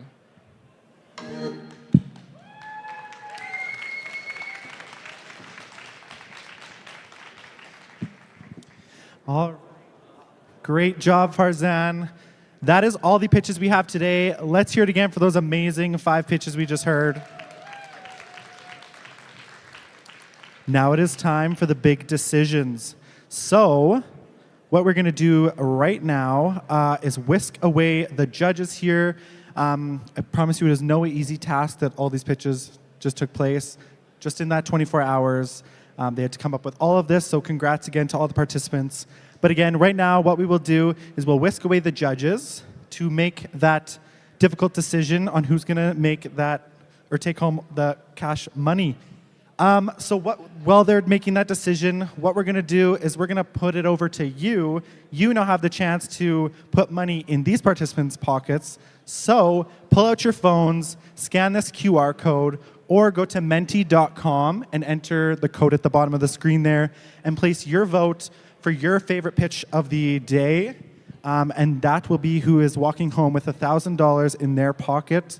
It's in your hands. So while you guys are doing this, I am going to invite my teammate Laura Mock from Cultivator here to say a few words. Awesome. Thank you so much. Is it good? Awesome. Well, thanks so much for having me. It is a 15-minute break. I will not be speaking for 15 minutes, I promise you. Before I get going, I just wanted to take the opportunity to thank all the participants for coming out. For those of you who haven't seen a 24-hour startup before, or even those of you who have but haven't participated, events kicked off last night around 5 o'clock. The teams were bringing forward their ideas. They were voting on the ideas they liked the best. They were coming together to work with people they've never met, forming brand new teams, figuring out their skill sets and how they collaborate. They're building out their technology, their business models. They're tearing holes and ripping apart their ideas to figure out how they can strengthen them, iterating on their products and their pitches, and really with not a lot of sleep, they're up here on the stage pitching in front of a group of people that they've never met. So before we get going, can we just take a second to acknowledge all the participants for your bravery and just being vulnerable? Amazing. So for those of you who don't know me, my name is Laura Mock. I am the director of Cultivator. Cultivator is a tech incubator that's located right here in Regina, Saskatchewan. We have 2 value streams. The first, we have a tech incubator where we support founders within our province to help grow the tech ecosystem here in Saskatchewan. The second, which is why we're here today, is our Agtech Accelerator. And this 24-hour startup is a part of that. Our Agtech Accelerator, we work with founders across Canada and the UK to help them build out their agtech businesses and that next wave of innovation for agriculture.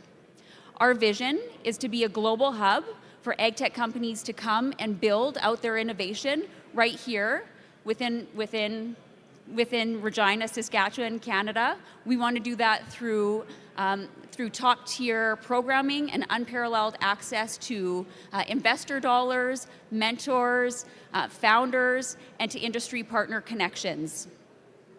Through our programming, we have 3 key goals. The first is to raise homegrown Canadian agtech innovation. The second is we want to attract the best innovation around the world to Saskatchewan and to Canada for our producers to leverage in their production. And the third is that we want to work with producers to help make sure that the innovation that's being developed and invested in meets their needs and that they're ready to adopt that technology.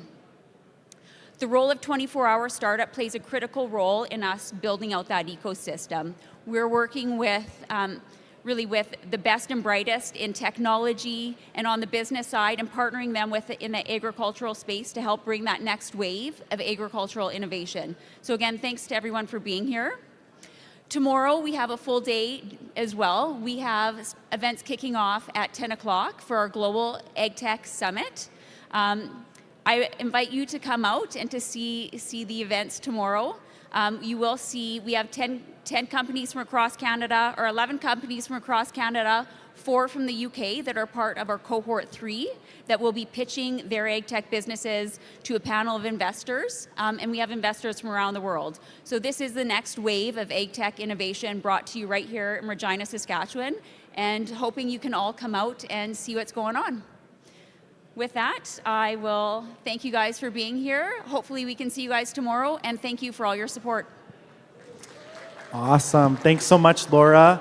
As she was mentioning about the Global Agtech Summit happening on stage tomorrow, we're going to actually play a really quick sneak peek at what that action looks like.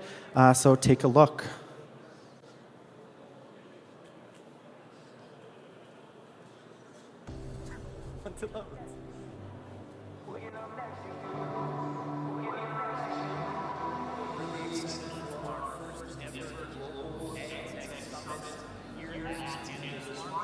This is undeniably the biggest stage for the best in agriculture. What we're here is to really connect founders, farmers, and we've got funders. So this is the rare scale which we see all 3 of those elements coming together for one show. So we help people launch technology companies, especially ag technology companies, and then scale globally. It's such an honor to be here at the Regina here on National Indigenous Peoples Day. For us to share today collectively, it's a big honor.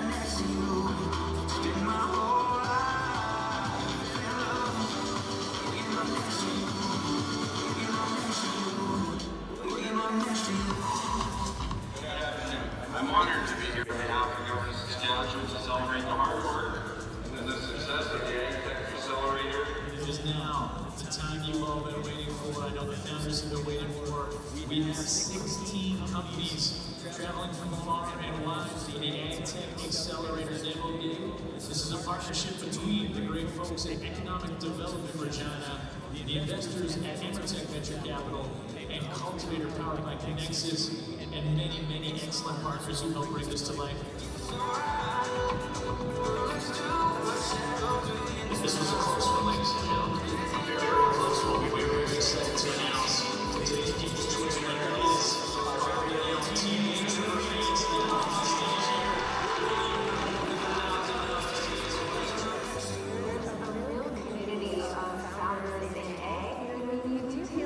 I've never experienced it the way I have through this program, where everybody's like super supportive and building really cool stuff. Oh, by far the connection. I mean, the people I met, not just in Regina, but the people who came to Regina, whether it's from the UK, Australia, but also wider Canada. It's a very giving and trust-based community here, so there are people I know a lot when I travel. Sharing with some of the folks how I am with the truly the Agtech ecosystem that's been built around the province and spreading across the country and beginning to spread across the world.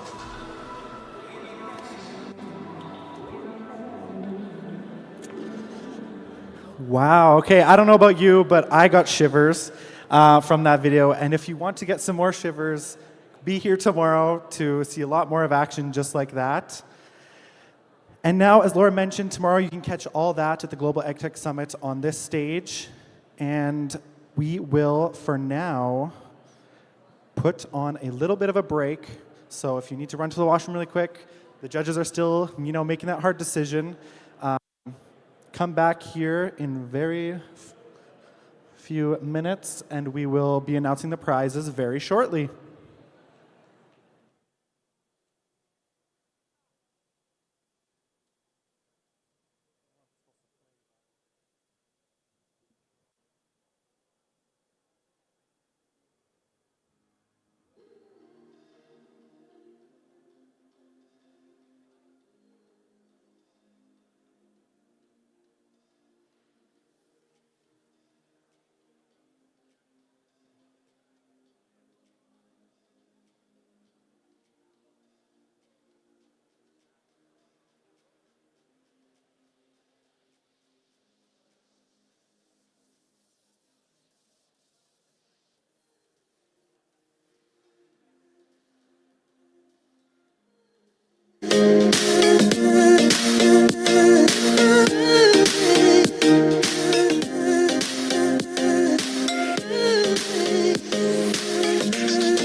like we're paper thin.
All right, everybody.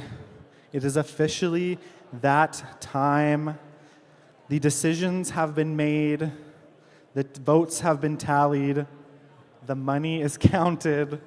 Let's get ready to go. I cannot explain how intense the room was, but it really was. The judges had a very tough decision, all the tech judges as well as the finale judges.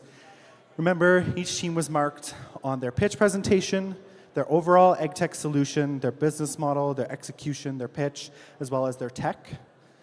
So I will be calling the judges to the stage first, starting off with the technical judges, who kind of made their vote earlier on today.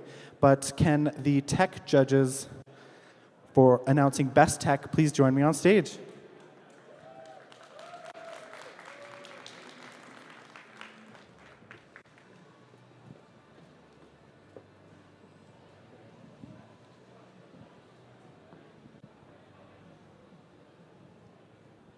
Hello.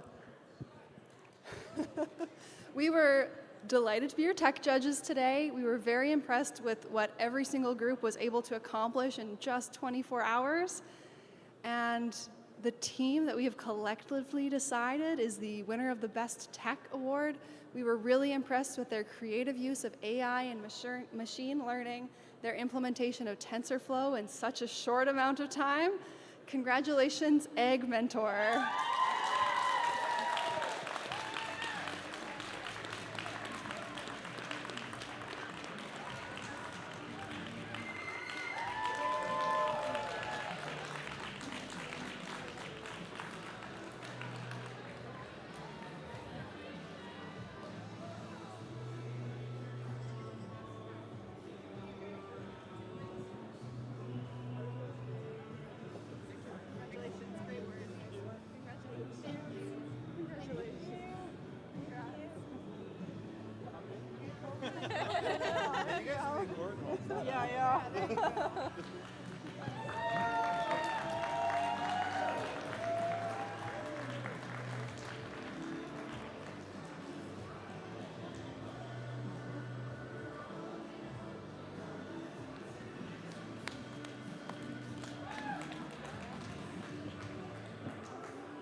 Hold that.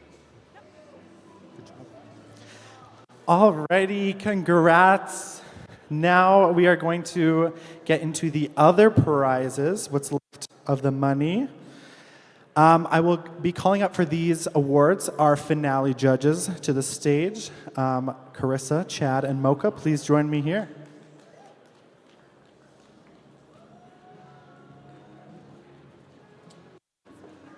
Chad is general. Yeah. General comment.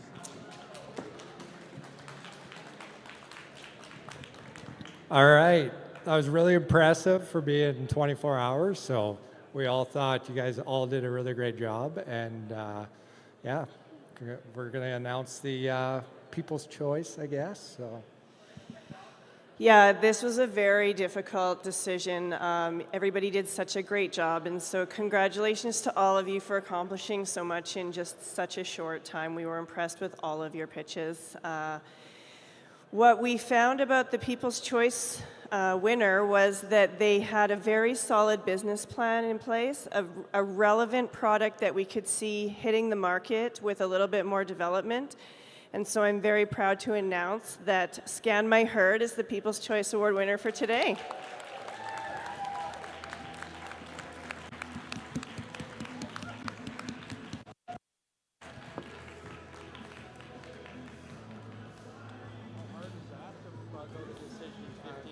Oh my gosh, so hard.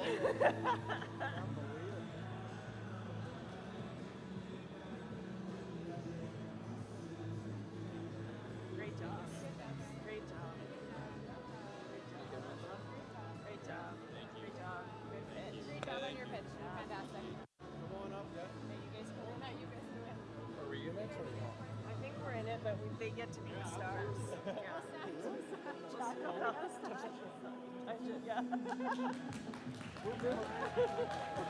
Shuffle, shuffle.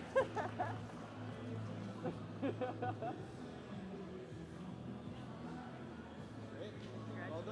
thank you for the opportunity. Awesome, that's great.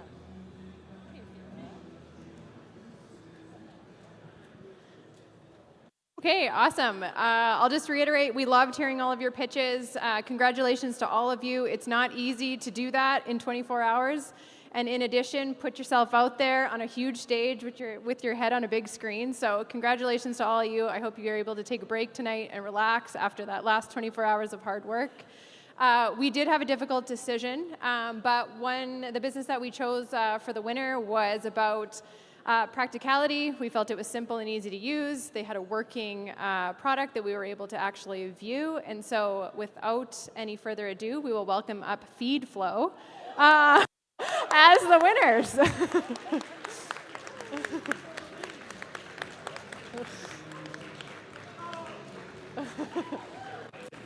Yes.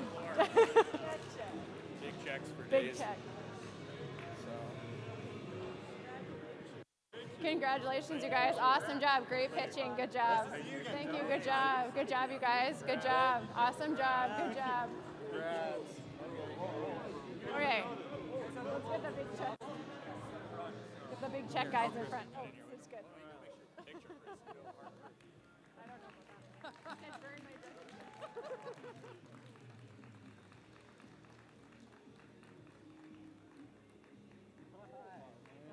Awesome, cool. Great job, you guys. Great job. Enjoy.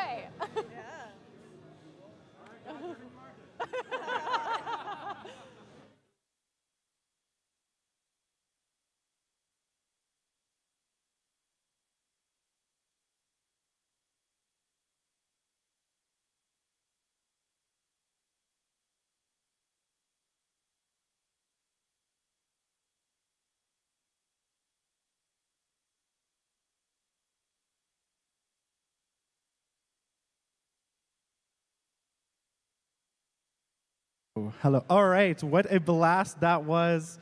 Congrats to all the winners. Congrats to all the participants for getting up here on the stage alone. Absolutely amazing. What a show. Of course, lastly, I'd like to give a couple more thank yous to everyone that participated in the event. Along with the participants, we also had a lot of people that helped out to make it possible. So none of this would be possible without our mavens, as shown on screen. They joined us yesterday evening to get the ball rolling with each of these startups. So a huge round of applause for our mavens, please.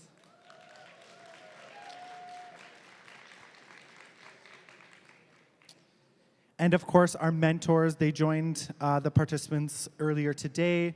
A lot of diverse background of expertise to really install some knowledge, some wisdom on the teams, get them guided in the right directions as they came here next door to do their pitches. Huge round of applause for all these amazing mentors.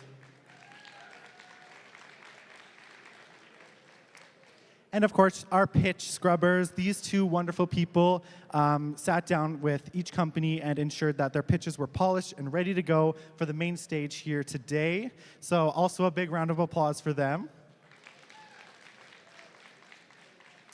And a special shout out to Reka from STEP. She stayed up late last night researching a lot of stuff for a lot of these participants. Thank you so much, Reka. We truly adore you. Thank you. And thank you to our volunteers. Without you, this event literally would not be possible. Special shout out to Darcy Griffith off on the side. Really helps us to make this event run so smoothly for the past 2 days. So thank you so much. But everyone, that is a wrap on 24-hour startup Agtech. We've seen some amazing talent up here on the stage over the last 24 hours, and we're so fired up to see where you guys take each of these companies and what you do with the money. Who knows, maybe we'll see one of you in the industry very soon, or continuing your startup journey. Cultivator is always here to support in the ecosystem. And lucky for you, we also like to rock 24-hour startup quite often. So keep your eyes peeled for our social medias for our next 24-hour startup. Maybe you could be walking home with money in your pocket. But that is all we have today. Catch us tomorrow here on this stage presented by Deloitte at the Global Agtech Summit. Thanks, everybody.